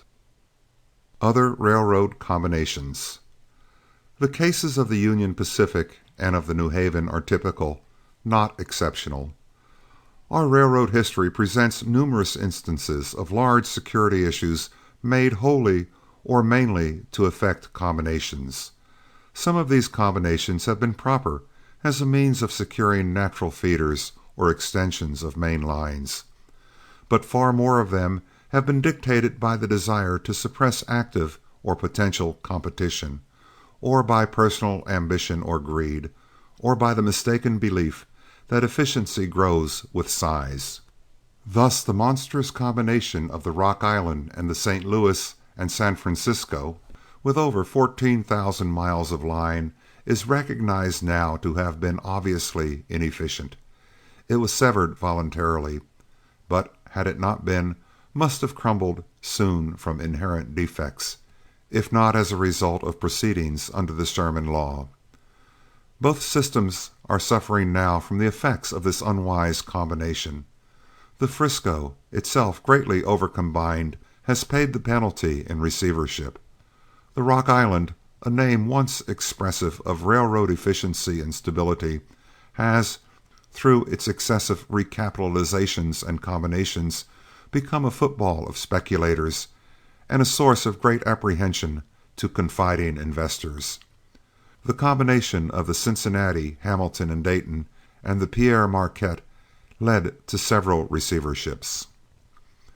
There are, of course, other combinations which have not been disastrous to the owners of the railroads.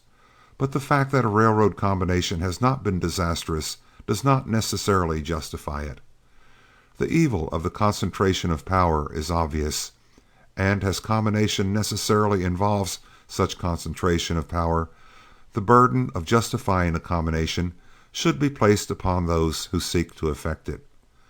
For instance, what public good has been subserved by allowing the Atlantic Coast Line Railroad Company to issue $50 million of securities to acquire control of the Louisville and Nashville Railroad, a widely extended, self-sufficient system of 5,000 miles, which under the wise management of President Milton H. Smith had prospered continuously for many years before the acquisition, and which has gross earnings nearly twice as large as those of the Atlantic Coast Line. The legality of this combination has been recently challenged by Senator Lee, and an investigation by the Interstate Commerce Commission has been ordered. The Pennsylvania. The reports from the Pennsylvania suggest the inquiry whether even this generally well-managed railroad is not suffering from excessive bigness. After 1898, it too bought in large amounts stock in other railroads, including the Chesapeake and Ohio, the Baltimore and Ohio, and the Norfolk and Western. In 1906, it sold all its Chesapeake and Ohio stock and a majority of its Baltimore and Ohio and Norfolk and Western holdings. Later, it reversed its policy and resumed stock purchases, acquiring, among others, more Norfolk and Western and New York, New Haven, and Hartford, and on December 31st, 1912, held securities valued at $331,909,154.32, of which, however, a large part represents Pennsylvania System securities. These securities, mostly stocks, constitute about one-third of the total assets of the Pennsylvania Railroad. The income on these securities in 1912 averaged only 4.30% on their valuation, while the Pennsylvania paid 6% on its stock. But the cost of carrying these foreign stocks is not limited to the difference between this income and outgo. To raise money on these stocks, the Pennsylvania had to issue its own securities, and there is such a thing as an oversupply even of Pennsylvania securities. Oversupply of any stock depresses market values and increases the cost to Pennsylvania of raising new money. Recently came the welcome announcement of the management that it will dispose of its stocks in the anthracite coal mines, and it is intimated that it will divest itself also of other holdings in companies like the Cambria Steel Company, extraneous to the business of railroading. This policy should be extended to include the disposition also of all stocks in other railroads, like the Norfolk and Western, the Southern Pacific, and the New Haven, which are not part of the Pennsylvania system. Recommendations. 6 years ago, the Interstate Commerce Commission, after investigating the Union Pacific transaction above referred to, recommended legislation to remedy the evils there disclosed. Upon concluding recently its investigation of the New Haven, the Commission repeated and amplified those recommendations, saying, "No student of the railroad problem can doubt that a most prolific source of financial disaster and complication to railroads in the past has been the desire and ability of railroad managers to engage in enterprises outside the legitimate operations of their railroads, especially by the acquisition of other railroads and their securities. The evil which results first to the investing public and finally to the general public cannot be corrected after the transaction has taken place. It can be easily and effectively prohibited. In our opinion, the following propositions lie at the foundation of all adequate regulation of interstate railroads. 1. Every interstate railroad should be prohibited from spending money or incurring liability or acquiring property not in the operation of its railroad or in the legitimate improvement, extension, or development of that railroad. 2. No interstate railroad should be permitted to lease or purchase any other railroad, nor to acquire the stocks or securities of any other railroad, nor to guarantee the same, directly or indirectly, without the approval of the federal government. 3. No stocks or bonds should be issued by an interstate railroad except for the purpose sanctioned in the 2 preceding paragraphs, and none should be issued without the approval of the federal government. It may be unwise to attempt to specify the price at which and the manner in which railroad stocks and securities shall be disposed of, but it is easy and safe to define the purpose for which they may be issued, and to confine the expenditure of the money realized to that purpose. These recommendations are in substantial accord with those adopted by the National Association of Railway Commissioners. They should be enacted into law, and they should be supplemented by amendments of the Commodity Clause of the Hepburn Act so that 1. Railroads will be effectively prohibited from owning stock in corporations whose products they transport. 2. Such corporations will be prohibited from owning important stock holdings in railroads. And 3. Holding companies will be prohibited from controlling, as does the reading, both a railroad and corporations whose commodities it transports. If laws such as these are enacted and duly enforced, we shall be protected from a reoccurrence of tragedies like the New Haven, of domestic scandals like the Chicago and Alton, and of international ones like the Frisco. We shall also escape from that inefficiency which is attendant upon excessive size. But what is far more important, we shall by legislation remove a potent factor in financial concentration. Decentralization will begin. The liberated smaller units will find no difficulty in financing their needs without bowing the knee to money lords, and a long step will have been taken toward attainment of the new freedom. End of Chapter 8. Other People's Money by Louis Brandeis. Chapter 9. The Failure of Banker Management. There is not one moral, but many, to be drawn from the decline of the New Haven and the fall of Mellon. That history offers texts for many sermons. It illustrates the evils of monopoly, the curse of bigness, the futility of lying, and the pitfalls of law-breaking. But perhaps the most impressive lesson that it should teach to investors is the failure of banker management. Banker control. For years J.P. Morgan & Company were the fiscal agents of the New Haven. For years Mr. Morgan was the director of the company. He gave to that property probably closer personal attention than to any other of his many interests. Stockholders' meetings are rarely interesting or important, and few indeed must have been the occasions when Mr. Morgan attended any stockholders' meeting of other companies in which he was a director. But it was his habit, when in America, to be present at meetings of the New Haven. In 1907, when the policy of monopolistic expansion was first challenged, and again in the meeting of 1909, after Massachusetts had unwisely accorded its sanction to the Boston and Maine merger, Mr. Morgan himself moved the large increases of stock which were unanimously voted. Of course he attended the important directors' meeting. His will was law. President Mellon indicated this in his statement before Interstate Commerce Commissioner Prudy while discussing the New York, Westchester and Boston, the railroad without a terminal in New York, which cost the New Haven $1,500,000 a mile to acquire, and was then costing it, in operating deficits and interest charges, $100,000 a month to run. I am in a very embarrassing position, Mr. Commissioner, regarding the New York, Westchester and Boston. I have never been enthusiastic or at all optimistic of its being a good investment for our company in the present or in the immediate future.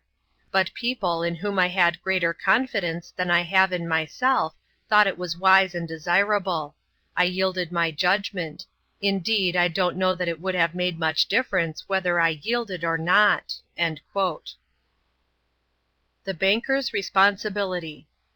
Bankers are credited with being a conservative force in the community. The tradition lingers that they are preeminently safe and sane.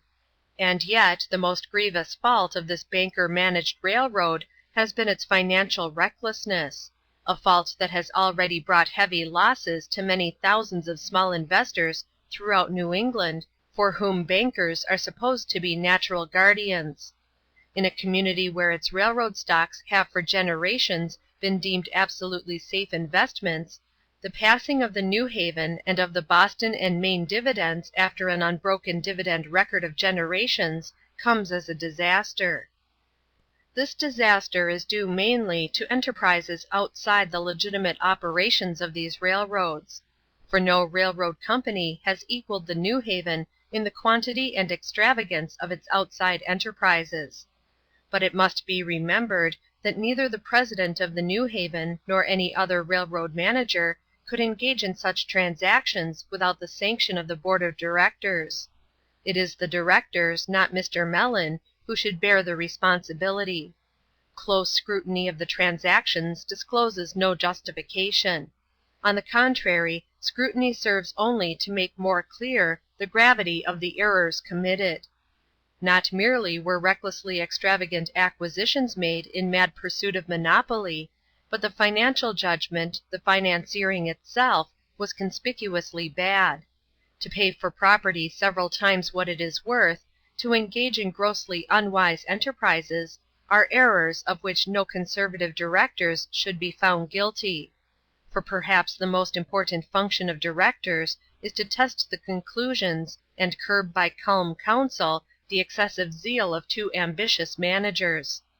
But while we have no right to expect from bankers exceptionally good judgment in ordinary business matters, we do have a right to expect from them prudence, reasonably good financiering, and insistence upon straightforward accounting. And it is just the lack of these qualities in the New Haven management to which the severe criticism of the Interstate Commerce Commission is particularly directed. Commissioner Prudy calls attention to the vast increase of capitalization. During the 9 years beginning July 1, 1903, the capital of the New York, New Haven and Hartford Railroad Company itself increased from $93 million to about $417 million, excluding premiums. That fact alone would not convict the management of reckless financiering, but the fact that so little of the new capital was represented by stock might well raise a question as to its conservativeness. for the indebtedness, including guarantees, was increased over 20 times, from about $14 million to $300 million, while the stock outstanding in the hands of the public was not doubled, $80 million to $158 million. Still, in these days of large things, even such growth of corporate liabilities might be consistent with safe and sane management. But what can be said in defense of the financial judgment of the banker management under which these two railroads find themselves confronted in the fateful year 1913 with a most disquieting floating indebtedness? On March 31, the New Haven had outstanding $43 million in short-time notes. The Boston and Maine had then outstanding $24,500,000, which have been increased since to $27 million, and additional notes have been issued by several of its subsidiary lines. Mainly to meet its share of these loans, the New Haven, which before its great expansion could sell at par 3.5% bonds convertible into stock at $150 a share, was so eager to issue at par $67,500,000 of its 6% 20-year bonds convertible into stock as to agree to pay J.P. Morgan & Company a 2.5% underwriting commission. True, money was tight then, but is it not very bad financiering to be so unprepared for the tight money market which had long been expected?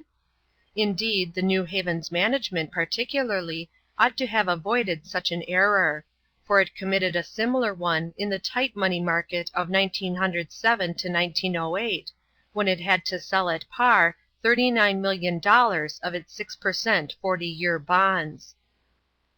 These huge short-time borrowings of the system were not due to unexpected emergencies or to their monetary conditions. They were of gradual growth. On June 30, 1910, the two companies owed in short-term notes only $10,180,364. By June 30, 1911, the amount had grown to $30,759,959. By June 30, 1912, to $45,395,000, and in 1913 to over $70 million. Of course, the rate of interest on the loans increased also very largely, and these loans were incurred unnecessarily. They represent, in the main, not improvements on the New Haven or on the Boston and Maine railroads, but money borrowed either to pay for stocks in other companies which these companies could not afford to buy, or to pay dividends which had not been earned. In 5 years out of the last 6, the New Haven Railroad has, on its own showing, paid dividends in excess of the year's earnings, and the annual deficits disclosed would have been much larger if proper charges for depreciation of equipment and of steamships had been made. In each of the last 3 years, during which the New Haven had absolute control of the Boston and Maine, the latter paid out in dividends so much in excess of earnings that before April, 1913, the surplus accumulated in earlier years had been converted into a deficit. Surely these facts show, at least, an extraordinary lack of financial prudence. Why banker management failed.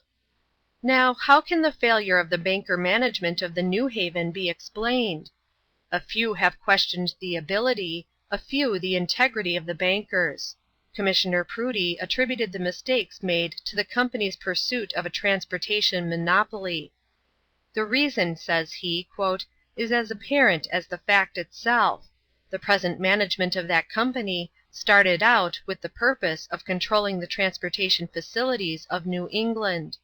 In the accomplishment of that purpose, it bought what must be had and paid what must be paid. To this purpose and its attempted execution can be traced every one of these financial misfortunes and derelictions." But it still remains to find the cause of the bad judgment exercised by the eminent banker management in entering upon and in carrying out the policy of monopoly. For there were as grave errors in the execution of the policy of monopoly as in its adoption. Indeed, it was the aggregation of important errors of detail which compelled first the reduction, then the passing of dividends, and which ultimately impaired the company's credit. The failure of the banker management of the New Haven cannot be explained as the shortcomings of individuals. The failure was not accidental. It was not exceptional. It was the natural result of confusing the functions of banker and businessman. Undivided loyalty. The banker should be detached from the business for which he performs the banking service.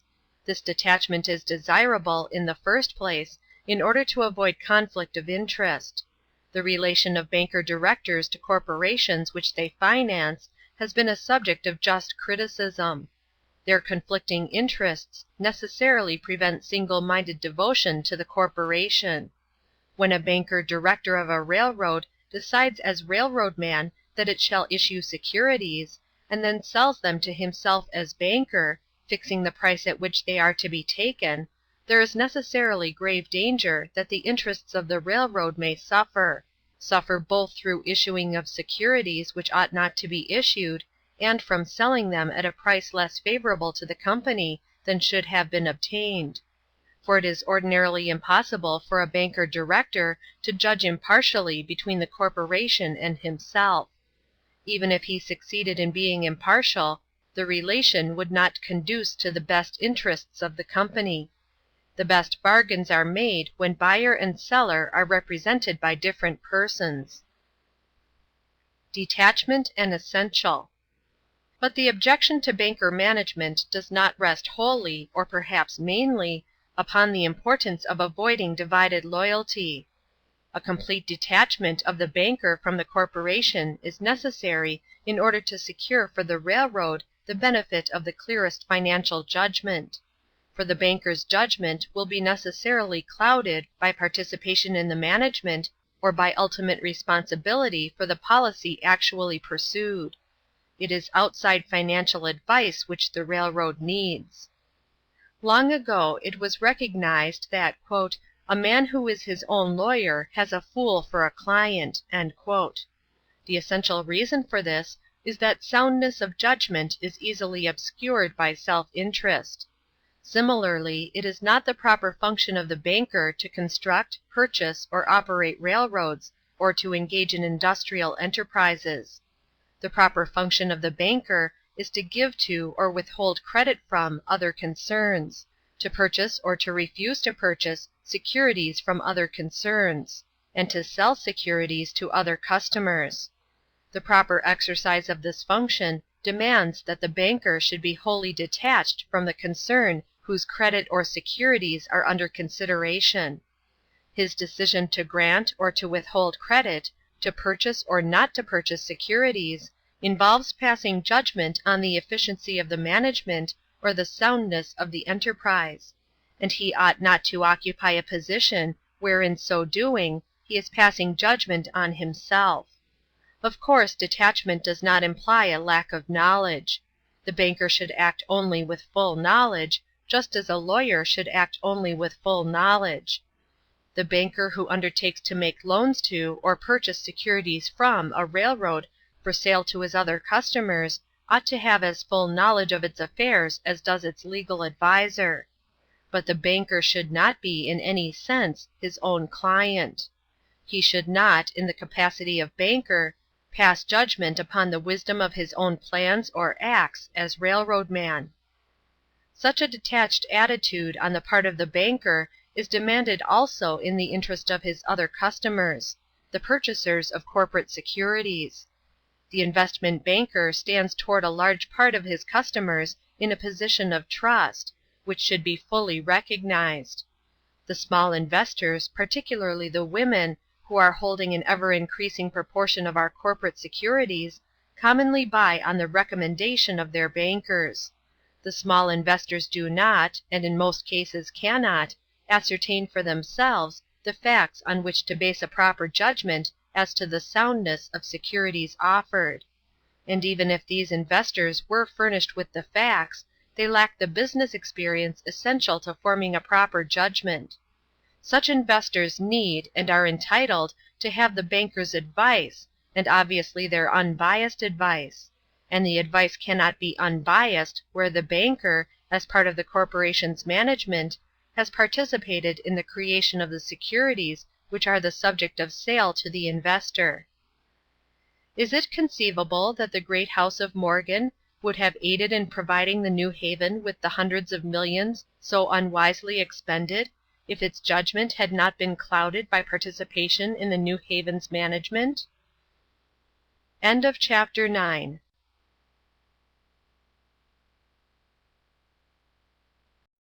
Other People's Money by Louis D. Brandeis, Chapter 10. The Inefficiency of the Oligarchs. We must break the money trust, or the money trust will break us.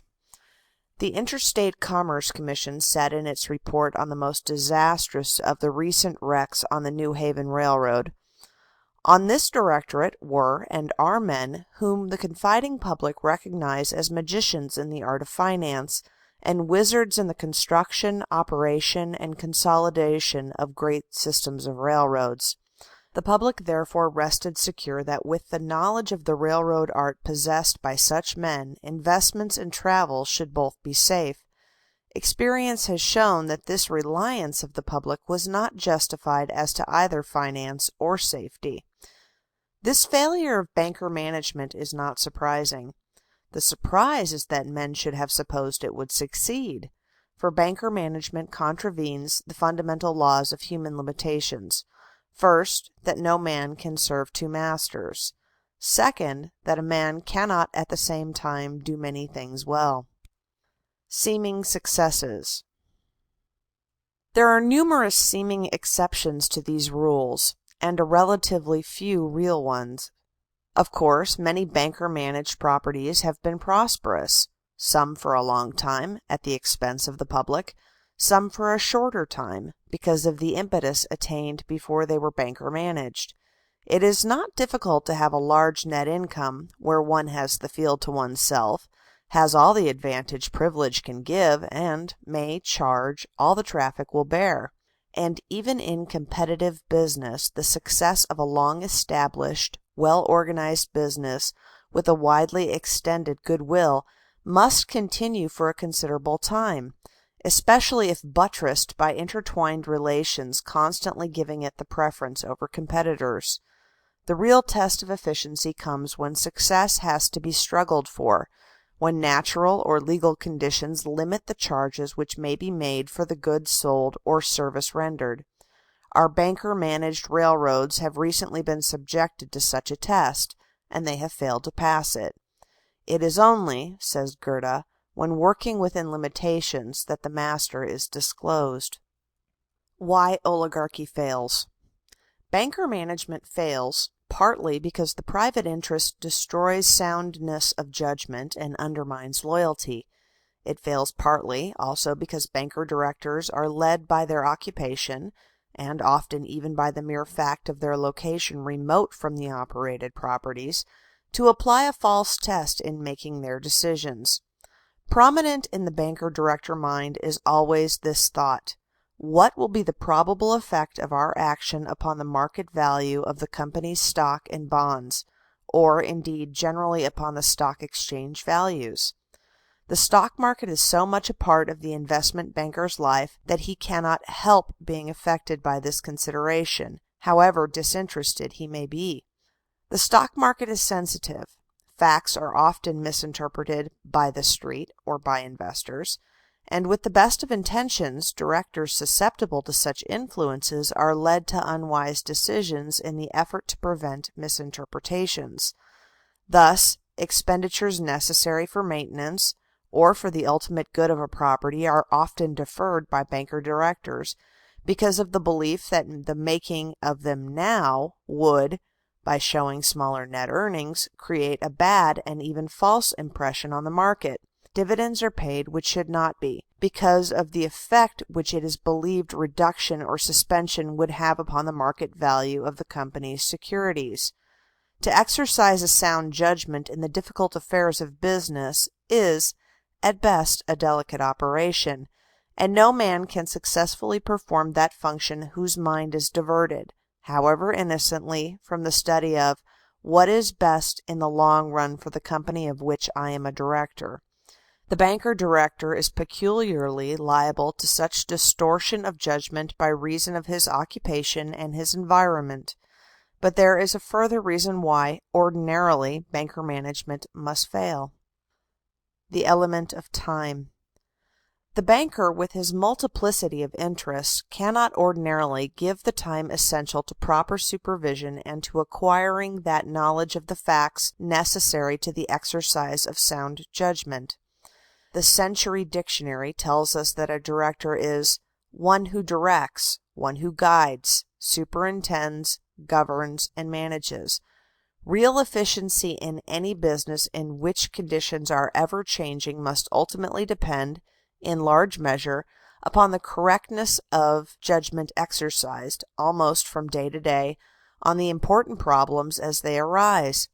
And how can the leading bankers, necessarily engrossed in the problems of their own vast private business, get time to know and to correlate the facts concerning so many other complex businesses?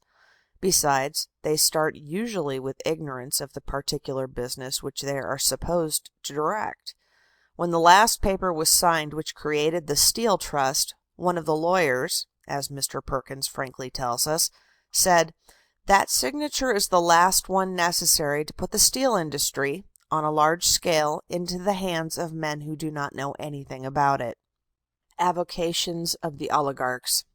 The New Haven system is not a railroad, but an agglomeration of a railroad plus 121 separate corporations, control of which was acquired by the New Haven after that railroad attained its full growth of about 2,000 miles of line. In administering the railroad and each of the properties formerly managed through these 102 separate companies, there must arise from time to time difficult questions on which the directors should pass judgment. The real managing directors of the New Haven system during the decade of its decline were J. Pierpont Morgan, George F. Baker, and William Rockefeller. Mr. Morgan was, until his death in 1913, the head of perhaps the largest banking house in the world. Mr. Baker was, until 1909, president and then chairman of the board of directors of one of America's leading banks, the First National of New York, and Mr. Rockefeller was, until 1911, president of the Standard Oil Company.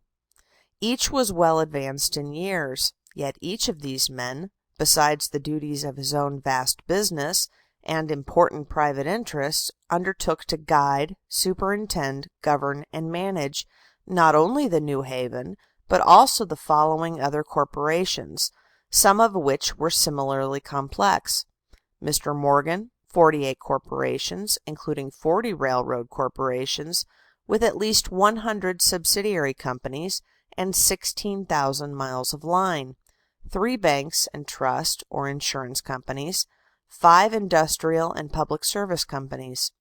Mr. Baker, 48 corporations, including 15 railroad corporations with at least 158 subsidiaries and 37,400 miles of track, 18 banks and trust or insurance companies, 15 public service corporations and industrial concerns. Mr. Rockefeller, 37 corporations, including 23 railroad corporations with at least 117 subsidiary companies, and 26,400 miles of line, 5 banks, trust or insurance companies, 9 public service companies, and industrial concerns. Substitutes.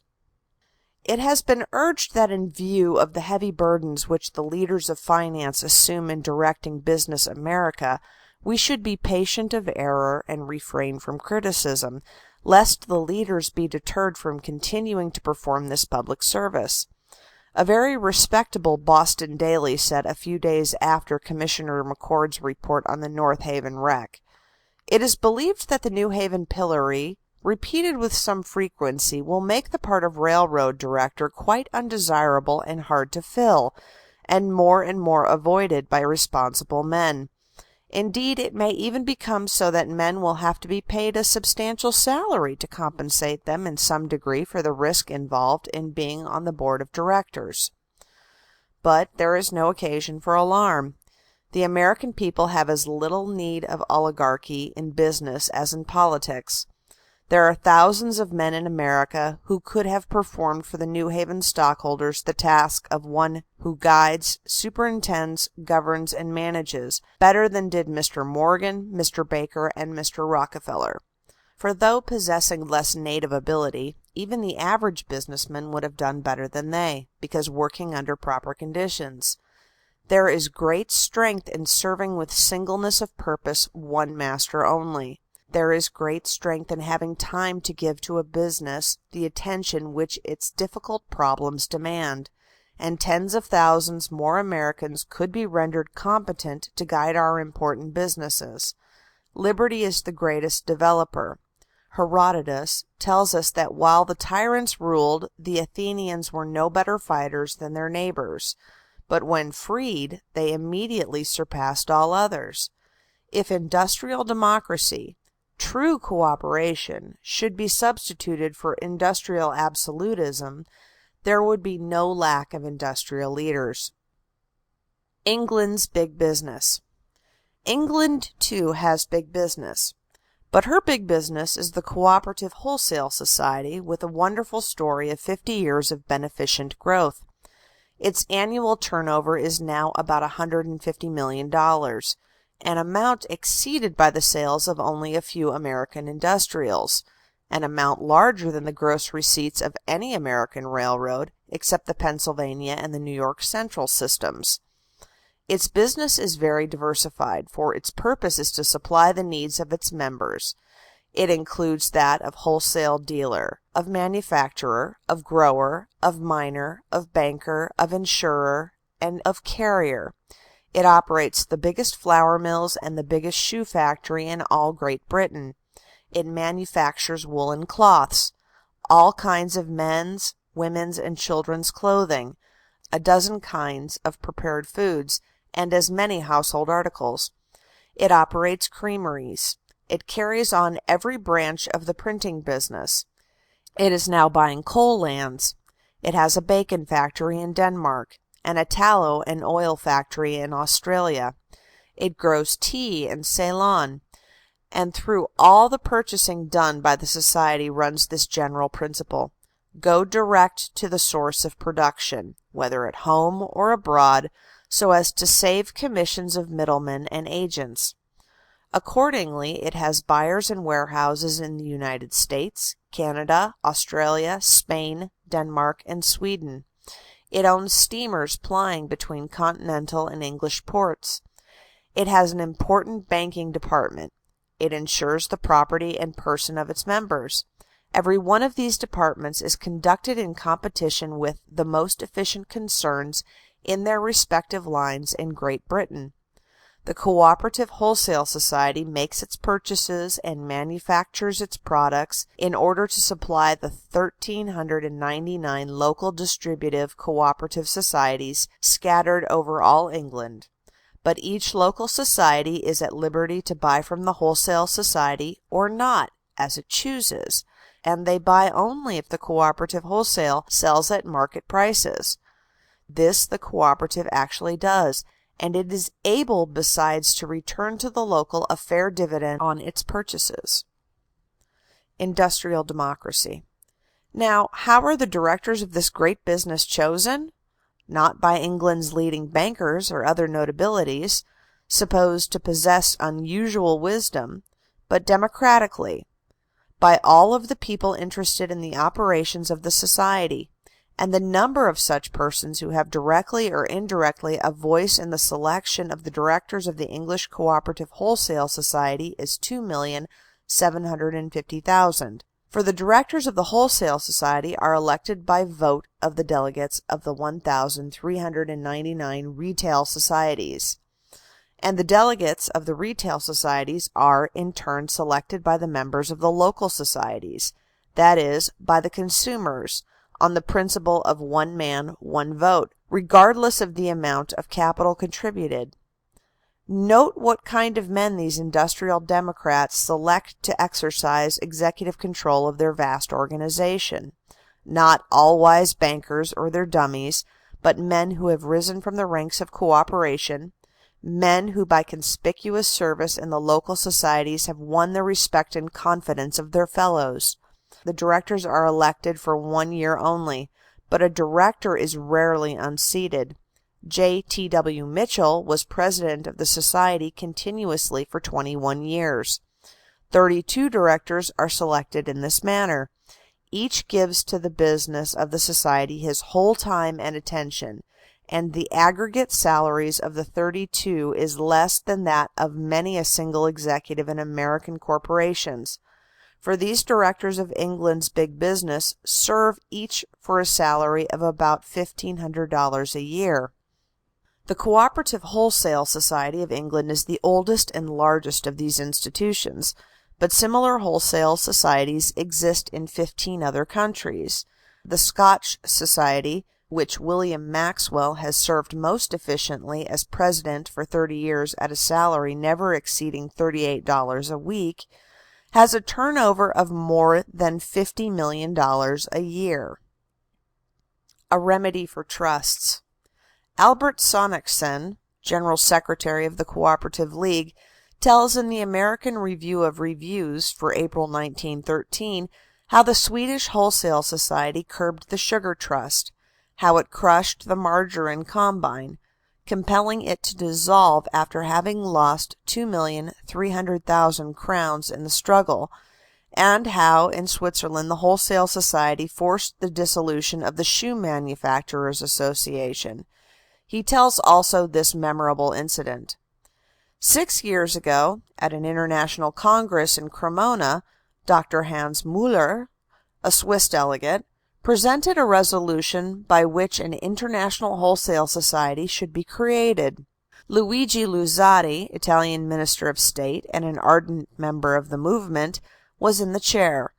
Those who were present say Luzzati paused, his eyes lighted up, and then, dramatically, raising his hand, he said, "Dr. Müller proposes to the Assembly a great idea, that of opposing to the great trusts, the Rockefellers of the world, a world-wide cooperative alliance which shall become so powerful as to crush the trusts." Cooperation in America. America has no wholesale cooperative society able to grapple with the trusts, but it has some very strong retail societies, like the Tamarack of Michigan, which has distributed in dividends to its members $1,144,000 in 23 years. The recent high cost of living has greatly stimulated interest in the cooperative movement, and John Graham Books reports that we have already about 350 local distributive societies. The movement towards federation is progressing. There are over 100 cooperative stores in Minnesota, Wisconsin, and other northwestern states, many of which were organized by or through the zealous work of Mr. Tousley and his associates of the Right Relationship League, and are in some ways affiliated. In New York City, 83 organizations are affiliated with the Cooperative League. In New Jersey, the societies have federated into the American Cooperative Alliance of Northern New Jersey. In California, long the seat of effective cooperative work, a central management committee is developing, and progressive Wisconsin has recently legislated wisely to develop cooperation throughout the state. Among our farmers, the interest in cooperation is especially keen. The federal government has just established a separate bureau of the Department of Agriculture to aid in the study, development, and introduction of the best methods of cooperation in the working of farms, in buying and in distribution, and special attention is now being given to farm credits, a field of cooperation in which continental Europe has achieved complete success, and to which David Lubin, America's delegate to the International Institute of Agriculture at Rome, has, among others, done much to direct our attention. People's Savings Bank. The German farmer has achieved democratic banking.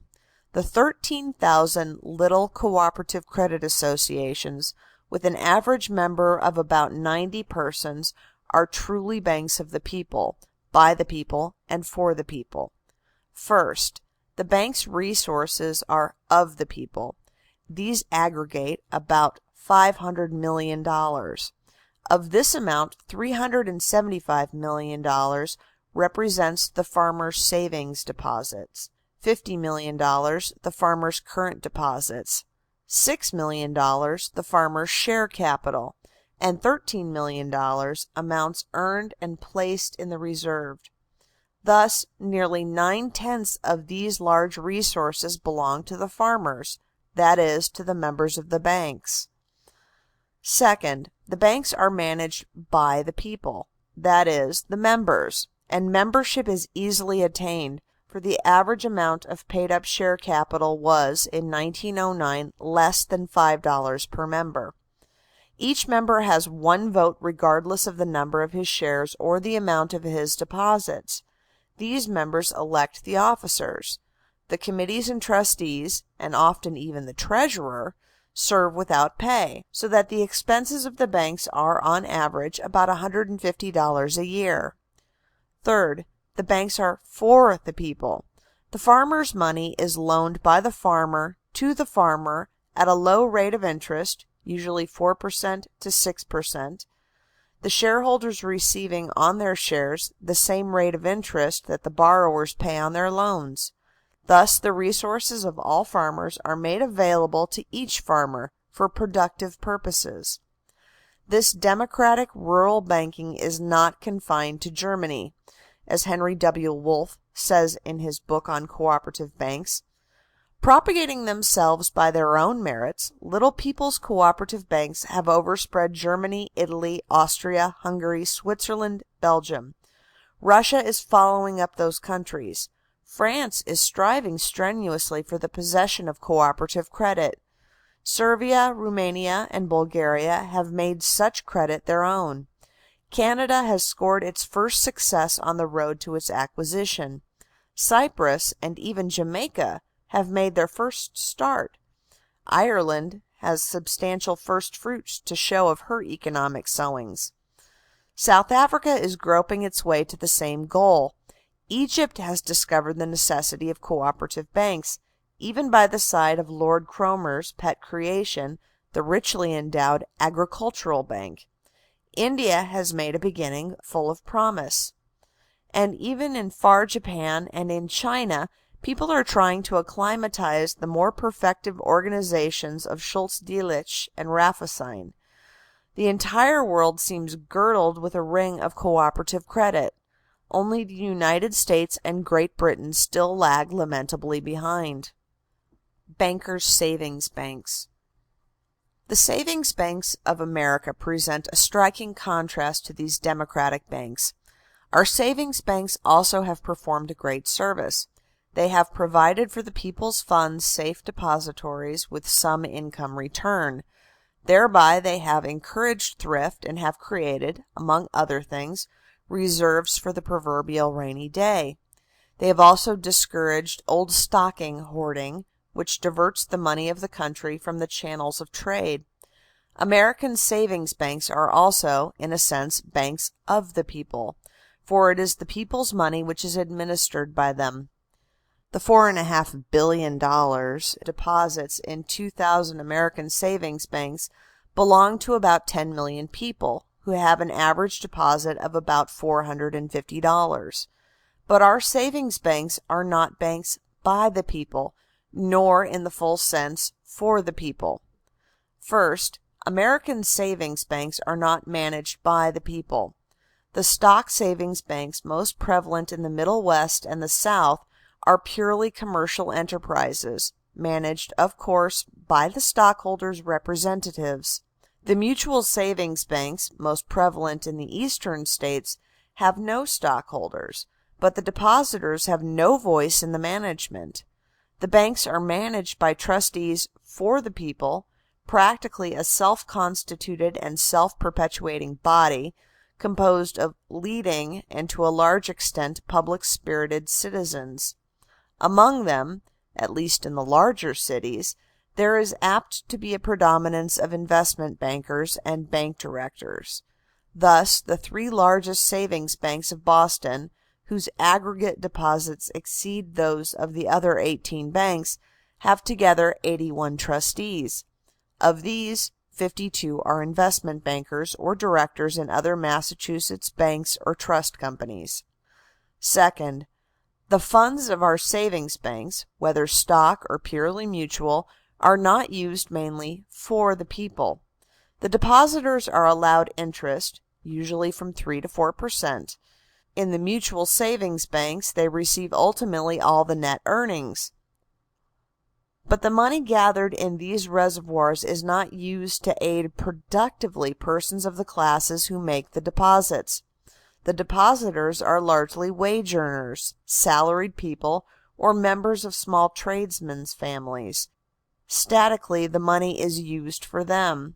Dynamically, it is used for the capitalist. For rare indeed are the instances when savings banks' monies are loaned to advance productively one of the depositor class. Such persons would seldom be able to provide the required security, and it is doubtful whether their small needs would in any event receive consideration. In 1912, the largest of Boston's mutual savings banks, the Provident Institution for Savings, which is the pioneer Mutual Savings Bank of America, managed $53 million of people's money.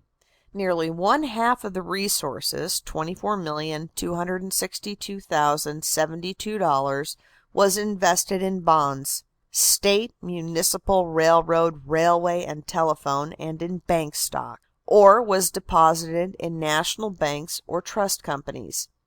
2/5 of the resources, $20,764,770, were loaned on real estate mortgages, and the average amount of a loan was $52,569. 1/7 of the resources, $7,566,612, was loaned on personal security, and the average of each of these loans was $54,830. Obviously, the small man is not conspicuous among the borrowers, and these large-scale investments do not even serve the individual depositor especially well, for this bank pays its depositors a rate of interest lower than the average. Even our admirable postal savings bank system serves productively mainly the capitalist. These postal savings stations are in fact catch basins merely, which collect the people's money for distribution among the national banks. Progress. Alphonse Desjardins, of Lévis, province of Quebec, has demonstrated that cooperative credit associations are applicable also to at least some urban communities. Lévis, situated on the St. Lawrence, opposite the city of Quebec, is a city of 8,000 inhabitants. Desjardins himself is a man of the people. Many years ago he became impressed with the fact that the people's savings were not utilized primarily to aid the people productively. There were then located in Lévis branches of 3 ordinary banks of deposit, a mutual savings bank, the postal savings bank, and 3 incorporated loaners. But the people were not served. After much thinking, he chanced to read of the European rural banks.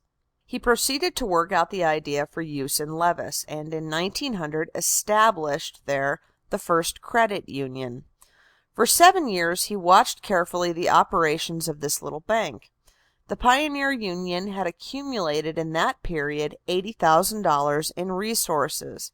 It had made 2,900 loans to its members, aggregating $350,000, the loans averaging $120 in amount, and the interest rate 6.5%. In all this time the bank had not met with a single loss. Then Desjardins concluded that democratic banking was applicable to Canada, and he proceeded to establish other credit unions.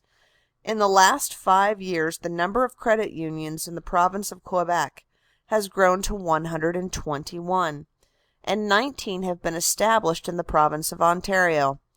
Desjardins was not merely the pioneer. All the later credit unions also have been established through his aid, and 24 applications are now in hand requesting like assistance from him. Year after year, that aid has been given without pay by this public-spirited man of large family and small means, who lives as simply as the ordinary mechanic. And it is noteworthy that this rapidly extending system of cooperative credit banks has been established in Canada wholly without government aid, Desjardins having given his services free and his traveling expenses having been paid by those seeking his assistance. In 1909, Massachusetts, under Desjardins' guidance, enacted a law for the incorporation of credit unions. The first union, established in Springfield in 1910, was named after Herbert Myrick, a strong advocate of cooperative finance. Since then, 25 other unions have been formed, and the names of the unions and of their officers disclose that 11 are Jewish, 8 French-Canadian, and 2 Italian, a strong indication that the immigrant is not unprepared for financial democracy. There is reason to believe that these people's banks will spread rapidly in the United States and that they will succeed. For the cooperative building and loan associations, managed by wage earners and salary earners, who join together for systematic saving and ownership of houses, have prospered in many states. In Massachusetts, where they have existed for 35 years, their success has been notable, the number in 1912 being 162, and their aggregate assets nearly $75 million. Thus, farmers, workingmen, and clerks are learning to use their little capital and their savings to help one another instead of turning over their money to the great bankers for safekeeping, and to be themselves exploited. And may we not expect that when the cooperative movement develops in America, merchants and manufacturers will learn from farmers and workingmen how to help themselves by helping one another, and thus join in attaining the new freedom for all?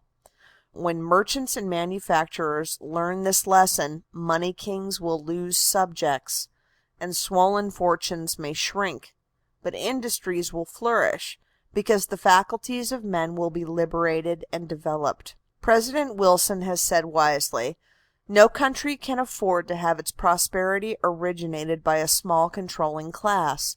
The treasury of America does not lie in the brains of the small body of men now in control of the great enterprises. It depends upon the inventions of unknown men, upon the originations of unknown men, upon the ambitions of unknown men. Every country is renewed out of the ranks of the unknown, not out of the ranks of the already famous and powerful in control." End of chapter 10.